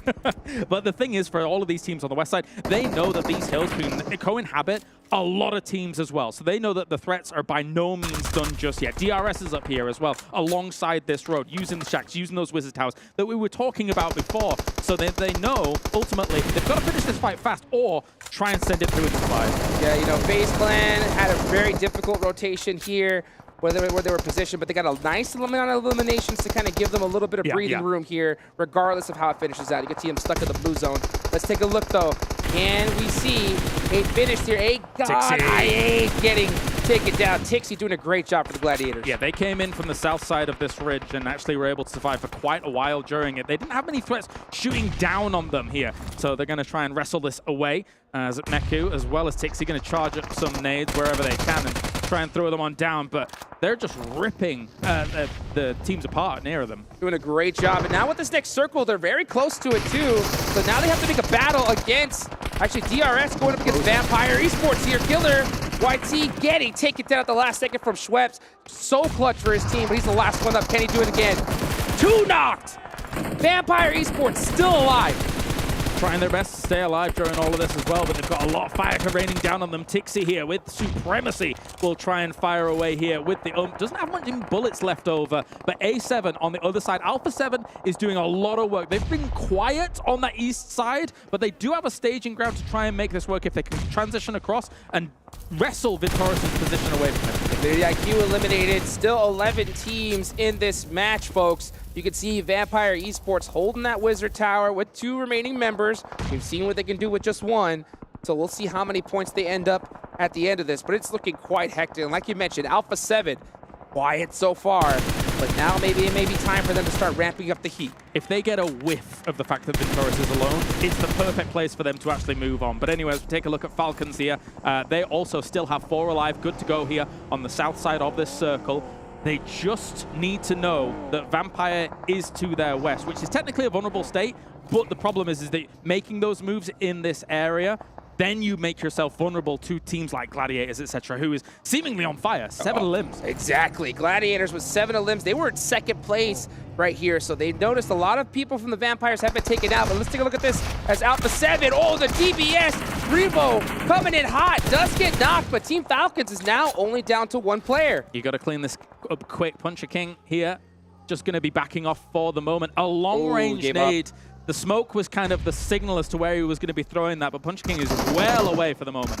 Yeah, he's going to go ahead and just cut his losses and try to go for some survival points at this time. It's going to make things a little bit difficult, but Gladiators, we're talking about them a little bit earlier. 7 eliminations so far, looking to kind of close that gap that Vampire Esports has created in these first 3 matches, and so far they're looking real good. Ooh, Tixi, 800 damage already on all of this as we see the move on through here from Atom. And then they are going to end up getting crushed by those throwables here. Fran, though, with a nice little spray, cheeky spray, but it's not going to be enough as they're going to get cleaned up by Gladiators. McHugh doing a great job of finishing that up here. Now they have their eyes set on Dplus KIA. Full laydown, but we are seeing that buggy rotate. That's just Forrest trying to get a little bit of information here on Gladiators. But this next zone, 36 seconds left on the clock. It's going to leave both these teams to breathe just a little bit. This is Dplus KIA's MO, man. They're going to be the bird spider. They're going to set the trap, and then eventually pounce, you know, okay, spiders don't growl, but you know what I mean. I think this one does, though. You think so? I definitely think they do, because they need to start not just growling, they need to start rolling, because Dplus is currently 10th place. That's right. So a nice finish against Gladiators could definitely help them out, but their position they're in is looking really tough. Fabian, it's really up to him. Can he get this knock? He does with the Bison. The B-zone is what we like to call it in North America. Looking good, and he plays some shots. Gets in a couple ones on Tixi, but Tixi's just too good. I mean, this is what I was talking about, right? Gladiators just did not have the information on where he was. Making the crawl, trying to get something going, as we do have them now. Also, not holding that off, with Ox trying to clean it up, but they're also moving down towards the bottom of Gladiators here in a slight 2-2 split. 2 barriers being set up, but they've lost one now. Woo! Tixi popping Forrest out that buggy so fast. He did not even stand a chance there. That's going to be real tough for them. And now Bigetron Red Villains right below them makes things that much more difficult for Dplus KIA. Feels like their lobby is still packed. We've still got 8 teams remaining here. Some solos, of course, as Tixi is going to take stock of the issue. Realizes that Dplus KIA is still over there, but understands that Bigetron Red Villains is in a position where they could hurt him. But there you go. Tixi, with the eyes of a hawk, is able to see him. How many eliminations did he get next to that tree? He was hugging it the whole time and just popping players back and forth. Yeah, 8 eliminations. That is going to hype him and his squad up big time. I'll go ahead and touch that crate, see if there's anything in there. Unfortunately, already taken out. And now they're still in a good spot here. Quite honestly, Gladiators is a team that would see Vampire's previous performances and say, okay, but we can do better. It is difficult to stack up against what Vampires has done, especially since they're still alive, so are now starting to rack up those placement points. But Gladiators will take on the challenge. Well, I'll tell you what, with 12 eliminations, they're doing a heck of a job at challenging that indeed. So that gap is definitely going to get a lot closer after this match. Yeah. I mean, if we have a Tixi supremacy count on the desk when Max is up there, because he absolutely adores him, that would probably hit the 20 mark, I think. Oh, yeah. I can see that happening. I can see that happening here. Let's see if Alpha7 can get on the board, right? Oh, maybe a good sign. They have 7 eliminations so far, right? And we have 7 on the desk as well. That's 3 7s in a row. That is a lot of 7s. Yes, it is. That's very lucky, in fact, I would say. And right now, they're looking real good. They're going to actually put that up to 9 eliminations. And they have this entire side of the circle. This is where Alpha7 really drives home. Wide open circles, knowing exactly where they need to go. This is where they're deadly. We could come down to a big showdown here between Bigetron and Alpha7. With the 4 odds alive on either side here, a big spray comes through. Not able to hit too much through those smokes, but if you can get a tag on someone, then you can start really putting the pressure on through those smokes. I understand why he's going for it. Yeah, and I'll tell you what, don't count out, Gladiators just yet. They still have 3 players. A lot of eyes are on them.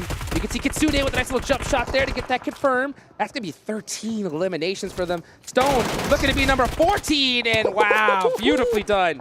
The only reason I slightly count them out to a degree is because they were sandwiched, but now Bigetron is actually moving a lot of their forces to the east side. This is quite the commitment here. If they're able to kind of catch Alpha7 off guard, but I don't think they will because of the amount of noise they made with these vehicles. And I'll tell you what, Gladiators is foaming at the mouth right now, because if that fight does ensue between Alpha7 and Bigetron, that is an easy third party and possibly a chicken dinner as well. And smokes are starting to come out here. A lot of open range, not a lot of cover here, but this hill is doing a good job at extending the play. Yeah, absolutely. You're relying on the topography here to kind of keep you instead, as we see a few pot shots coming in from Yuhai. From the distance, he's grown up from a boy into a man, as we see him now. Just going to be taking that buggy and moving on away. When you're driving around with a buggy in these locations as well, if you do expose yourself to a spray, you are quite vulnerable. So they've got to be very cautious about that too. Yeah, we just saw what Tixi just did a little bit earlier with one. So, I mean, even though you think you're secure in that buggy, I mean, these guys are laser beams. They'll pop you out in just a second. Next zone does come on up. Alpha7 does have to push their way on in. And Bigetron may end up getting a little bit closer to them in the process, but we're starting to see some shots go across field. I think Revo is definitely keeping an eye on Gladiators. Yeah, across field shots, it's a very important point that you bring up, because When a circle narrows down and bears down like this, it becomes those off angles. It becomes those really long-range shots that matter, where your opponent isn't accounting for those slight angles and slight kind of curves of the hill. So we could see that become very important, as still Bigetron slightly separated up. The other two teams here just being clumped down towards the south sides of the circle. Yeah, you can see GenFoss was the first person to get in the zone for Bigetron, and they are starting to get those splits. Yeah, look at that. Buggy trying to get some information. Matic giving away his spot to try to get that knock. Doesn't get it for the time being, and now you can see Bigetron Red Villains locked on to his position. Like a homing missile, they're slowly moving down towards the bottom against where Matic is. Matic's looking for an off angle here for Gladiators, as they're trying to control this Wizard Tower, but it only has so much value for so long now, as Kitsune and Texi are going to have to move off, move to the right-hand side here. The smoke, huge nade, cause problems here. They're not able to see when those throwables are coming in, and they're able to clip them with a nade. Alpha7 completely blind here from this position. Senethexa trying to crawl his way to that tree and get a res. They still have enough cover to do so. And we're going to see, oh, he actually peeked out just a little bit, but barely back in time. Oh, it's actually going to be BTR stealing that elimination point. Long-range kill. The long-range elimination here for them to get that secured. But BTR also taking some trades in turn. Matic really turning up the heat now, also from distance. These long-range shots are so crucial in a circle like this. I mean, we're seeing a pure three-way fight here. Each team looking at each one, back and forth. Carrillo has the rock. That's going to be huge. If will just get clipped, his level 2 vest is beat up big time, so he cannot take very many shots. He has to be very careful. Going for the peek around here with the M4. Mafioso now going to throw a grenade over towards Oh 60. my gosh! Oh, the DBS! Deceptive amount of range coming in here from Mafioso, able to shred Tixi. And that's 11 eliminations for Alpha7. Oh, but they're down to just Revo. It is a 1v1, v2, and BTR are looking real good. Yeah, Matic in the distance, looking for any pickups they can try and find here, but they're so far apart. They were Gladiators was banking on the idea of having multiple angles. That means knockdowns are very difficult to be able to resuscitate, as Mafioso should be okay. They should be able to get him. Matic going across, trying to get Kitsune up, and it looks like he might just be able to do so, because Alpha7 is very distracted here with Yuhai. Yuhai did spot Revo. He's going to get that first aid off real quick. He's trying to play this very careful. If Mafioso has anything, though, it's going to make it very difficult. He's going to explode that buggy. Has to get the reload in time. Yuhai, oh, the nade from GenFoss, clutching it up, and Yuhai finishes Alpha7. Big scalps to take here, but at the same time, that's going to trigger Gladiators to try and make a move. Now, they're at a man disadvantage here from all of this. They've got to play this cautiously and quietly. They're going to try and rely on the idea that they don't know where Kitsune is on that ridge just ahead, but I feel like BTR should be able to figure this one out. Kitsune is really close to that smoke, and a lot of these players that are real paranoid always tend to throw utility near that smoke, assuming a player's there. So Kitsune has to be very careful. Yuhai, oh my gosh, almost drove right into a red zone there. And you can just see him going all the way around saying, okay, I'm not doing that again. But that was a landmine. That was absolutely terrifying. So close to utter defeat. A really good connection on that first nade. Kitsune is relocated. The smoke's trying to hide as much of this as possible, but GenFoss realizes where Matic kind of is. Goes for the throw. That's a great throw, actually.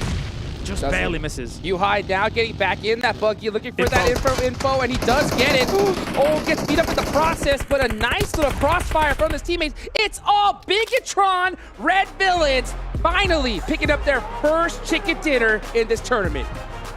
Love the man advantage, the drive-by with the buggy as well. Causes a little bit of commotion, a little bit of chaos there, and they're able to clean that up. I mean, it was a slow campaign up from that northwest side here for Bigetron Red Villains. I keep calling them aliens, man. It's all over the place. I'm so used to it for years calling them that. But anyway, yeah, what a win for them. But we're going to say they've finally gone to the dark side here and have become the true villains as they've got their first chicken dinner. But I will say this, right? Talk about point sponges, right? 3 teams got, I think, over double-digit kills. That is insane. Yeah, very impressive stuff here from those teams, especially considering it's not easy terrain to play. You have a lot of teams that can sit in these areas and fire from quite a distance, especially if teams are coming late off places like Potato Hill.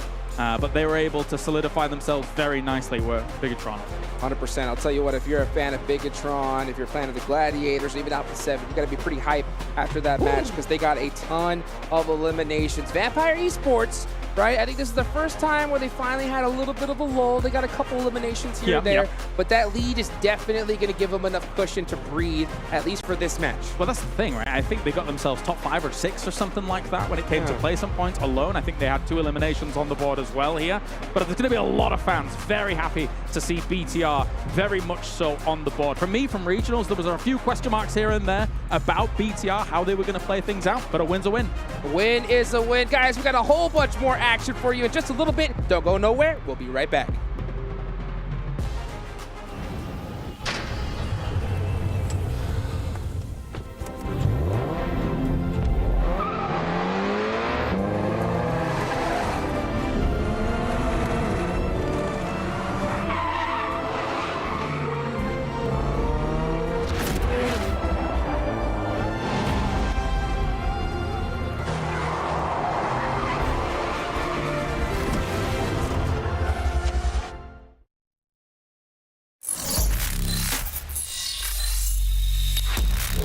Open your eyes. When you look into my eyes, tell me what do you see? Tonight, I'm gonna show you the wonders of them all. Hey, I got nothing to lose. I got nothing to lose. I need warriors. So is this what you want in? You wanna walk? Show me what's up then. Now we ready to bust in. Take everything, leave 'em with nothing.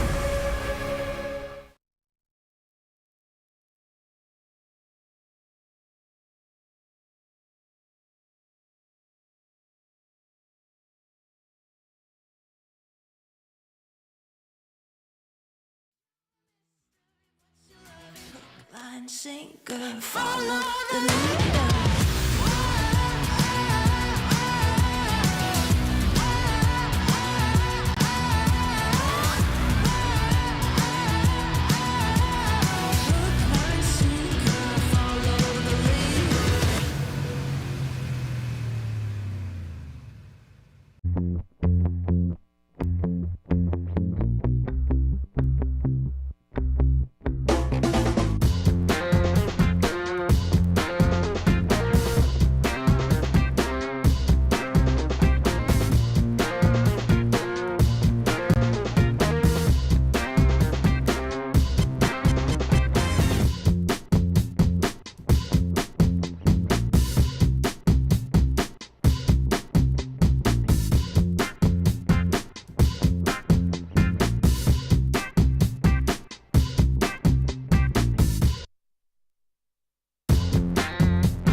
Not a bad match here out of Bigetron Red Villains, securing themselves their first chicken dinner here of the event and maybe put themselves one step closer to get into that main event. I would love to see them go up against Alter Ego if they can get there, but we still have a lot of matches to come. I'm Jason Kaplan, still joined by Maxman and 7 Worlds Gaming to break down that last match. And off the bat here, Max, as you said it when we were watching the game, Bigetron, the way they played it out was just don't fight until the end, and then they had all the world of utility to use. You had so many circle shifts that went hard to the east, and the BTR, I think, had a really good understanding that, okay, teams are going to be congested on the west. There's going to be a lot of fights happening.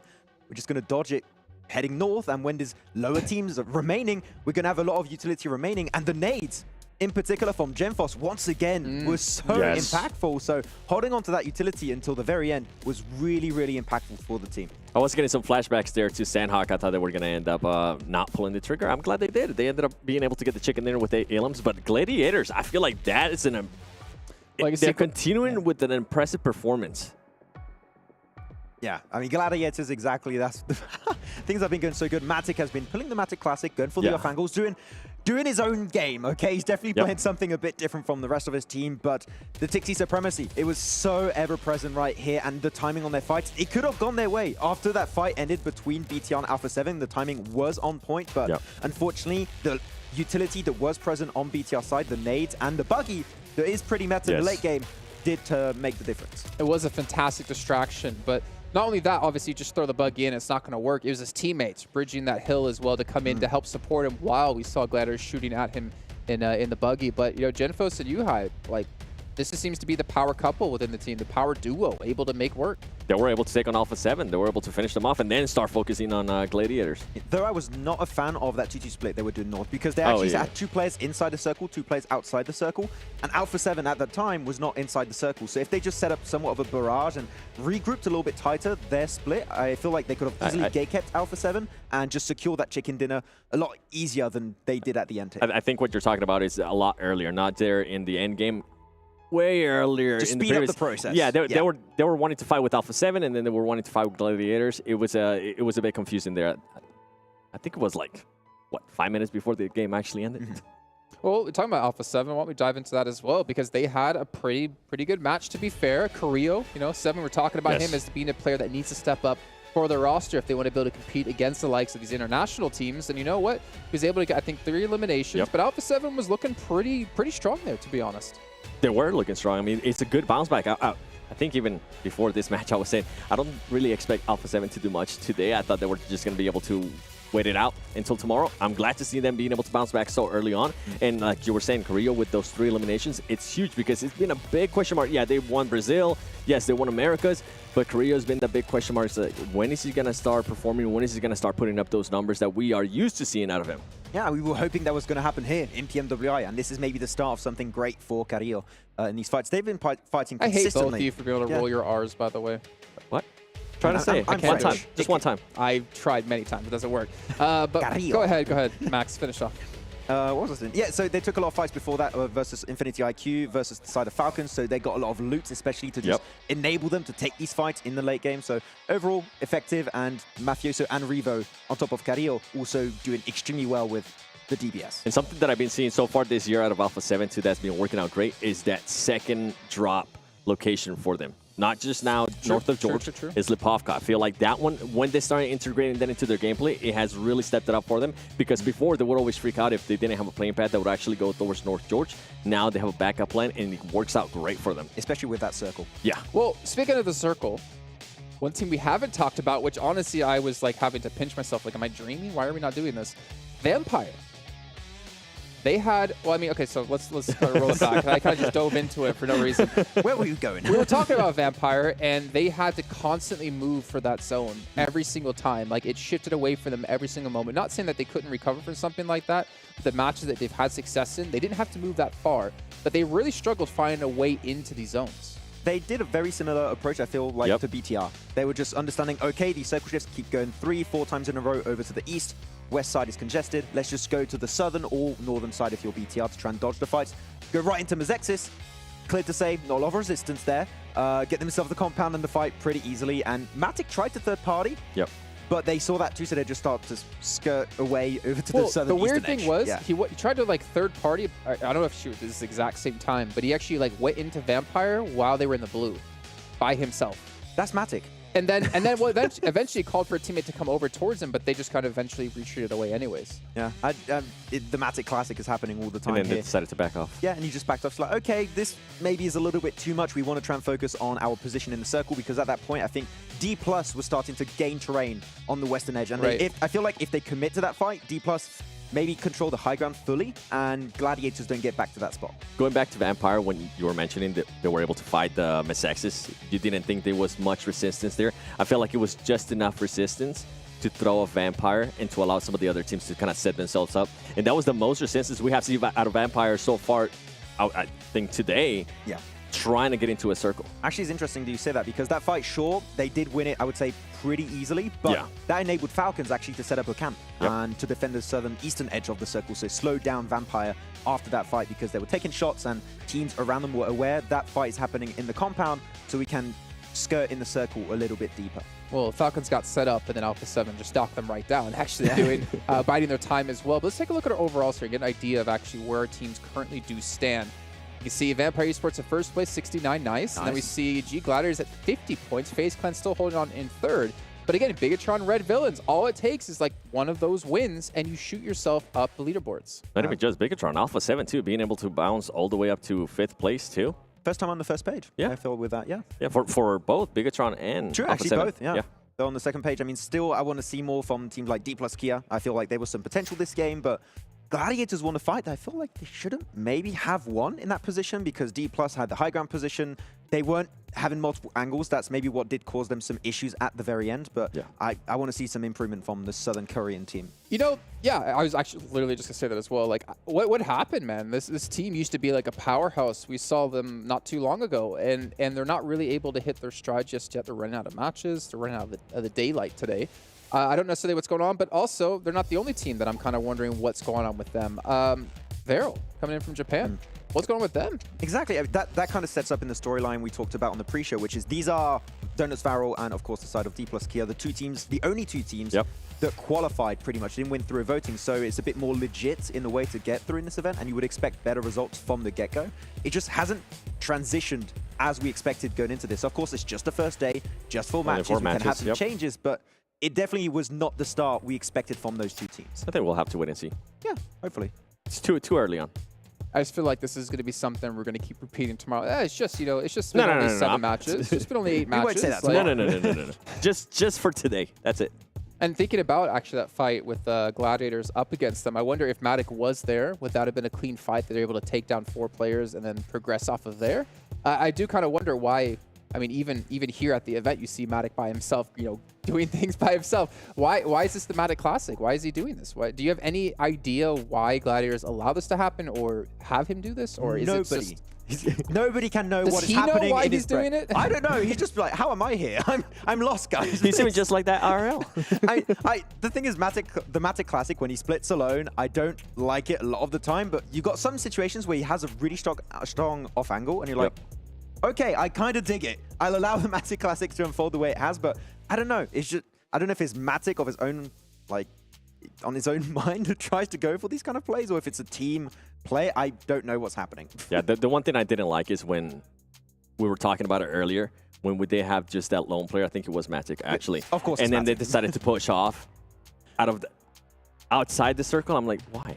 There's no need for it. Into Vampire, that's what it was. Yeah, I'm thinking, especially at the end game when you had only Alpha7, you had Bigetron, you had the side of then Gladiators. Yeah. If he joins up with his 2 teammates, you had Kitsune and I think it was Tixi, not too sure, I think it was Tixi.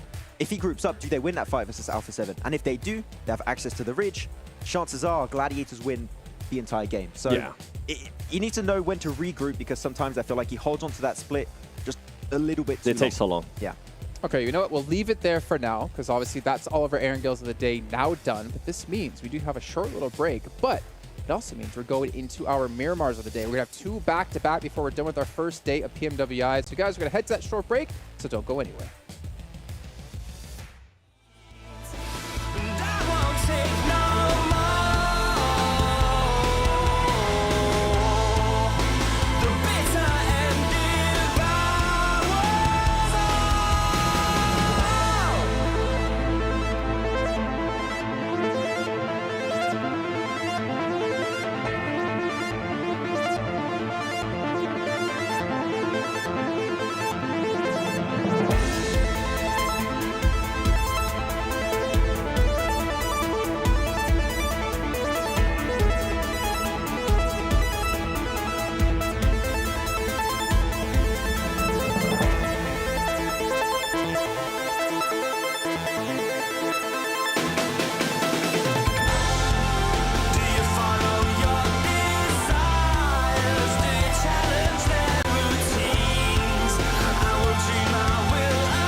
الحياة لحن، ولأننا جزء من مقطوعة عظيمة تحركنا، تلمسنا، تصنع من لحظاتنا ذكريات بديعة.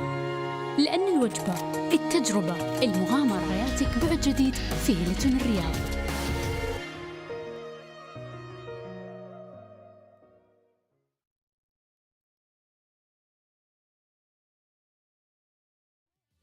You can never take the heat, but it's never too hot for me. I walk the walk, talk the talk, you know I'll never stop. Cause I'm an animal, I'll just Open your eyes.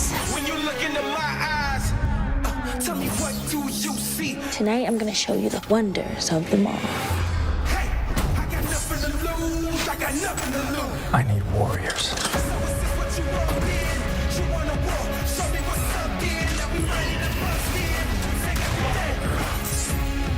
Take everything, leave them with nothing.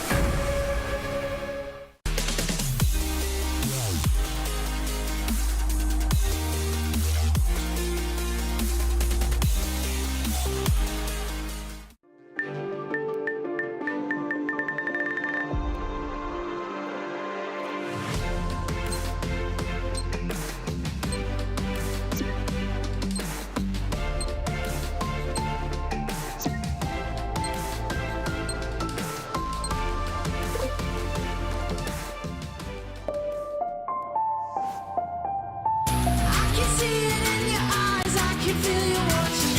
Got your hooks, got you right where I know I want you. Play the switch, you're a mystery, but you love it. Hook, line, sinker, follow the leader.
And we are back here for some more PMWI action with the All-Star event. You guys have voted in most of these teams, though a couple of them got in either from PMWI last year or got in from qualifying for themselves. Max, I know you want to be on camera, but can you keep your hand to yourself, man? What am I doing? You're just in my camera shot. This is my time. This is my contractual obligated time. It's okay. No, we're all good. We have Miramar coming up next, right? We actually changed things up from previous events. We're doing maps back to back to back of the same battlegrounds. So we got double Miramar now. We have to dive into this one and talk about it, because if I'm not mistaken, this was one of Bigetron Red Aliens' best battlegrounds. Yeah, now in the villain arc, there's going to be pretty much. I mean, they got himself a win, right? And maybe they can try and build some momentum off the back of that. But Ryzen in particular loves the bushes on them. He loves what? I've seen Ryzen. That's the thing that blows my mind before you jump into that. Is that Ryzen was the Terminator. He was the go-to player almost every single time for Bigetron. 2.5 years ago. I was expecting Ryzen to be the kind of standalone player on BTR to be doing so well. Of course, you got Yuhai, you got yourself Gen Foster, have been the stand-up players currently today so far. But yeah, Ryzen has been non-existent, and maybe some presence on Miramar. Well, he loves bushes, like you said. Yeah, on that map of Miramar has been happening quite a bit. So we'll see if they can try and do well there. I got some other teams that I'm hoping to see more from. I think the AGONxI8, looking back at PMPL Pakistan, is a map where they did really well, especially I think it's Ghost and UZM. And I want to see more presence of them because they've been really silent today, actually. Going up teams that actually do well in Miramar, Alpha7. You knew it. Come on, you knew it. 7, it looks at Max like, okay, I have something to say. I'm ready to say something. You know it's going to be Alpha7. Do you not remember America's Championship, though? That was one of the maps that belonged to them. And maybe they're going to be able to carry some of the momentum that they just got from the last match, too, because they were able to put up some good points. So kind of based on what you were saying with Bigetron, right? But we'll wait and see. Ryzen, he hasn't played at all yet, though. No. Yeah. Where is he? Hiding. He just dies in the He's not ready. He's just kind of channeling his own power right now to get ready to go here. But what are a couple other teams that you're looking at maybe you think could excel here? I mean, Vampire, thoughts? Yeah. We obviously have to talk about them. Yeah, I mean, Vampire we can expect to do well because their playstyle can work on every single map. It worked on Sanhok. It worked on Erangel. I think we can expect good things to happen here for them. So, yeah, I feel like the consistency is going to remain. I think for me, it's going to have to be DRS. I want to see what happened. Where is DRS? The first 2 matches, right? They were performing pretty well. We're talking about how they were being able to put themselves into great positions. They just weren't able to have that firepower. Now, I mean, DRS hasn't really been existent. Whenever I think they did try to be aggressive in one of those Erangels, and it completely backfired. We've been talking actually throughout today that DRS needs to start being more aggressive. They played the edge as we expected, but when you had all those hardships on the previous Erangel game, they were forced to be aggressive, and that just didn't suit them. They were kind of taken aback, like, oh, we're not ready for this fight, and they just got completely crumbled to pieces. So they need to start being aggressive because the circle is not always going to be in your favor. Sometimes you're going to have to fight like Vampire to get a spot in those later stages. I mean, as we've been seeing, right, also with teams getting some victories and some good eliminations behind it, that kind of bubble you need to get into top 6 is becoming more and more difficult. And looking at a team like DRS, we need to start seeing those eliminations like you're mentioning. The question is, will they eventually come?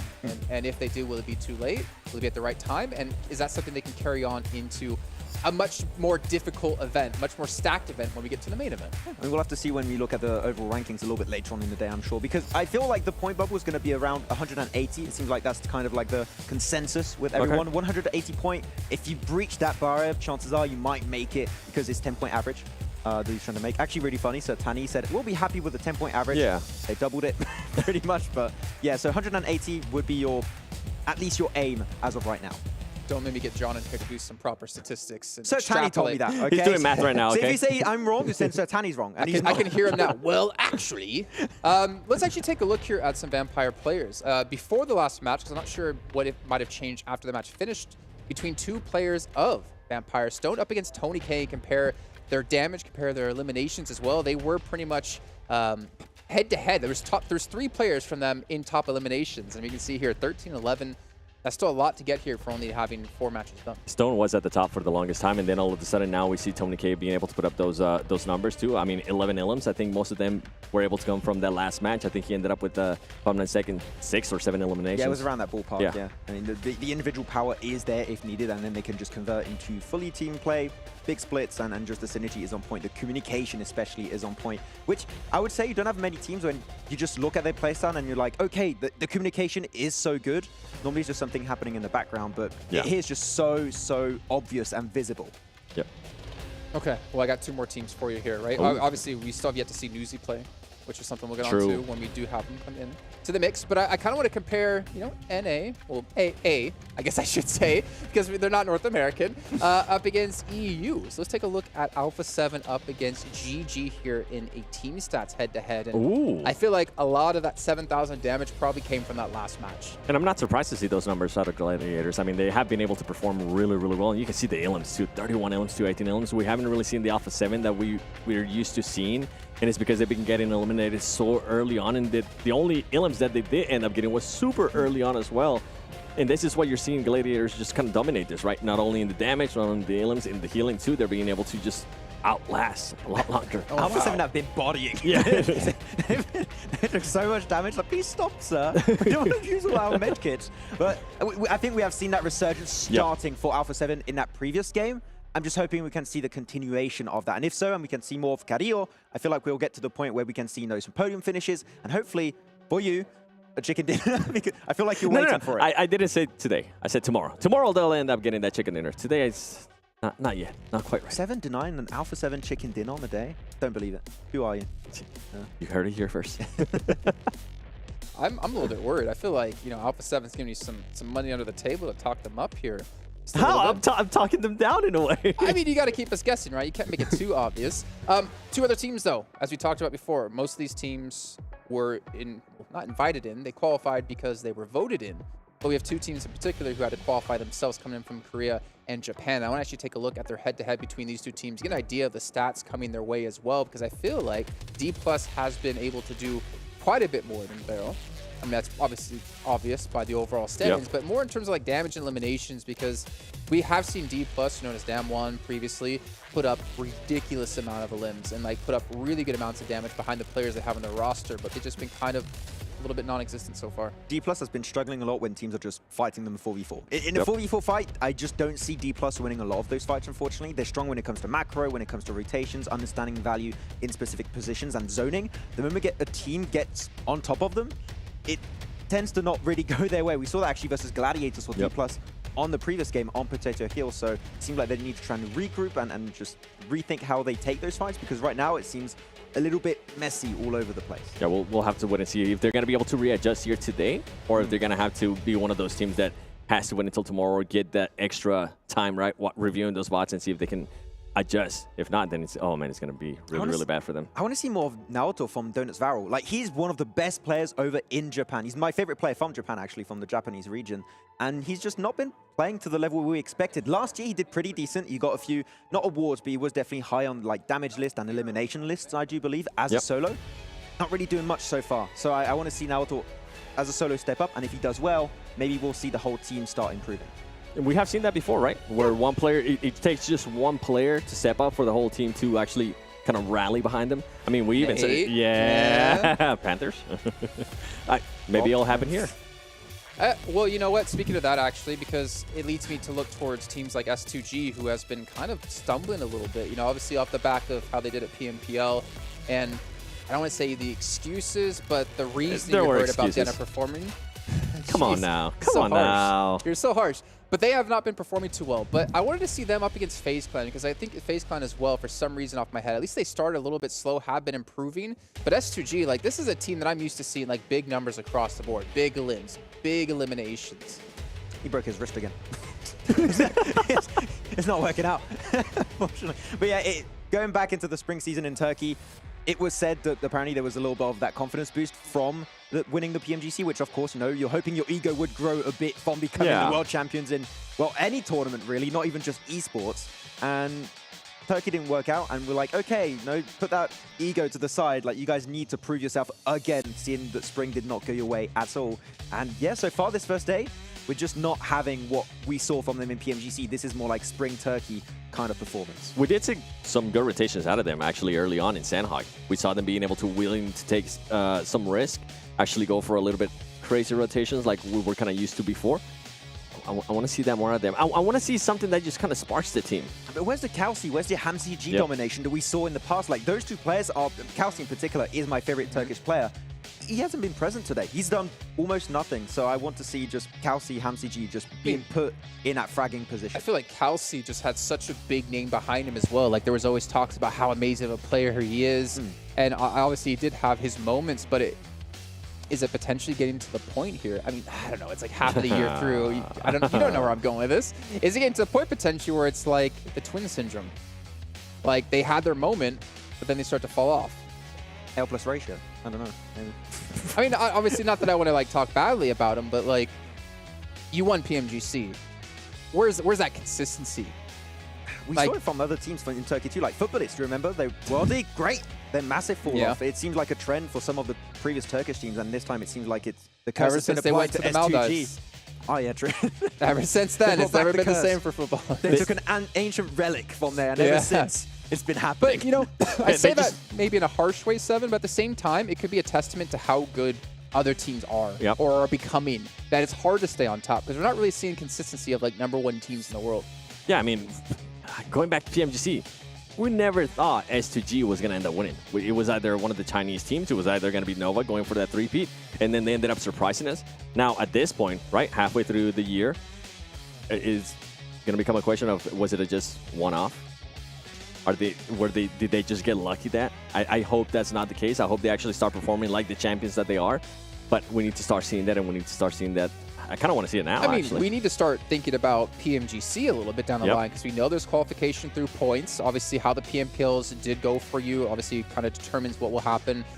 S2G, there's a legitimate chance, I think, that they might not even make it into PMGC again after winning PMGC. Unless they're invited as like the winners of last year. Otherwise, you might not see them there, which that would be a first because Nova, after winning the 2 PMGCs, they actually did make every time through qualification. We could see that not happen here. We're talking about S2G having a confidence boost, right? After they won that PMGC. Now, at this point, with what Jason was talking about too, can they maybe start losing some confidence if they don't start performing well? If there is a chance that the defending champions might not even be at PMGC? Ego decreased. I feel like that starts becoming a little bit of pressure on their shoulders too. At least if I was a player and I was a defending champion, that would start.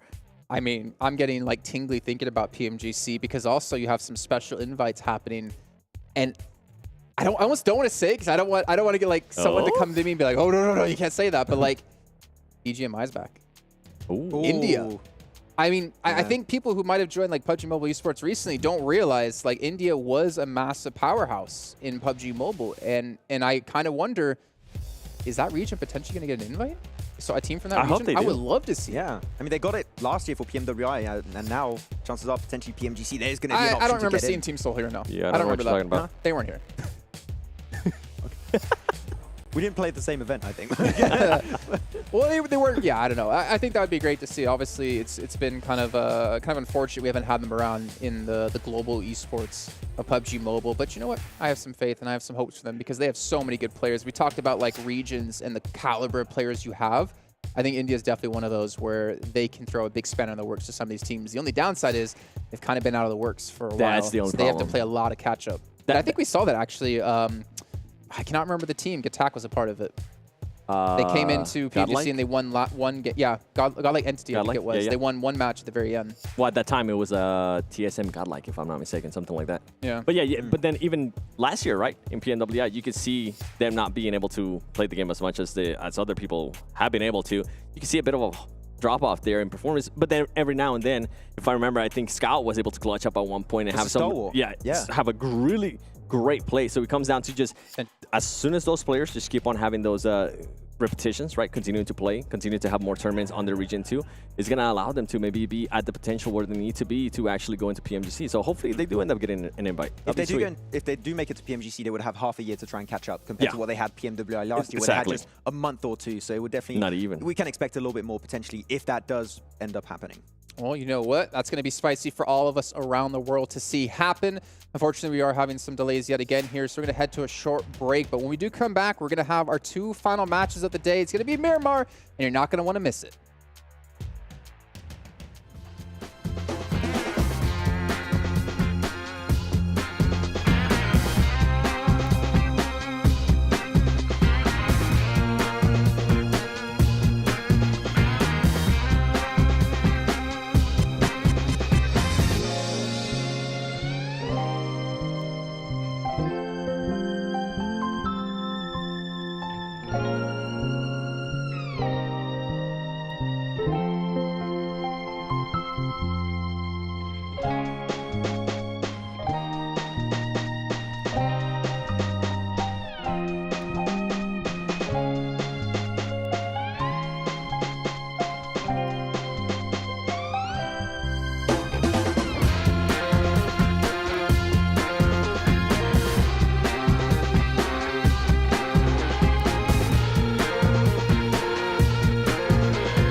history.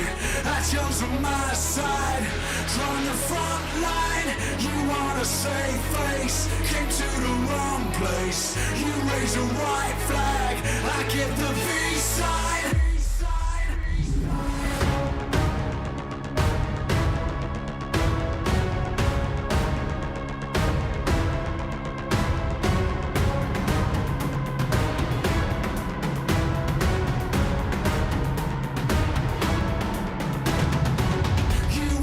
Change me, rewrite our history. Aton's on my side, drawing the front line. You wanna save face, came to the wrong place. You raise a white flag, I give the peace sign.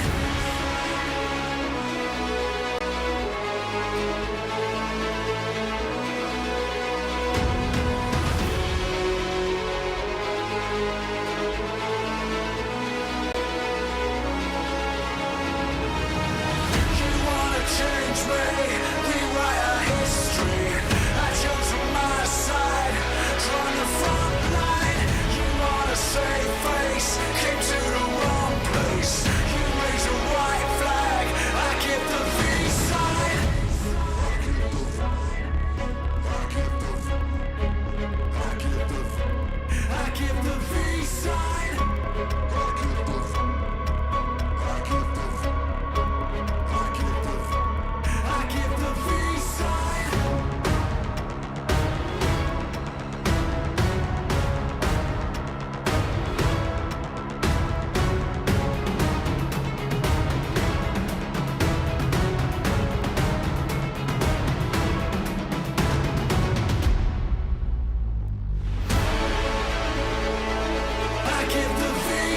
sign. I give the peace sign. I give the peace sign. I give the peace sign.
Welcome back, everybody. I'm Hot Jukes here with Calaris, and we still got a lot more action left for you all. Gladiators, FaZe Clan, Bigetron Red Villains, Alpha7 Esports finally starting to heat up here right at the tail end of day number 1. And speaking of heat up, we're going into Miramar for the first time here today. Calaris, how you feeling? Pretty good. The penultimate game of the day. Looking forward to seeing how these teams approach a very different battleground in Miramar. Of course, Sandhawk, small for these 18 teams to try and battle one another. Erangel, the bread and butter. Very easy for these teams to be able to know where they're going to be going. Miramar, a whole different ball game when it comes to long-range fights, when it comes to those transitions that you're going to be making between kind of landmark to landmark. So let's see how they're going to fare. I am excited here because remember, there are 18 teams in this tournament. This is our first Miramar of the day. Even though it is the biggest map that we're going to be playing on in this tournament, you never know if we're going to see that hot drop happen. So my eyes are glued to the screen. Looking at the center of the map, we can see S2G heading right towards Pecado. Sin City may possibly pass it up. iKURD in that same direction. And we have Vampire finally exiting the plane as well. Yep, currently flying towards Junkyard locations, or even how things go over at Minas Generalis, but we will see how things are going to fare. Already you can see Falcons out, ready to go. They are driving all the way down, heading towards Valdemar here to get things going. For a drop plane like this, completely understandable. It's not easy to be able to fly all the way to Valdemar, and the circle is going to favor them. All the way down south. That is going to definitely make things interesting. All right, Gladiators all the way in the north side by La Cobreria. They're going to have to go ahead and make a quick rotation on down. Vampire Esports again, still in first place. Nice, good, solid amount of points so far. But Gladiators started to catch them little by little here. This could be a big statement game to finally close that gap. Yeah, definitely so. And I think for Gladiators, one thing they're going to be potentially anticipating in this, when we look at the map, when we look at the lay of the land, is usually when they see a circle like this, they like to go for that big west rotate, right? But you've got teams like Alpha7 and El Pozo that could quite easily do something similar, especially if they're waiting for it down the line. So also there's the 2023 PMWI crates going to be available from July 15th to August 15th. I did call the Orm an M24 in the previous game. Don't know why. Both are great guns, but yeah, it's an Orm. And both sound lovely, suppressed. So for only 1 month only, definitely go pick it up as you can. Of course, also while you're there, check out the Esports Center. There's all kinds of goodies that you guys can pick up as well. Yeah. So, man, I mean, this is where all these teams made it from, the Esports Center itself, right? It took your votes to get these players here. They're excited. And this ain't no regular schmegular league stage. There's $1 million on the line here. Oh, yeah. This is a big boy amount of money. So I like to hear what the desk, you know, we heard the desk talking about S2G. We've heard them a lot today. Yeah, exactly. Yeah, we have heard them quite a bit. They talked about a lot. But one point that really kind of kicks my mind is, you know, S2G, you know, previous champions, and how Seven said, you know, is this team, was it a one-time chance? Was it a fluke, right? Or we're going to see that consistency come from them now. And I'll tell you what, this league stage, there's no excuses, right? They got to get it done. It's really tough when you become a world champion, because then the target's on your back straight away. True. And you become the most studied team on the planet when it comes to PUBG Mobile. So that then gives you a bit of a disadvantage. You then constantly have to reiterate, re-evolve, reassess how you're going to be making rotations, because honestly, people will know how you play. You're the most watched team on the planet for that moment. So yeah, it's understandable that evolution is required. And speaking of evolution, right, I think Vampire Esports is going to be the most watched team, all right, as starting right now, right? So we'll definitely see a lot of homework being done from these teams going into tomorrow, but it's not there yet. Look at this. Cute Loki picking up a nice point. Ooh, nice return shots to kind of help their homie out, but it doesn't look like he is going to be able to make it to safety. Yeah, very, very difficult to kind of lose that to start things off, but that was a reinforcing shot that was quite important, because they're also down here in the town in El Azahar. So to be able to get that knock and maybe confirm it completely. Look, this is almost acting as bait here at the moment. Romeo Boy is holding this angle, watching as the recovery is trying to come in, and then, you know, just going to be peeking around the corner with the M16 if he needs to and clean it up completely. But they actually don't take the bait. They let him be completely eliminated, and then the trade will come in here in the building. Yeah, who he got? It looked like he was trying to go for that res, but ends up getting taken out in the process. So a tough play. Pumpy. Yeah, for them. Ooh, let's see. And Romeo Boy, I think he's actually going to be throwing some smokes just to kind of get this reset. They have the advantage, so it's definitely a smart play. And Ferrari a little bit in the distance here. Can't quite get the angle on that from the windows that he's seeing. Isaac, though, what can he do? As he's kind of just a reinforcement gun for the moment here, given this position. He was basically waiting in these locations to wait for the cross. If a cross was to come out for Infinity that we're seeing here, then you could easily punish him. Yeah, this is Young on Galacticos right here. I do like the fact that Cute Loki is on top of that mountainside, just giving that intel to the rest of the squad. I think eventually we're going to see him climb down and get in this fight because they definitely don't want to make a mistake here. Push in 2 at a time. Nah, use those numbers advantage, clear this players out, and get ready to move on to the next zone. Meanwhile, in the distance, Matic is going to be camping things out. DBS, the 1-2 punch coming in from it. It's a lovely sound. We were talking about all the gun sounds, man. It's so nice. Ka-chunk, ka-chunk, ka-chunk, ka-chunk, ka-chunk. Almost sounds like a cash register opening up, right? Because it is straight money here. And I love the fact that, that we talked to, I got a chance to talk with John Allen, right? The coach for Vampire Esports. I know, it was tough, dealing with him. But you know what? It was a good time because, we heard Sir Tammy talk about how he didn't want his squad to use the DBS. And in Sandhawk, I saw every single one of them with the DBS. So, yeah, I mean, hey, you know what? Game is game. That's all I can say about that. Quite honestly, you can't come into this tournament and not use the DBS. He is an absolute menace when it comes to this close range. Ferrari is still waiting on this angle, waiting for the cross just to peek out and actually finish that off. With the Tommy gun, no less. I mean, it's not exactly the gun that you would actively desire in this situation, but it will get the job done if he sees it. Goes for the peek on the round. Bernat trying to go for it as well and will get it. That is Infinity out in 18th.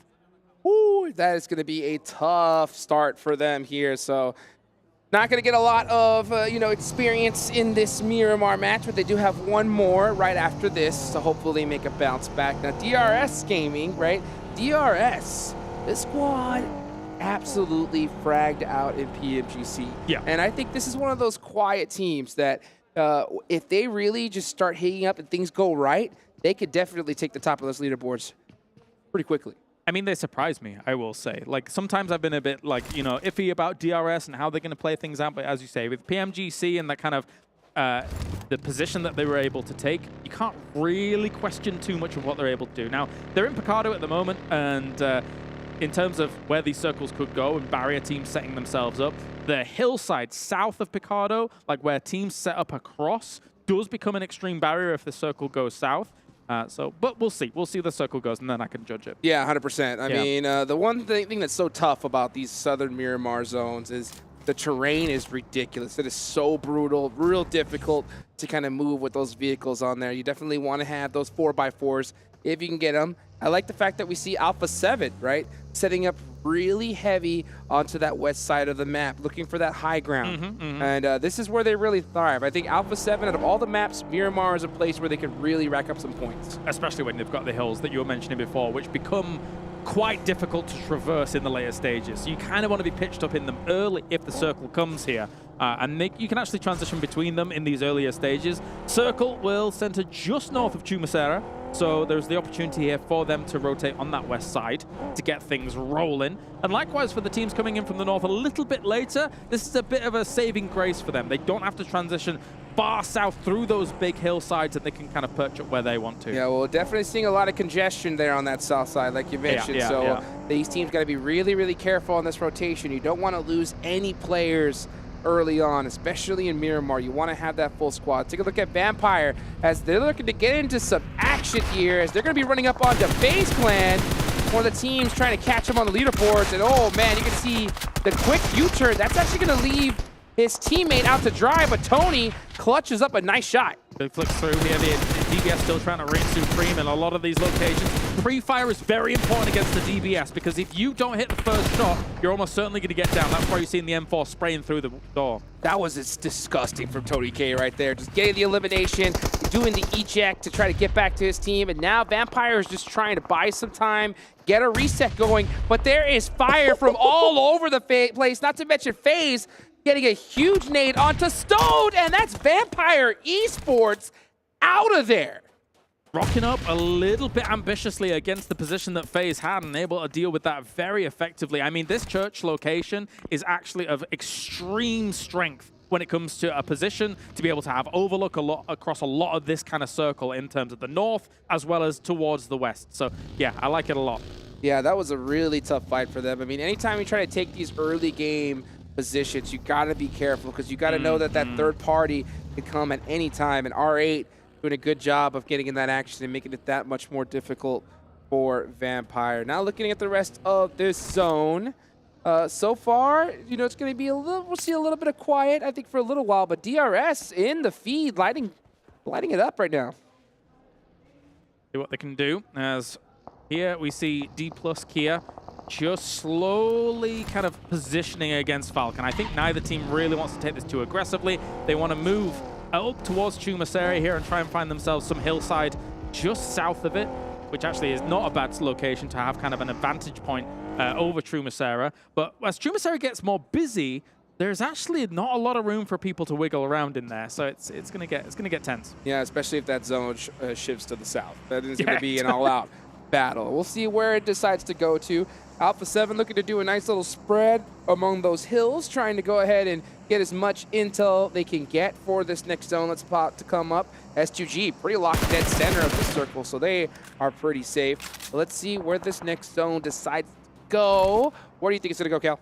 I think Chuma. I think just get Chumacera all centered, but it's not going to be the case. It does include a little bit more of it here. But now that kind of causes problems for Team in Chumacera. Unless we get hard shifts all the way there, they're going to have to leave. And actually leaving from the east side is pretty open. So getting out of it, especially against where iKURD is, for example, BTR might have some issues. Yeah, they're going to have a lot of teams trying to cross right through them. And Falcon's most likely going to hug that. So let's take a look at this replay right here is Killer, YT, yeah, just popping another player out of those vehicles. And that's what I was talking about. This terrain is brutal, and it makes those rotations just that much more difficult. Yeah, I mean, when you've got a UAZ like this, it gets a little bit tricky to be able to wiggle around. That's why people like boogies, but then the boogie is a little bit more susceptible to being sprayed down. But anyway, Aton here trying to take the fight alongside it, using the UMP in these little choke points to try and get things done. A full first aid kit here going off, trying to get healed up and good to go. Oh my gosh, AGONxI8 just absolutely picking Aton Esports apart. Fran desperately trying to get some assistance from his team, but you can just see Blade. He knows he's hurt. He's full sitting at the pre-fire and does get another point on the board. And Blade has 400 bullets with it across his Mini as well as his M4 here, so he realizes he's going to be taking a lot of fights. Needs to get back in here to some cover to try and escape some of those overlook shots that are coming in. DBS in the 1-2 punch. Will he get another one, though? The pre-fire coming around the corner. You don't want it coming around. Sohan clutching it up right where he needs to. Falix trying to shut it down. Here comes that Molotov. Placed in a pretty solid position to kind of buy him some time. And that nade, oh, that was way too close for comfort. He's going to throw one back himself. But he's waiting for Blade to help him. The bounce nade, it was a self-nade. But Zohan, able to clutch up that shot and make up for his mistake right there. Oh, but Falcon stealing a point. Just like that, they are controlling this hillside. From the high ground, looking good here as Blade's trying to come in once again. Got plenty of bullets, as we were mentioning before, but again, he's going up against DBS as Zohan here is trying to position himself ready for a potential move through that window because Blade was looking maybe for that flank. Now, little jump potential for the shot. Blade not going to give in, though. You don't need to be too aggressive against this, although he's going to go for it. Oh, the res is going off. Perfect stuff, but Falcon's in to clean up. Yeah, Falcon coming right on time. They smell like that. How is that Molly not burning him alive? Blade must be, I don't know, wearing a fire extinguisher at this point because he is still living. That nade should be it, though. And Blade gets out alive. Ridiculous. And he's somehow still here. He's got some smoke cover to get things going. What if we get Blade up against the vampires? That would be meta. I would like that. Let's see if... But they're gone. yeah, they're vampires saying, you know what, I think we're just going to go ahead and hold on this position for a little while longer. As Blade's trying to get some more points for his team desperately. And Falcons, yeah, okay, now they finally have sniffed them out. Here come the shots, and Blade finally goes down. There was also so much he was going to be able to do against that. You're not able to hold on against multiple waves of extremely strong players here, all things considered. So nice try by Blade overall, but meanwhile in the distance, Bigetron is doing a lot of work against Donuts. They're kind of in the center. They were moving through Chumacera to make that work and actually pick themselves up a few eliminations. Yeah, Team Falcons racking up 2 eliminations so far. They were in 6th place, so not a bad start for them. Yangon Galacticos right now leading the lobby with 4. That's going to be Yokohama Donuts out in 14th place. Still 13 teams remaining. Sorry, you heard even S2G actually shooting off some kind of ruffling their feathers shots here, just making sure teams weren't going to be coming their way. If they show their presence up in this north side, maybe teams will kind of go away from them for the moment. And for now. They're going to have to think about their transition south, which is all important here, because, again, unless they get hard shifts, it's going to be difficult. Yeah, S2G's been playing it really quiet so far. I mean, they're kind of just holding that north side position. Yeah. But they are waiting for that next zone, I think. If it does happen to pop onto them, that's what they're really hoping for. But if it doesn't, it's going to be a tough ride. Tixi, man, Tixi had one heck of a game in that last one here. Yeah. And you could see him putting on that pressure on the Mafioso. They do not realize this is Alpha7 just yet. So once they do get that elimination, if they get one on them, I wonder if they're going to push it. Maybe. I mean, at the same time, though, pushing it across this valley can be a bit treacherous. They're going to be riding all the way up, though. This is bold. If there was an overlook here from Alpha7 to try and hit some of these shots, it would be very easy pickings for Alpha7. They're going to go for the spray. That car's smoking. They've got to be careful. Matic in trouble here. McHugh needs to go ahead and get a little bit of assistance for his team. Tixi has the off angle. McHugh running that front line here. Got 5 nades. Is he going to use all of them? Revo is really close. McHugh could thread the needle here, but it happens to be just a little bit off the mark. A little overcooked as well. Yeah. As Revo is using the information he's getting from his squad to try and pinpoint these nades. That and also seeing the arc of the nades coming your way gives away the position here. But Revo, a lot of damage done to him. They've got to be careful about this. As, I don't know, this is still kind of up in the air, this fight. Kitsune is moving away for more info. Yeah, now you got Silas as well right behind him. So S2G is kind of, they heard some shots, might want to get a little piece of this action, and it just so happens to be against the teams that are right next to them on the leaderboard. Oh, no. Revo with the angle, gets one. Is not able to get 2, but he actually gets help. I think that's all the way from S2G. Silas making things that much more difficult for Gladiators. So, I mean, giving up that hold where they did, I mean, I understand their apprehension about S2G causing some problems and causing some commotion towards the north. But if you're going to make that cross against the valley, you have to end that fight against Alpha7 quick and steal their position, but it wasn't to be. Oh, and now Gladiators are just between a rock and a hard place right now. Completely sandwiched between 2 monsters in the lobby. Alpha7 just, you know, licking their chops, taking every single point that they can get here at this. I mean, they are in a really good spot. Fade out. Gladiators not doing too much. Tixi against Sem9, though, in the buildings. Going to try and use the DBS to the fullest extent. 4 shots still remaining before he has to go for the reload, and Tixi continues some of the power that he was showing in the previous game, eliminating Sem9 completely. And, I mean, he's got to do something. He's got to salvage some points in this game. Tixi's insane. I think he had almost double digits eliminations in that last one. It was, it was crazy. 8 is a huge number, and he's going to head and add to that total score right there. Take a look here at S2G Esports. Silas got his eyes locked on Carrillo. He's going to go ahead and take those shots. He's waiting. Sizing him up. Now he's finally go ahead and taking them, but just a little bit off the mark. Suppress Scarrel, not quite as much control as an M4 for those kinds of shots, but, you know, it's a nice attempt regardless, as we do see Alpha7 moving on back here. Alpha7 is moving around in all these vehicles to try and find an opening into the circle, but with S2G up towards the north, as we take a look at the replay from this, and Tixi did so much with the DBS, as we saw at the tail end of all of this. But Alpha7 is now going to try and bomb through Chumacera while this replay is going on to try and find that opening. Oh, yeah, they are hunting it down, and, you know, BTR is down in the buildings, just holding their position for now with the full squad alive. They want to secure just solid points. Here's DRS outside of the circle, right on the edge here. They're going to have to battle their way in, and they definitely have their eyes locked on AGONxI8. Yes, they do. As stalemate for now, but look at the M249 here. If he's able to get a few shots off with spray transition as well, you don't have to be reloading anytime soon with a gun like that, so you can very, very liberal about how you're going to be spamming out those shots. But Isaac looking into the distance, trying to get a bit of scouting information. There are almost always teams over where he was looking, so realizes that there's a present threat over in the west. Yeah, DRS is in a pretty precarious position right here. They're just outside of the circle. There's quite a few teams surrounding him. What do you think is their best spot? Do they go for that fight against Galacticos, or do they rotate away? It might be a rotate away on the east side and try and bait in R8 to fight against Galacticos. Or you could even wait for S2G, because they're currently moving in from that west side. But I think where they are currently and the weakness that position presents, I don't know if it's worth the fight, Hot Chooks. Yeah, you know what? I'll tell you what, though. If those two teams go at it, a third-party opportunity could definitely happen. But SUG just knocks somebody from Galacticos. That could be a go sign here for DRS in the, again, weaker position that they're currently find themselves in. And they got to get out of it quick because there's only 48 seconds left on the clock here. Things are starting to hype up. And yeah, it looks like they are finally starting to make that rotate on South that we called out a little bit earlier. I think it's a mature play. I don't think you take that fight considering how much power they had relative to your position. And meanwhile, they're actually using it as an opportunity to crash through the middle of the circle while these fights going on. You can see in S2G pushing up against the position here of R8. And R8 could find themselves in a spot bother here. 100%. Yeah, DRS, you timing that perfectly to be able to get away from that spot and into this next circle.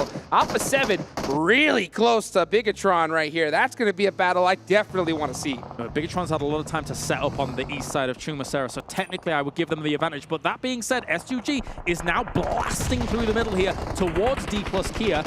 Maybe they can make something happen, but they're very disbanded. They're very kind of disjointed from one another. That could come back to bite them. That looked like a total desperation play right there. They just full sended it down the center, and what do you know? They just got blown apart. That was honestly a, I don't know, that was a little subpar rotation there from what I've seen. I thought they were going to linger around and try and crest the hill against RA, but it's not to be here as once again we see Falcon. Unfortunately, an explosion will cause Punching King to go down. Long-range sprays from iKURD, though. One position of power that exists in this circle right now for a while is their high ground location. They can see almost the entirety of the lobby from here. And they're on the edge of that circle, though, so they definitely want to go ahead and rack up as many elimination points as they can get, because if that zone pops off them, they got to get in those vehicles and start moving. But it's an all-out war right now. Alpha7 versus Bigetron.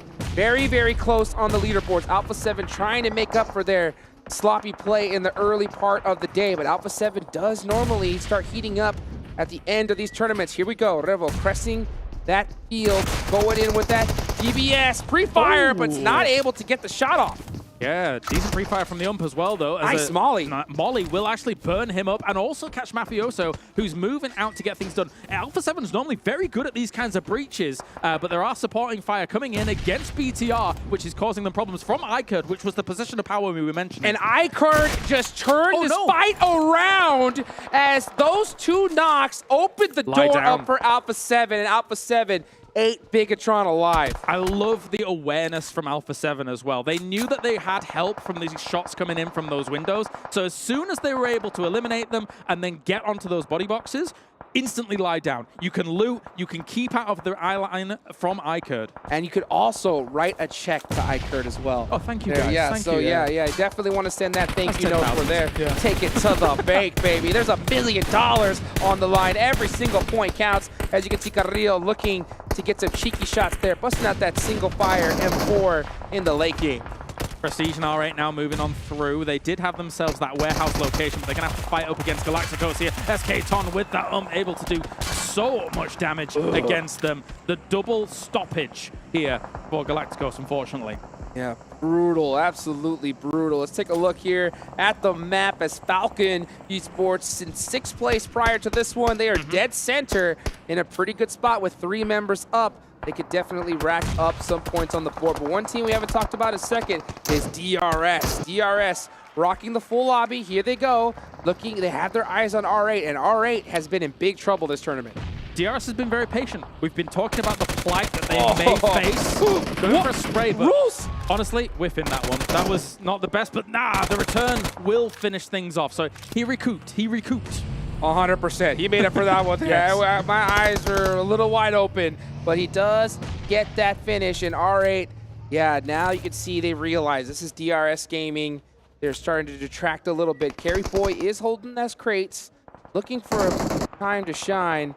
Saw Killer YT make that jump, get beat up a little bit, but man, this is starting to heat up here. The man advantage causes concerns for RA, as you say, with the back off, and then as this circle narrows down, DRS realizes that, okay, we could finish the fight with R8 here to that west side, but we also have a lingering threat in phase towards our south. You know, I'm looking at Team Falcons right here. They're the dead center of the circle. I want to see him start taking some shots. There's no point to kind of hold your end. Now, if you're on the edge of that zone, you want to kind of, hide a little bit, that makes sense. But right now, you should be just shooting at everything that moves. 2 limbs at the moment, and actually the school buildings on Miramar don't offer huge amounts of cover. They're a little bit deceptive about their structure. There's a lot of windows, a lot of openings that you can be shot at from opposite sides of circles, to be perfectly honest. Thankfully, this one sits in a little bit of a bowl for some teams on the west to be able to see, for example. But those teams in the north eventually will be able to see this location. 100%. And I'll tell you what, if you're Team Falcons, you want to make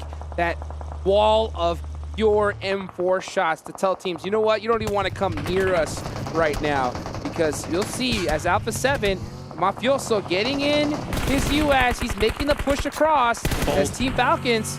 They get a great shot on the iKURD there. Not bad as a reinforcement point, also providing Carrillo some cover there, much needed, because he was lying down prone to try and stem the tide of some of the shots coming in. iKURD moving on up as well now. They had to get a big blitz off that high ground and actually still survive. They could play for some placement here. Okay, now Team Falcons, I like what they're doing. They're grouping up and they're focusing on one team at a time, because they're starting to get pressed on the backside of the building. Mazexis now having a full Senegal in as Ozzy almost pops him out the vehicle with that UMP, but now we're taking a look at R8 in an all-out battle against Alpha7. Still the trying to do something against this here. iKURD actually shutting down the Zexes in the distance. Trick goes down for the moment. Mafioso throwing in some nades towards, I think that was actually a smoke, to elongate the cover that they actually have in that position. But Aton very close to some explosions there as time goes on. Go ahead and get that energy drink off, but all it takes is one nade right now. That would really prove demise for Alpha7. Alpha7, oh, getting shot from both sides. They don't know which way to look at. Tom with the angle gets Carrillo. Yeah, difficult for them to deal with this. Multiple angles is causing them a lot of problems. And Molly comes in as well here, trying to burn them away, but it will be a frag grenade to be able to get those eliminations on the board. Alpha7 out in 8th.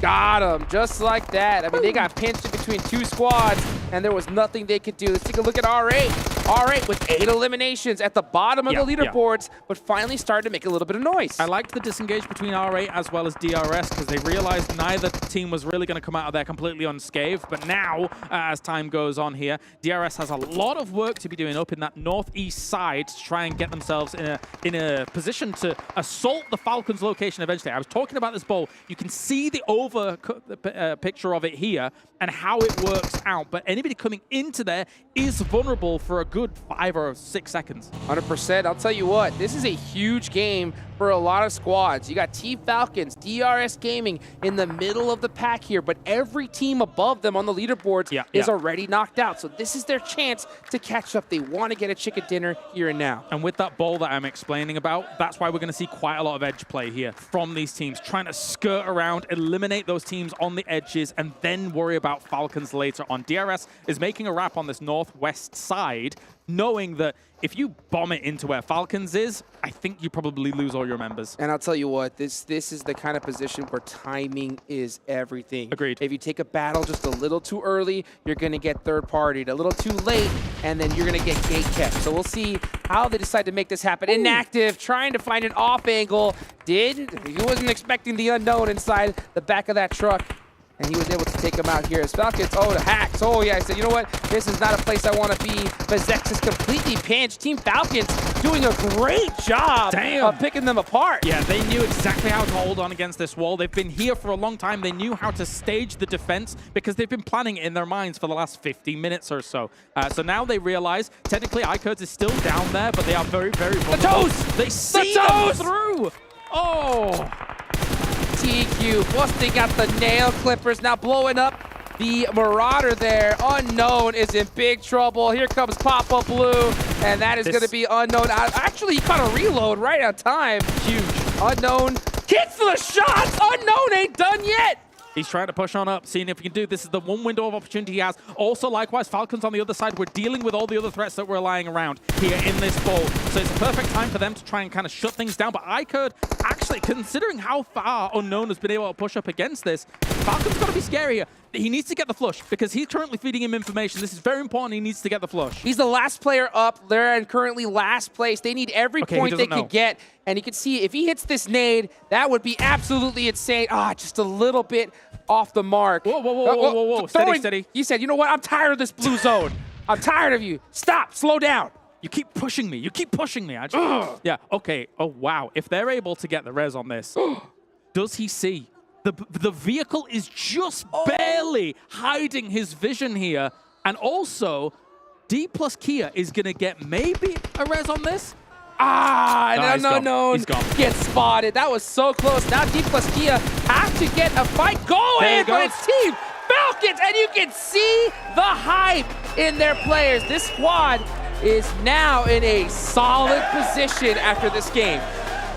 Those last fights down to minute details. If that car is not where it was, then he would have been able to see them and shut it down. It could have been a different story completely. Unknown making moves for iKURD, but Falcons locking down this sometimes difficult to defend location very nicely. And I'll tell you what, that's going to do great for their overall morale. I mean, the way that they executed the Zexus right there was literally picture perfect. You can see the hype in the chat as the Falcons have turned up this lobby. They know it. Falcons, one of the greatest teams here, absolutely, as they're able to do very well here in the school building. And look how happy they are, man. Oh, look man. how happy they are. Look at that right there. That is how you get it done, folks. You can see the hearts are coming out. I love to see this. There's nothing like when it's time to shine. The last final matches, being able to put some major points on the board. Definitely so, definitely. It is much needed points as well. I mean,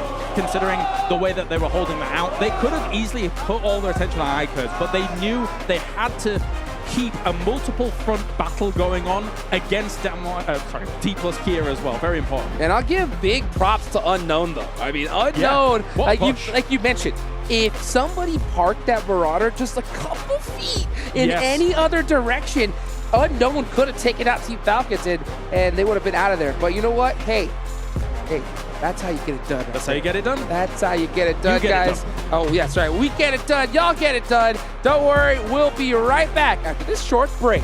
Very short break. All new Honor Magic 5 Pro. Freeze even fleeting emotions in just milliseconds. Take marvelous night shots with lightning-fast exposure. The display reveals more details in bright areas, with an astonishingly long battery life that just keeps going. The latest flagship chipset brings you exceptional performance. Unleash the power of magic. Honor Magic 5 Pro. I know where to go from here. I will not let you down, down, down.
Well, as Kalara said last year at PMWI 2022, Team Falcons are the best team ever. Hand themselves a victory and get themselves a much-deserved chicken dinner and a lot of points as well to push them up onto the leaderboards. Maxman and, I was going to say Klars for some reason. I don't know, I'm just used to saying Maxman and Klars from hosting EU.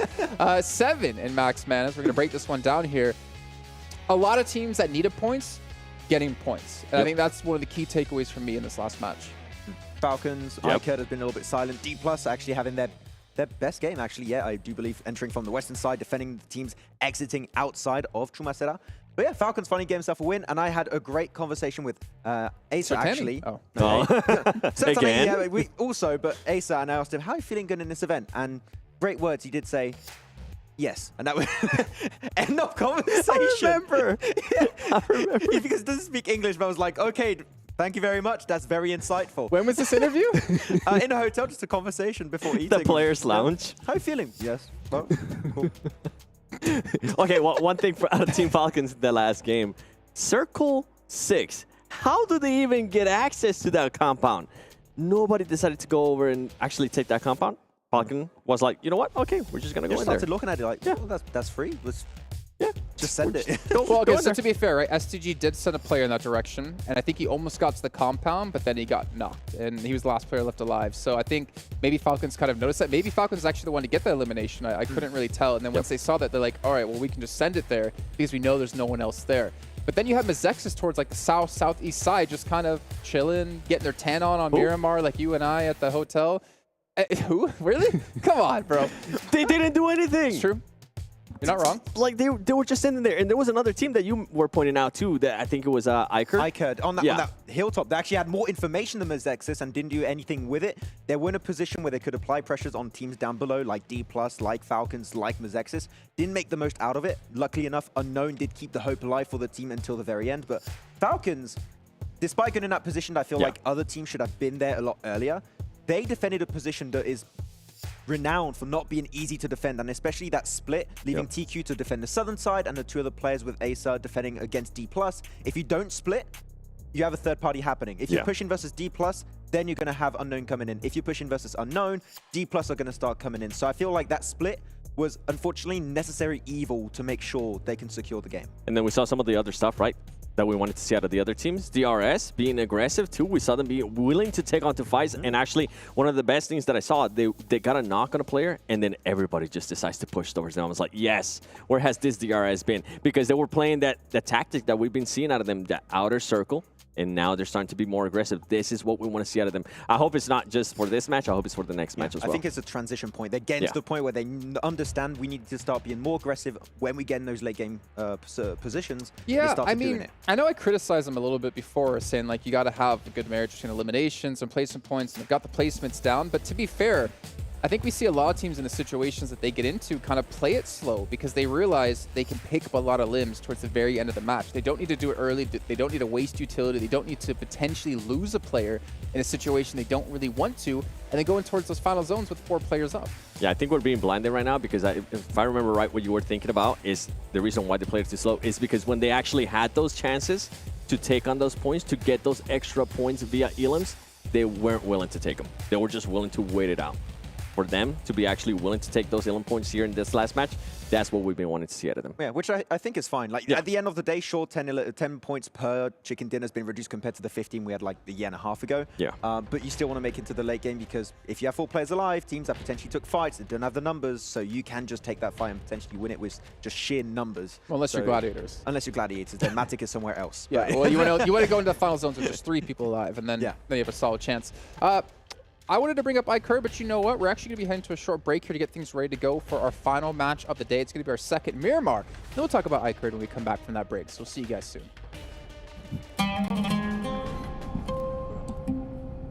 There is a place where you can elevate what's hidden inside, where you can reframe yourself. Sonomi means the new you. The you can step into. Because when we know who we really are, we become unstoppable. Enter new dimensions of you. Sonomi.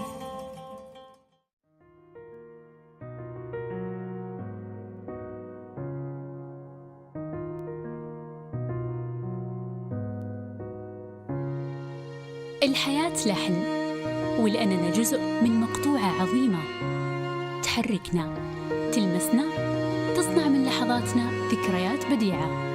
لأن الوجبة، التجربة، المغامرة، حياتك بعد جديد في هيلتون الرياض.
AKM, of course.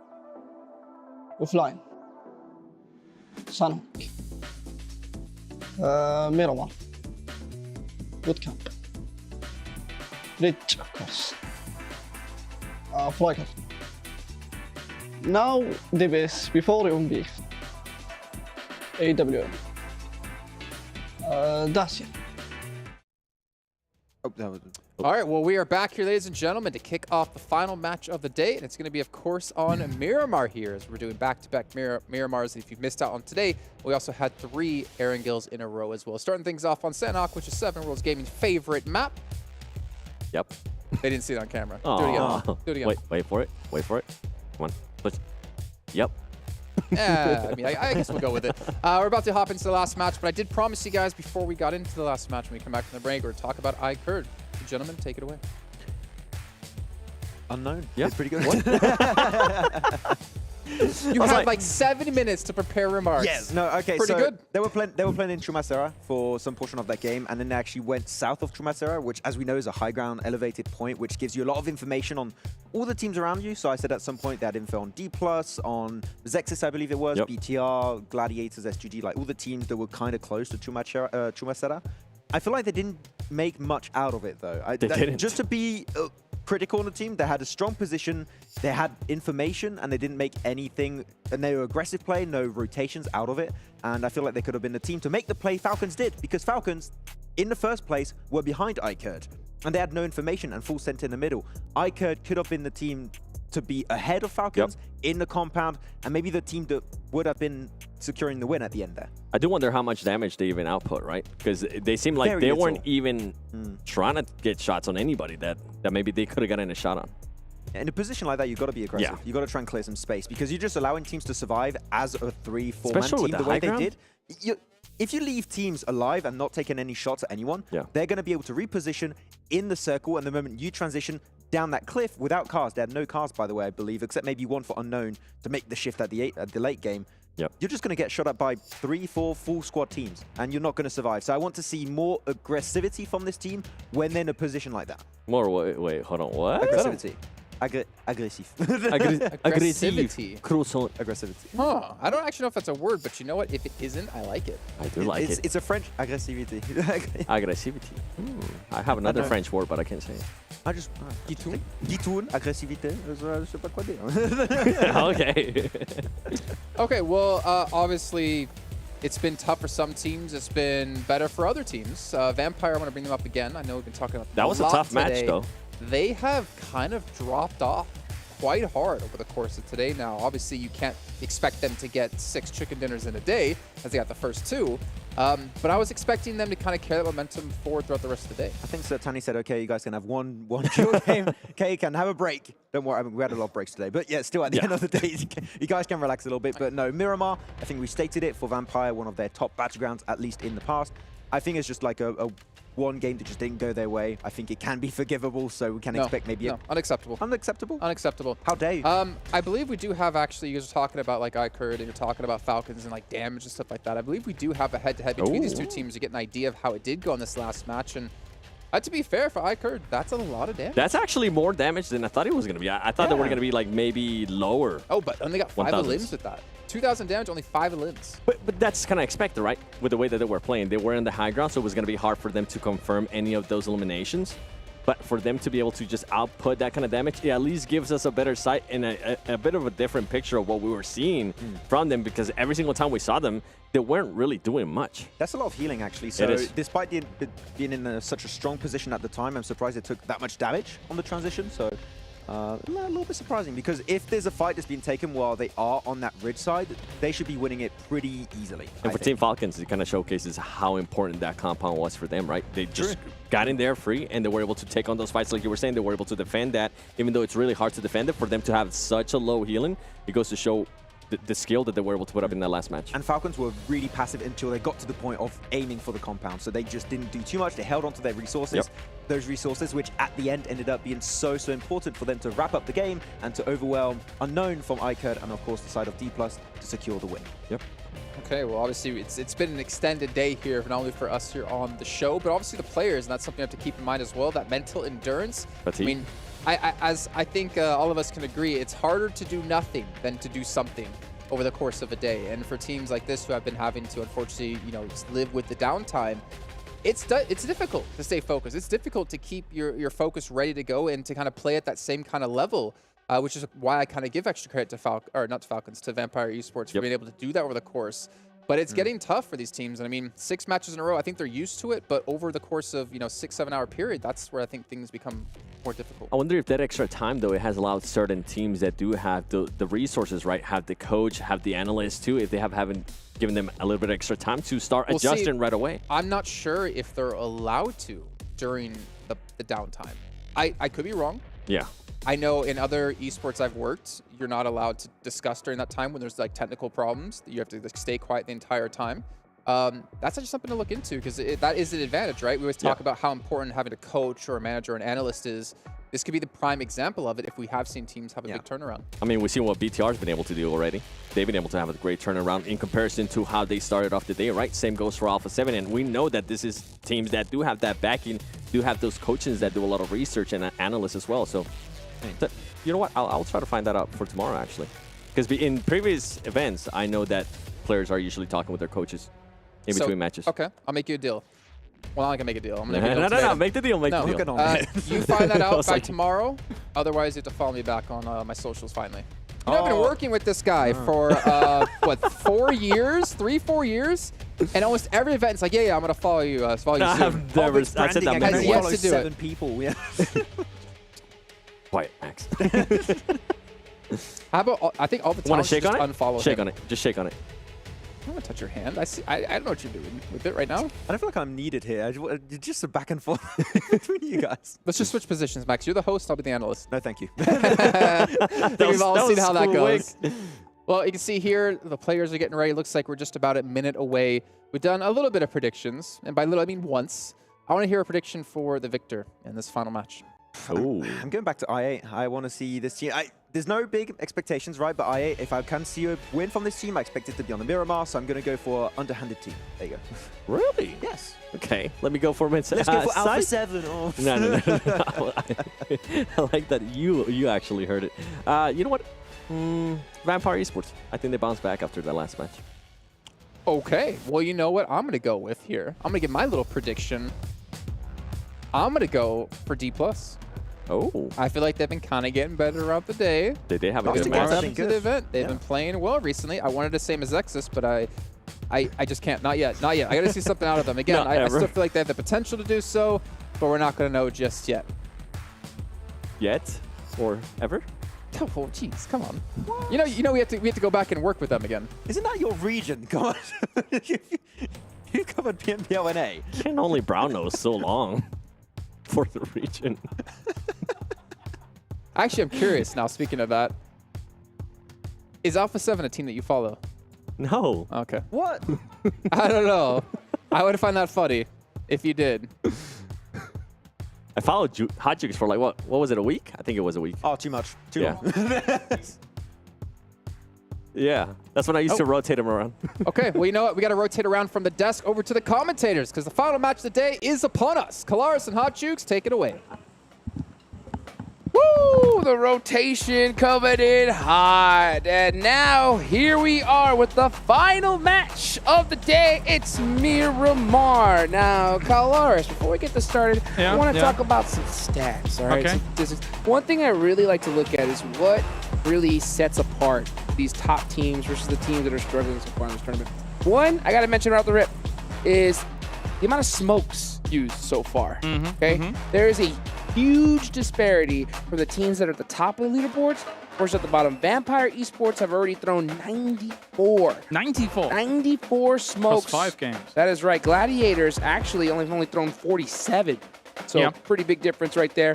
FaZe Clan throwing 99, Alpha7 throwing 89. And going down the line, the rest of the squads, they don't even come in close. Some barely even breaking that 40 mark. How do you think that has assisted these teams ranking at the top of the leaderboards? Honestly, we've played majoritively Erangel and Sandhawk before all of that to kind of account for those numbers. It is one of the most impactful utilities in the entire game as we have our circle popping. That's very easy. We'll talk about that in a moment. But yeah, extremely impactful, obviously. Smokes oftentimes separate the good teams from the great teams. How they use them. Do they use them defensively? Do they use them offensively? Do they use them to transition? Do they use them to block their opponent's lines of sight? They're an excellently versatile tool. Yeah, one of my favorite things is seeing them used offensively. Whenever you have a team that is in a really good power position, if you're able to throw those smokes right on their face, it completely eliminates their sight lines, allows you to push up on them. And we saw that happen a couple of matches ago in Erangel, where we were able to see that and those nades rain in and get a huge chicken dinner. But now we're in Miramar, final match of the day. Like you mentioned, this one is a heavy east side performance. Vampire Esports right there in Graveyard. So they had a couple of little shaky matches here so far in the past couple, but now this could be a good time for them to kind of take that lead and keep it even harder than they've already had. Could be at the same time, though. Fight's already breaking out. Sem9 going to be taking the fight against DRS here. They started the game off strong, but Sem9 is not going to be doing so well here, whilst the DBS is going to continue to reign supreme. Also, a Pumpy was able to be utilized there as well. So DRS starting things off strong against Sem9, but the off angles are coming in. Yeah, and DRS currently in 7th place. They have one player down. Can they get this res and finish them off? Sem9 now definitely on the back foot, trying to recover. You can see them hopping in those buggies, and it looks like they're going to want to get away from this bike completely. A rough spot to be fighting in a longhouse up against this warehouse, as, yeah, the disengage is on the path. I mean, thankfully, they did have a UAS here ready and good to go, so they can actually bail on out here, Can-Tam. But I mean, what a sketchy situation that was. In these kind of spots, when people are finding DBSs as fast as they are, like, you cannot be taking these big aggressive pushes against them. Yeah, you can just see in the player cam there in the bottom the disappointment on their face. It's always so tough losing a player early on. But, you know, Sem9 was able to get away from it. With three players up, you could definitely make some stuff happen. So, I mean, that's kind of the nature of the beast when you have 18 teams here. You're bound to deal with a hot drop eventually, and Sem9 actually pretty fortunate to actually make it out with only losing one player. Yeah, definitely. When teams are, especially when teams are having to deal with like a playing path that's of adverse reliance for them. So you find yourself in spots where you even challenge for vehicles with now an 18-team lobby, and even that becomes precarious because people want to drive suddenly north if a playing path is going all the way horizontally through the middle of the map or something like that. So, yep, these occurrences can happen very quickly. Yeah, and I'm dreaming of the day we will see dedicated vehicle spawns in esports. Oh, yeah. You know, And there is only one that we know of, I know of at least, and that's that Golden Marauder. That's right, only one of them inside of Hacienda del Patron. So that is taken up. But yeah, you know, the fact that these vehicles could or could not be there, that makes it all that much more difficult when you're hunting for one. But I am a fan of the Golden Marauder. Oh, yeah, that's pretty sick. That's pretty cool. That's pretty sick. I don't know if it's as fast as my car, you know, doing all right, brum brum. I like myself some cars. Yes, sir. Sometimes I get to go on the Autobahn. That's very fun. Oh, man. I am so jealous. Yeah? So jealous of that right there. Just sometimes you got to let that Marauder open, let it fly. Yeah, and then it gets really scary sometimes. But anyway, let's take a look at FaZe and see what they're up to here as they are just looting and booting, getting suited and booted, good to go. Here is FaZe as they find themselves decently positioned right now in the tournament overall. 4th place, considering that they got a fantastic win on Erangel. It was going to be hard for them to be dislodged by Vampires, as you can see them in the distance, quite close to one another at the moment. But FaZe is going to be aware that Vampires would be lurking around because this is their general go-to area. Yeah, and I'll tell you what, you know, this is a pretty insane tournament. And we're talking about $1 million is on the line. So if I'm FaZe Clan, you know, I'm definitely talking to the squad and saying we want to put some points on the board quick, because Vampire has already a good solid lead, and we want that first place. We want that 6-digit prize pool to take to the bank going into the next stage. Yeah, spots up for grabs. Those top spots going into that main tournament as well. Then you get even more money racked up. It's like a drop in the bucket, which is crazy, right? Yum. Yes, I'll take all of that money as we've got ourselves. After FaZe moved into that location, they stood still, they stood fast. They knew, again, as we were saying, that there are threats present in this area. And likewise, as we get on board with other teams rotating on in, Thankfully for them, a lot of teams are going to be centering up in this circle compared to playing edge locations, because around Junkyard, around those hills in there, you would rather be there than have to transition there against the 17 other teams in the lobby. That's a good point, yeah, because if that zone locks on there and you're on the outside, it's going to be tough to breach those squads. And, you know, you got, so far looking at the map, we're seeing some rotations come in a little bit late. iKURD coming in pretty well. Falcons, they just won that last match, and they are a long ways away, but we're taking a look right now at Vampire Esports, who have their eyes locked on R8. Yep. Few shots against the Shantytown, down towards the bottom. I think for the most part, R8 doesn't really want any of this fight. The reason being is that Vampire has so many locations on these ridgelines that they can fall back to, whereas R8, in terms of their peaking locations, very predictable. So the peak is advantage very much on Vampire's side. Yeah, and I'll tell you what, if you are R8, that's the last team I'm looking to battle in an early game right now. I mean, they are currently sitting in 13th place with only 16 points. Empire have 70. So that is absolutely ridiculous. You can see R8 taking off from that position. And, you know, I've mentioned this before. When you're at the bottom of the leaderboards, okay, what happens is your team name could turn from whatever it is at the time to free points. Yes. And that is what you don't want to happen. I mean, alternatively, we could turn Vampire's name into Vampire Empire when you look at Vampire Esports, because they are clearly claiming what seems like PMWI for themselves at present. Last year, this year, who's going to shut down the Vampire Empire? Right? And you know what? It goes both ways, you know, because if you're at the bottom of the leaderboards, you know, and you get knocked, thirsted, a team realizes it's you, maybe they want to be more extra aggressive and push you because they know that you are in the position you're in. But like you mentioned on the other way around, if you have that Vampire Empire, you know, you realize it's them, you may hesitate and say, oh, it's Vampire. And that little hesitation could cost you everything. Yeah, it definitely could, because they have got, as we were mentioning before on our first game, well, with all the eliminations that they've got on the board, they've got such a strong kind of position when it comes to being not too aggressive, not too passive. As we see a huge shift down to the south, going south of Minas Generales, and that is quite the shift for all of those teams in the north. Oh, yeah. Alpha7 are definitely on their back foot now. That is a huge advantageous shift for Gamers8 Esports and iKURD down south. They're going to make an easy rotation on in now.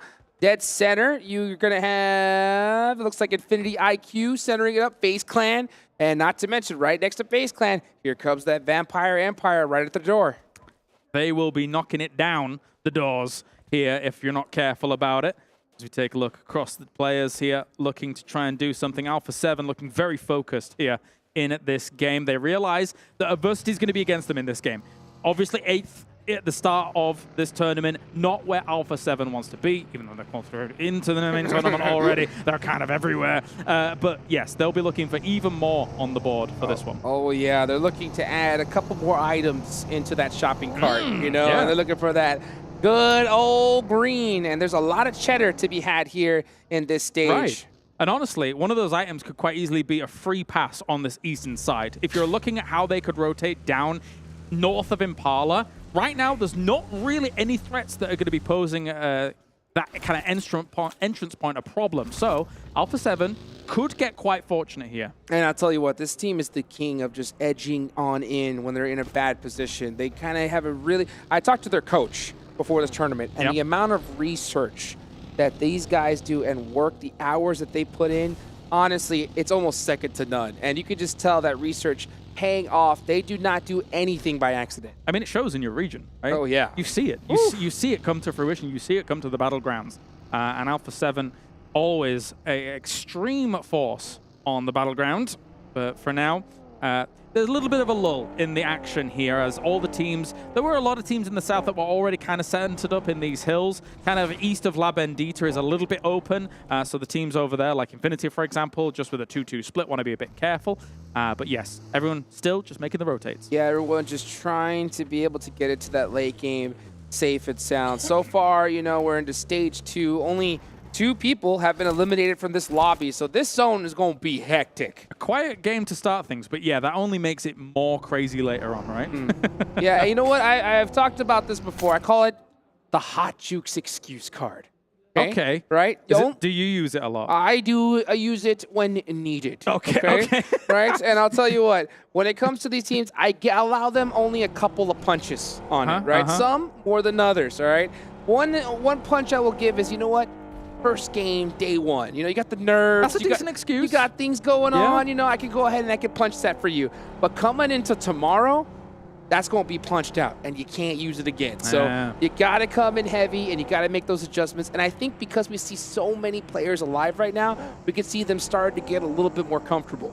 Well, as I kind of envisaged, we're going into the fields east of La Bendita and west of Impala. These are scary. You're seeing Infinity already with a kind of 2-2 split across these fields. They actually have some big priority compounds, but also who has priority compounds is Dplus KIA, a team that on the desk Jason was backing. And actually, they're very good at compound control. So if I would say you would end up, they're going to wait depending on the circle, but rendezvousing on that west compound, that is a fortress in this field. 100%. And I'll tell you what, I can understand why they're doing that split. They want to control as much of this real estate as they can, but it gets a little bit scary in this late game because the whole team is going to push that duo. They're going to be in big trouble. We'll see how that plays out as iKURD playing it very, very safely here. I hate these fields because there is, unless you have one of the compounds, or actually some teams perch up in the middle, all the way straight down in the road because it kind of dips down as we see a few shots coming in from iKURD here against Falcons. Don't get him though. One of the greats. You know, it's difficult to find any spot in these fields. You've got a few hay bales to work with. You've got a little bit of the rolling hill topography through, but not much. It's very open. You've got to be careful here. And you definitely want to have those vehicles to set up an emergency car wall if you can get it. And you can see Team Falcons are losing some of those vehicles bit by bit in a battle here. It's an all-out war. ARAM getting a nice knock here. And there goes another. Falcons getting picked apart. Very nice shots coming on in. Just going to be finishing off some of those eliminations to get things going. And looks like 6 is going to be running away. Oh, no. Yeah, you know, 6 throwing the white flag. Just going to go ahead and have 2 of his teammates taken out completely. He says, Team Falcons had a great game in the last one, but this one, they looks like they're just trying to scrounge as many points as they can get. I'm going to be real. I actually like iKURD taking the fight as aggressively as they do, because when you're in a south position like this on this kind of circle, good luck finding a good spot in this circle. So go for elimination points. Try and kind of bail yourself out in a game as brutally as possible against the others. Yeah, 100%, especially considering that they're only 13th on the leaderboards. They definitely got to start getting fired up as well, as we see Yokohama Donuts starting to get into play here. Starting to pressure Yangon Galacticos. Oh my gosh. He's on 1 health. So close. Barely surviving here, and I think, yeah, they're going to go ahead and make a rotation away from this one. Definitely. Get out of there. Get out of dodge. Got to be careful as we're about to have that circle pop. Where are we going to go? Unfortunately, Galacticos is done. And okay, we go to where I thought might be the case. This is a brutal location.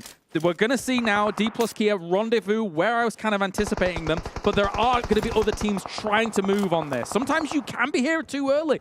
Sometimes you get multiple teams crashing at the same time, and then you get eliminated, unfortunately. But as shots come in here, Calci going down, that is brutal as well. Infinity's going to the road in the dip. That's also a very strong position of power. Oh, they're going to be set up pretty, and you can see Dplus KIA are in a power position. Now it's time to start standing up and putting on that fire. Gets up points. Kitsune trying to drive away as Ray-Z catches him outside the vehicle. Gladiators in an all-out war against S2G. I've got to commend the players on their fortitude throughout the day. It's been a long day, clearly, and the teams are not kind of falling into the trap of the craziness of a Game 6, because sometimes teams are tired, sometimes teams are having a hard time. Teams are really fortified here, so impressive fights are still taking in what has been quite the day. I'll tell you what, you know, in quite a day, when it gets long and it gets tough, all you got to do is have your coach whisper in your ear, $1 million. Oh, yeah, that might do it. Oh, man, that'll get you going right now. Let's see right now if McHugh can. He gets taken out. Matic, MCG just gets taken out with the reload. And now Gladiators take advantage of it. Here comes the Molotovs. It's really up to Ray-Z to make a huge play, but that use of utility, he's in big trouble. It's the kind of clash we thought we were going to see in the European Championship, but SUG didn't even get there, and Gladiators mauls S2G on this side. It's an important one, though, because trying to leapfrog into this into this circle is difficult here, and they're going to have vampires ahead of them. Well, luckily for them, they were able to do it right on time, and it looks like they're going to get everybody up. DRS Gaming taken out in 15th place. They did get some eliminations, so that's going to kind of help them out a little bit, but definitely not the spot that they wanted to be in. Vampire Esports still alive. What did you see? If you're watching the map at the moment, we're seeing actually AGONxI8 actually moving in against a 2-2 split now of Infinity. They had the road. I'm not sure about this 2-2 split. I think the east location for Infinity is a little bit too high prio for then eventually the crunch down to come to hold a 2-2 split like this. It's a very bold play here. 100%. I mean, I think if you're Infinity IQ, it's time to get in a hurry and try to meet up with your other teammates here, because this 2-2 split, it's working for now, but I guarantee you, Stage 5, it's going to be tough. AGONxI8 were kind of, they were sending it to there, and then they realized people were there, and they were scared away. If they'd have realized it was just 2, I feel like they would have been far more forceful, but they've moved all the way to the north on some extreme retreat. 100%, you know, and that's so tough, especially when you get in a really dire position and you're so desperate on the leaderboards, you start second-guessing yourself. We're starting to see a battle here with an Alpha7 and Aton Esports, and Alpha7 are going to take out Aton. They were not able to get it started here today. Yeah, Alpha7 looking great here in defense. But now Gladiators have perched up underneath Vampires. They are good at leapfrogging. However, I don't know if this is going to be the exact play that they want, because they're in nade range. So there's a potential that Gladiators could go down very quickly if Vampire has some util. If they do or if they don't. Sem9 is eliminated. That's 12 teams remaining in this final game of this All-Stars group stage. Yeah, they definitely have to get going. Infinity needs... Okay, they're all going to be rendezvousing down on this east side. They have to get together as fast as possible, and they're actually making a very important move here. Yeah, so let's see. They actually finally able to group up with their teammates, and this is the team that are in one of the powerhouse positions in this circle, so we could definitely see that towards end time. But right now, we're going to look at Gladiators versus Vampire Esports, two of the top teams in this lobby. And Matic, he seems to have those nades locked and loaded. Vampire Stone does get knocked, but it looks like you see the smoke. Ravenclaw. Yeah, coming out huge. And oh yeah, Ravenclaw's off angle could prove problematic. This is very important for him not to get knocked, but also open things up here for Vampire. Yes, they have the man advantage. It's a spray through, but actually, from the distance here, Dplus KIA is able to put the boot in against Kitsune. He overextends a little bit, trying to deal with the off angle, and gets knocked from another team. Oh, Kitsune, like literally a dagger in his back. This is huge. Oh, this is so huge. Ravenclaw with this angle is starting to take Gladiators apart, and that was literally the shot heard across the world. Now this is super interesting because Vampire, actually, whilst they're still in this fight, Maxek is doing huge work here with the FLK, pulling out the M4 to try and get it. Goes for a seat swap, does not work out, and that's him down. Vampire will recover from this. I wanted to talk about, though, they didn't use util to make this happen. They didn't use frag grenades or anything like that, so they went for the off angle instead to try and shut it down. I'm wondering if they're holding it for the very late game where it is ultra powerful. Yeah, that's absolutely could happen. And Vampire, very fortunate to be able to get that done when they did, because they're going to have all 4 players rest and a nice reset in the bank here. Let's take a look at AGONxI8. i8 as they take on FaZe. Vintor, he is so stuck in that shack. Yeah, he's on fire. Burn, baby, burn. Rough for FaZe, because again they retreated back from what was that initial 2-2 split from Infinity that they could have probably blasted down on, but now they find themselves in the north here, as we have a few cheeky solos here and there. It's just Donuts as well as Falcons trying to play it slowly on the east side of this, but wherever this circle goes, the road down the middle is oh my god important. It's ultra important. So if we go west or east, those teams are going to have to make some very difficult transitions. And I love the way Vampire pushes this. You can see them leapfrogging little by little, covering each other's angles. No blind rotations from this squad. And we could see them, just slowly trying to make it across the road down in the center of this zone and just use that little valley to their advantage. Yeah. Oh, Tony K on the ramp, getting shot in his back. Yeah, he go ahead and jump right off that. So all importantly, actually, these two ramps that were added a long time ago to Miramar actually provide quite a lot of cover for this location. It's a deceptive amount of cover that they actually provide, along with the dip down into the road. It's one of the best positions in this circle, but where are we going? Really will tell us how much more valuable it will be. They've actually got two up on the high ground as well. That's quite bold. Yeah, looking to try to get as much intel as they can. Yeah, zone centers right on up as expected from these players. So Vampire in a solid position. Mazexis all the way on the south side are going to have to push up. Bigetron, been pretty quiet so far. Not one elimination to their name, but this could be their time to shine. Let's take a look at this replay. It's Carrillo. Oh, that pre-nade was disgusting. Yeah, he got a double on that one coming out of Impala, and considering that teams are kind of up against it when they're coming out of Impala, they have a little bit of a, you know, kind of a timer above their head. So to take advantage of that, the panic that is going to set in those moments, very impressive. Absolutely huge. All right, now let's see what Bigetron could get done here. The Red Villains looking to come into the final act and cause some havoc as we take a look at the rest of the squads. Take a look at Mazexis, only team here representing North America.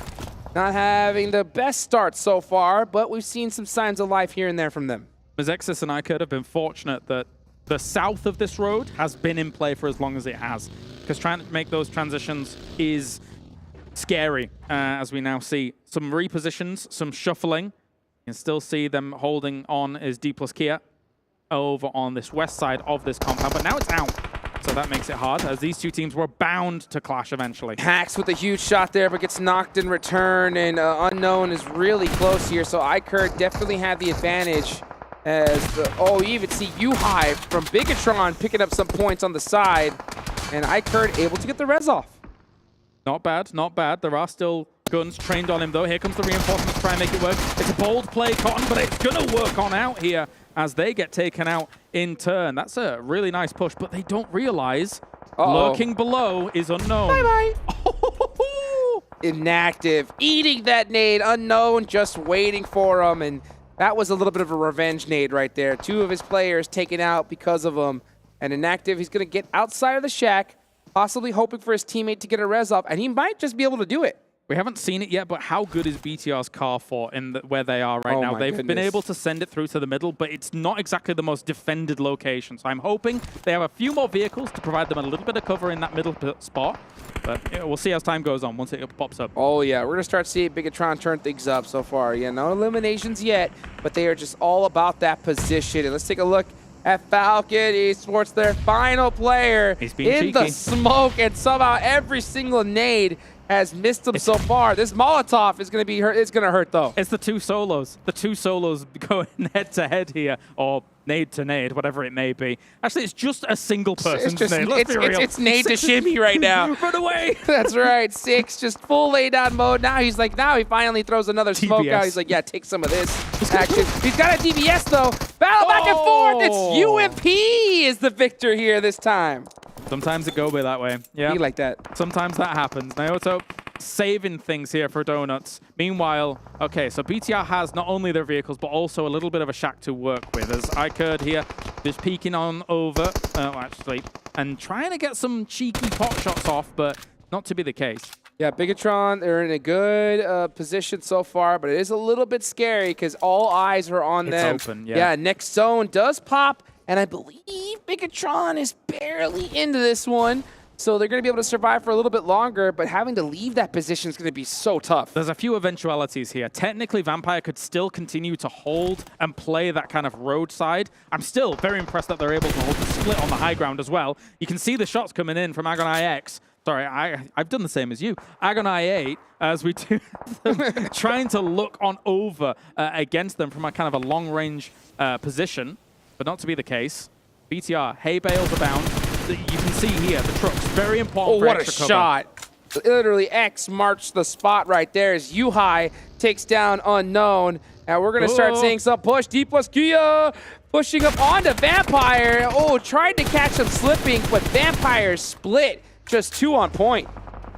A very, very bold move again here by Dplus KIA, and it's not going to work out. Favian up on the ramp as well, trying to get some overlook on what's going on. Vampire is actually falling to all of these shots and also being pushed into I8, meaning they're being completely sandwiched and taken out. Dplus KIA turning things around so quickly, and now, like you mentioned, that's just Ravenclaw up left for Vampire. So you know what? Deep in the circle. They were focused too far in the zone. They didn't watch their backs. I do think their split cost them there. As I was I thought it was quite bold having two up on the high ground and splitting out as far as they did. Now there's so many threats around Ravenclaw. I don't know how you make this work. Yeah, that's what we talk about so much. Those splits are so good when you have a lot of space to work with, but when things get tough, if a team, full pushes you, that number advantage, man, no matter how good you are, it's tough to deal with.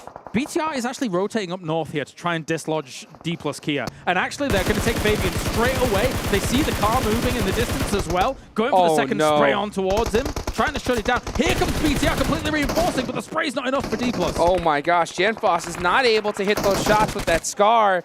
Missing him little by little, but the rest of his team is there to assist him. There's no way. There's no way Forrest is going to be able to make this work. He has to back off, surely. But even then, you're bound to be eliminated eventually. Got to try to make a play here. He's got the nade in his hand. Oh, the low toss! Puts him down to 1 HP. He somehow survives that. Yeah, this is one more nade. All it takes. That was an eviction notice, and there it is served. And we could get down to a 4v4 here. BTR in the north, which are going to be very open to an eventually Infinity, who had the 2-2 split across both of these locations, eventually regrouped like we were hoping they would, and have been holding down that location strong. The only problem is that Infinity has the Snake next to them, and then has to move first. Let's see who's going to make that move right here. Let's see. TR looking to get another one of those thick chicken dinners. Infinity IQ looking to put their name on the board here. They do have the northern side of this circle, and they are looking down as Infinity IQ are out of this zone and have to push up.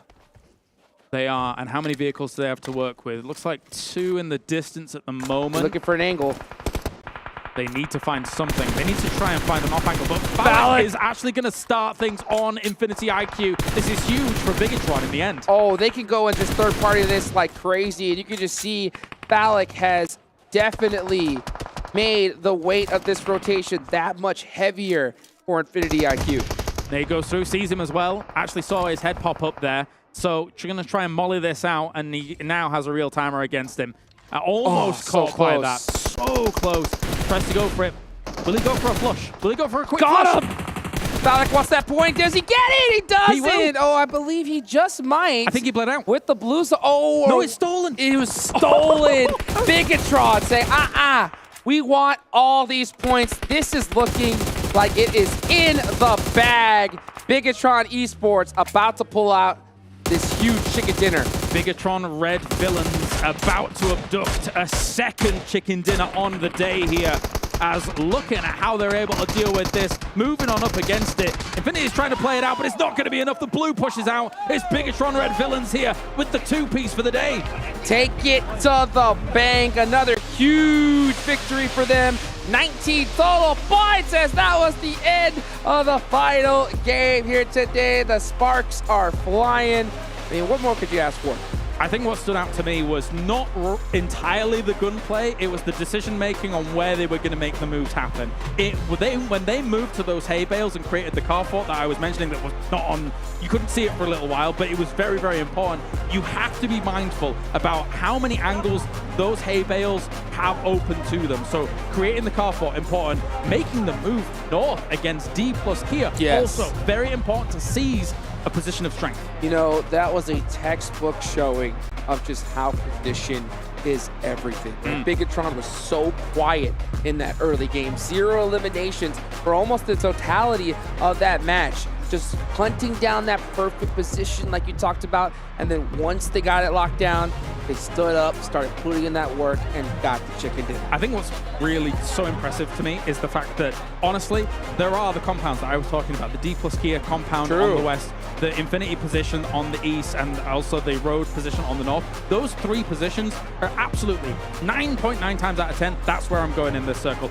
I would almost never go to the BTR position and make it work. It is difficult to make that spot work. Hey, that's why they're the Villains, baby, right? They get it done when it is needed. And you know what? One thing that comes to mind, it makes me think, you know, what happens if Vampire didn't split in their position. If they stuck together, that could have been brutal. But hey, you know what? Hindsight is 2020. I have to agree. I have to agree with you. The two up on the high ground, it's quite the extension you're making when you do that. You're trying to control that east side to alleviate any pressure that the two in the trench might feel. But yeah, when you're split like that, you can't reinforce against the BTR, the Dplus push and then the BTR push. Yeah, I mean, that's what you got to do. You got to make sure you cover your back before you start focusing on that next position in zone. But I mean, heck, who are we to judge when you got that many points on the board? So a huge day, obviously, for Vampire Esports. Bigetron coming up there right at the end because you got to close that gap. Second place,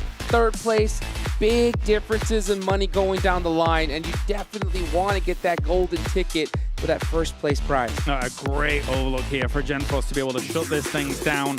And unfortunately for Infinity in the distance, only working with their kind of remaining vehicles, some tractors, things like that, really doesn't give you enough cover against the eventual. We're going to shoot out your feet here. That's right.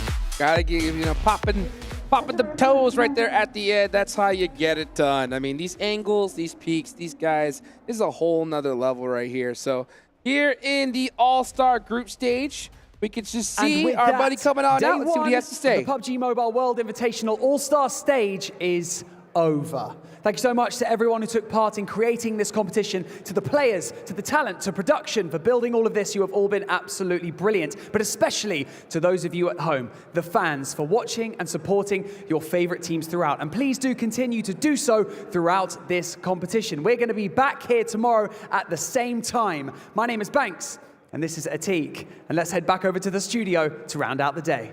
ختام اليوم الأول ما أو عفوا بالأصح كان ولا أروع في المباريات اللي شفناها. 6 جولات عدت ما كانت سهلة، وشفنا المباريات قديش كانت عظيمة، وشفنا حتى برضو الفرق بأدائهم العالي، وعرفنا برضو الفرق اللي متصدرين في المجموعات أو متصدرين بالنقاط الحين معنا، ولكن باقي ما انحسبت بشكل كامل، وباقي معنا المشوار، باقي معنا الأبطال اللي راح ينتقلون معنا إلى البطولة الأساسية زي ما قلنا لكم قبل، ونذكركم فيها أن ال6 مراكز الأولى راح يكملون مشوارهم الى البطوله الاساسيه. لكن الحين نقدر نقول يعطيكم الف عافيه على تواجدكم وعلى دعمكم. راح ننتقل باذن الله الى الاستوديو التحليلي نتكلم في تفاصيل اكثر وترتيب الفرق كيف صار، ونحلل برضو المباريات بشكل تفاصيل اكثر. كان معكم مقدمكم عتيق، وبرضو كان معكم مقدمكم بانكس، مقدمكم برضو باللغه الانجليزيه. لكن الحين راح نختم لكم هذا اليوم، ننتقل لكم على طول على الاستوديو.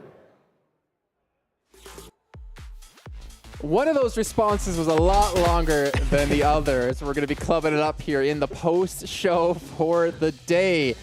Well, BTR, you know, we talked a lot of smack about it at the start of the day, but they shut us up quite well here, guys. I love being proven wrong, you know. Yeah. Hey, BTR, if you can do that again tomorrow, I would love to see it continue right now. We saw some plays from Lepar. Yuhai has been, I would say, currently the top player for the team. He's been setting the team up for really good moments. And I think it was mentioned during the cast, the timing of their move to go to the hay bales, to go for the third party, to push on to Dplus after they engaged versus Vampire, all of that, the timing was so good that then enabled them to get that win. I mean, even the timing on just being able to go from passive to aggressive, we heard Kalara say it too, best. They took so long throughout the match of not getting any elims that at one point they were like, you know what, let's go for it. And they were in such a great position that they were able to get that win. And to kind of go back to the win that they ended up getting in Erangel, very similar styles there that they did for them to be able to get that chicken dinner. Okay, well, you know what, BTR, like, I think they are, again, as we said at the start of the day, right, one of the teams with the most pressure on them, living under the shadow of the twins, Bigetron Red Villains. I mean, Ryzen, we still have yet to see him play today, but it seems like he might not even need to here if BTR can continue this pace. I'm actually really curious to see where they are in overalls, which I don't think is coming up just yet, but they should have been able to propel themselves quite forward again, considering the sponge we had towards the top. But let's take a look at the match rankings here and see how many points they got, as well as some of these other teams. There's still a couple of names in there we did spot, especially Vampire having a slight little bounce back. Yeah, Infinity IQ able to get himself some nice points this time around. Though the team I want to focus on the most actually is Dplus KIA. I loved their position they had into the fields. Of course, you have one really strong compound that's mentioned many times when the circle tends to go in this kind of spot. They had a 2-2 split. The instant, I really mean the instant the circle popped, instant regrouped and started lasering down teams around them. Unfortunately, because they're very far, they can't confirm the elims, but the damage must be really high for Dplus. And also for Dplus KIA, that's back-to-back good performances in Miramar. And we're going to be keeping an eye on them for tomorrow as well. If they can continue to do that in Miramar, that's going to be 4 matches that they can perform really well. It's going to allow them to at least maintain a top 5 situation, right, where they can actually strike and maybe go to the main event.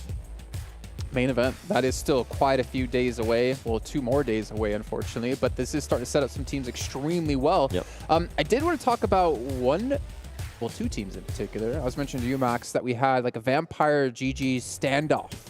Actually happened towards the northwest side around stage 5. And actually, Gladiators decided to just kind of like leapfrog Vampire, but it didn't seem to matter. Vampire was still able to fight from that position and take Gladiators down. Yeah, actually, because as you said, Gladiators leapfrogged the position of Vampire, but then Ravenclaw, which is the off-angle guy, it seems, for Vampire. Every time a player from Vampire is going to go for the off-angle, pretty much, the Ravenclaw special, we'll have to find a name for it that rhymes, but he just got the off-angle, and at that point, Gladiators are pinched in that dip. They can't do anything out of it. So Ravenclaw is able to set up the team for success many times throughout today, and Gladiators couldn't do anything. Sorry, I'm looking at, because you said we'll find something that rhymes. I'm like, is it called the Matic Special? The Matic Classic. The Matic Classic. That doesn't rhyme. Matic Classic. Classic Matic? Kinda. I guess it kind of does, yeah.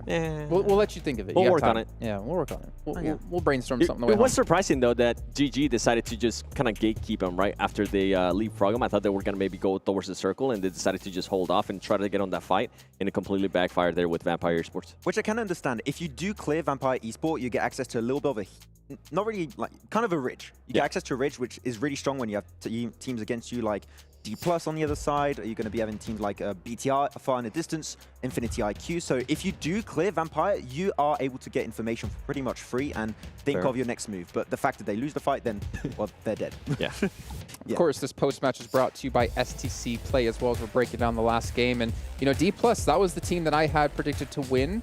And you were saying, like, yeah, pretty good chance they could do so. And then the zone was like, Jason, let's not listen to you and go away from them. And unfortunately, it just became too much for them in the end. But I don't remember actually the 2 teams you had predicted. I have Vampire. Oh, I8, yeah, but that didn't go. Yeah, I mean, we all kind of got in there, right? Okay. We all kind of got something in this one. But what's your takeaways for the day before we take a look at our overalls and kind of wrap things up?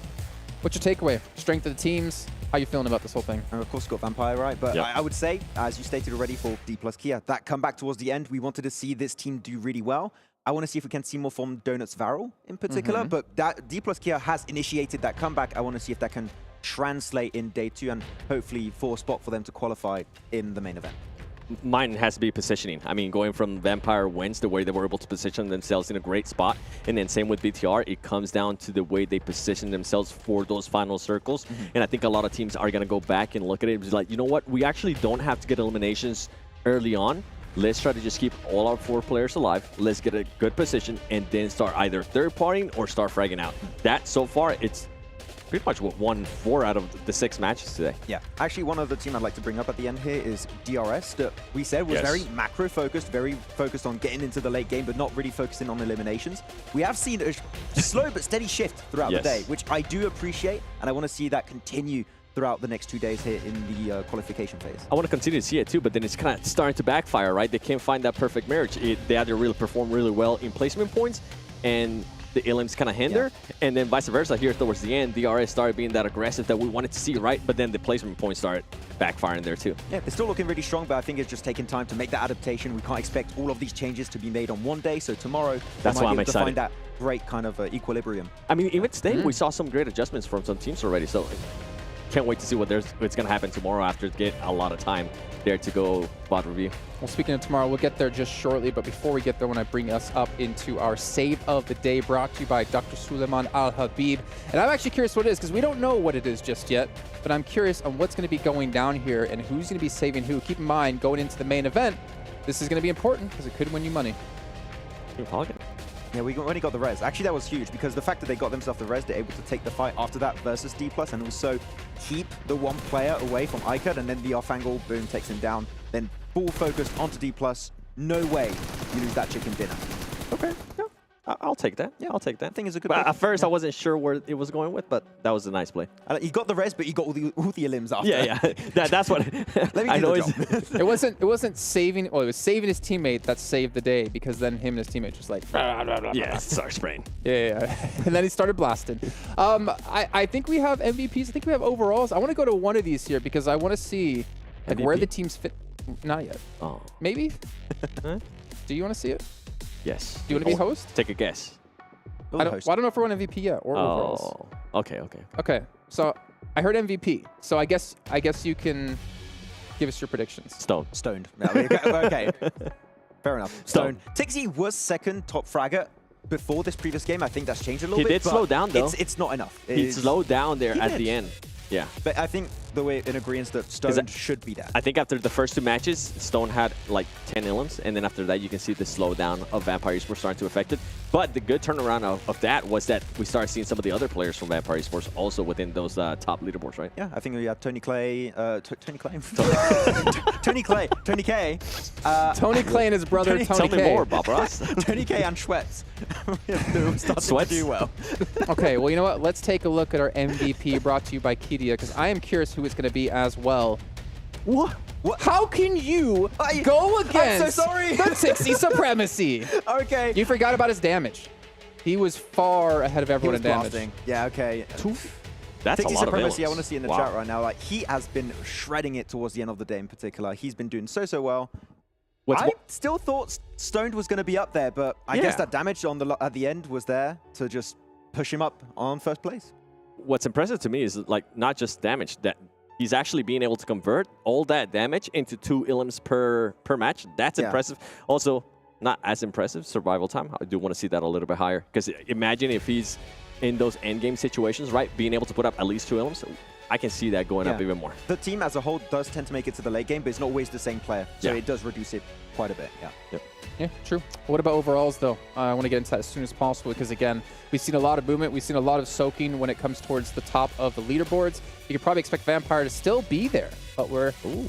Actually, okay, it's a lot closer than I thought it would be. You see Bigetron getting into 3rd place at 50 points. That's actually fantastic to see. But even Team Falcons, considering they've had 1 win today, they've actually been kind of sneaking under the radar here, able to get themselves up to 44. Yeah, nice marriage of eliminations and placement points here. 44 points so far for That's them. what I say. Yeah. On the second page, some teams do we still want to see more of, like your S2Gs especially. Donuts Farrow, I want to see a step up from them. But Sem9 too. I want to see more of Sem9. After that first Irangle where they performed Yep. so well on the Eastern Bridge, I thought that would continue, but it was just a flash in a pan, it seems. Yep. What And about S2G as well. Yeah. I mean, what was it, 25 points? As expected, yeah. At least if tomorrow, if they come in, they get a win, it's technically close enough that they can put themselves into contention. I mean, it is just day 1, right? We won't be saying that tomorrow, but it is just day 1. One bad day, okay, fair enough. If you start to get a second bad day, the top 6 is going to start running away with it. Aton Esports and the Sexes, looking at them. Okay. That's all I'm leaving it at. Now, here's the question for you. What was the clutch of the day? Oh, we got a clutch of the day. Oh. I would say almost. Revo on Trifecta. Oh, yeah. When he was solo versus Aton. I think that could be it. Yeah, Revo. That's good. Yeah, I can see that one. Okay, well, let's take a look at the Colonel's clutch of the day here. Our most clutch play from the day, as the title does say. And it's actually be Silas. Okay, this is where he mows down like a 1v4 versus D+, right? Oh, yeah, I did we forget about forgot that play, about actually. this. Yeah. They couldn't do anything. That was finger Well, we licking only saw good. 2 of them, but There I was promise more. you, It was 4. he got 4 in the end, right? Yeah. We got paid. That was a good clutch, to be fair, considering there was no way to get across that bridge eventually because Sem9 were waiting. Yeah, Yep. it helped out Sim9 actually quite a lot. They just had to wait it out and no fights were really coming their way, so they just started playing the northeastern edge and ended up getting himself a nice podium finish at the very end. I know, talking about Sem9 though, I kind of want to go back now and just Rewatch that kind of game, watch kinda. what happened with them, because they just haven't been the same. After that, I felt like they just disappeared. We haven't Flash really in a pan. talked about them until just now.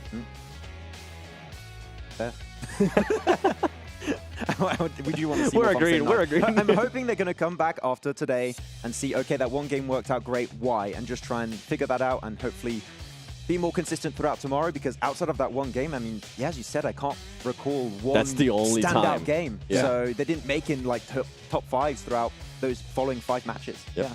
Well, to be fair, the day is not done for the players, right? They have to go back, They got a VOD review. They got to look at what they did wrong, look at what they did right, look at what the other teams were doing as well, and try to figure out how they can adapt to that and look at the rotational pass, because they still have 2 days left. If they're not in the top 6, well, they're currently looking at not being in the main event. I think it's technically top 7 if Alpha7 get themselves into the top 6, but their journey's not done. Our journey's not done. We still have more action coming your way, but that's going to end it for today. We'll be back tomorrow at the exact same time here for day 2 of the All-Star event, here live from Riyadh, Saudi Arabia.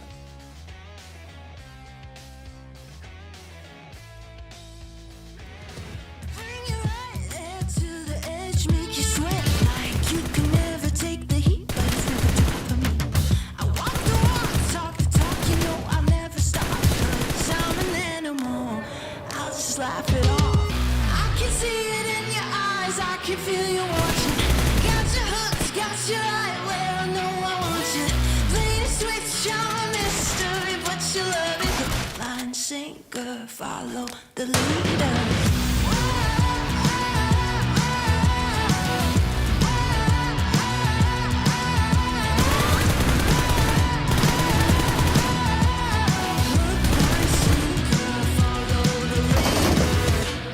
Sitting pretty in the palm of my hand.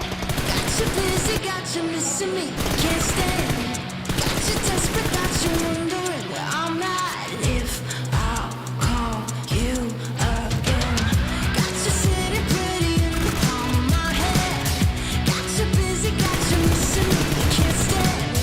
Got you chasing, got you wondering where I'm at. Hook, line, sinker, got that.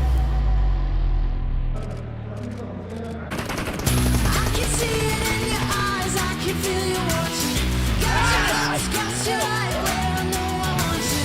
Play the switch, I'm a mystery, but you love it. Hook, line, sinker, follow the leader.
change me, rewrite our history. Atoms on my side, drawing the front line. You wanna save face, came to the wrong place. You raise a white flag, I give the peace sign.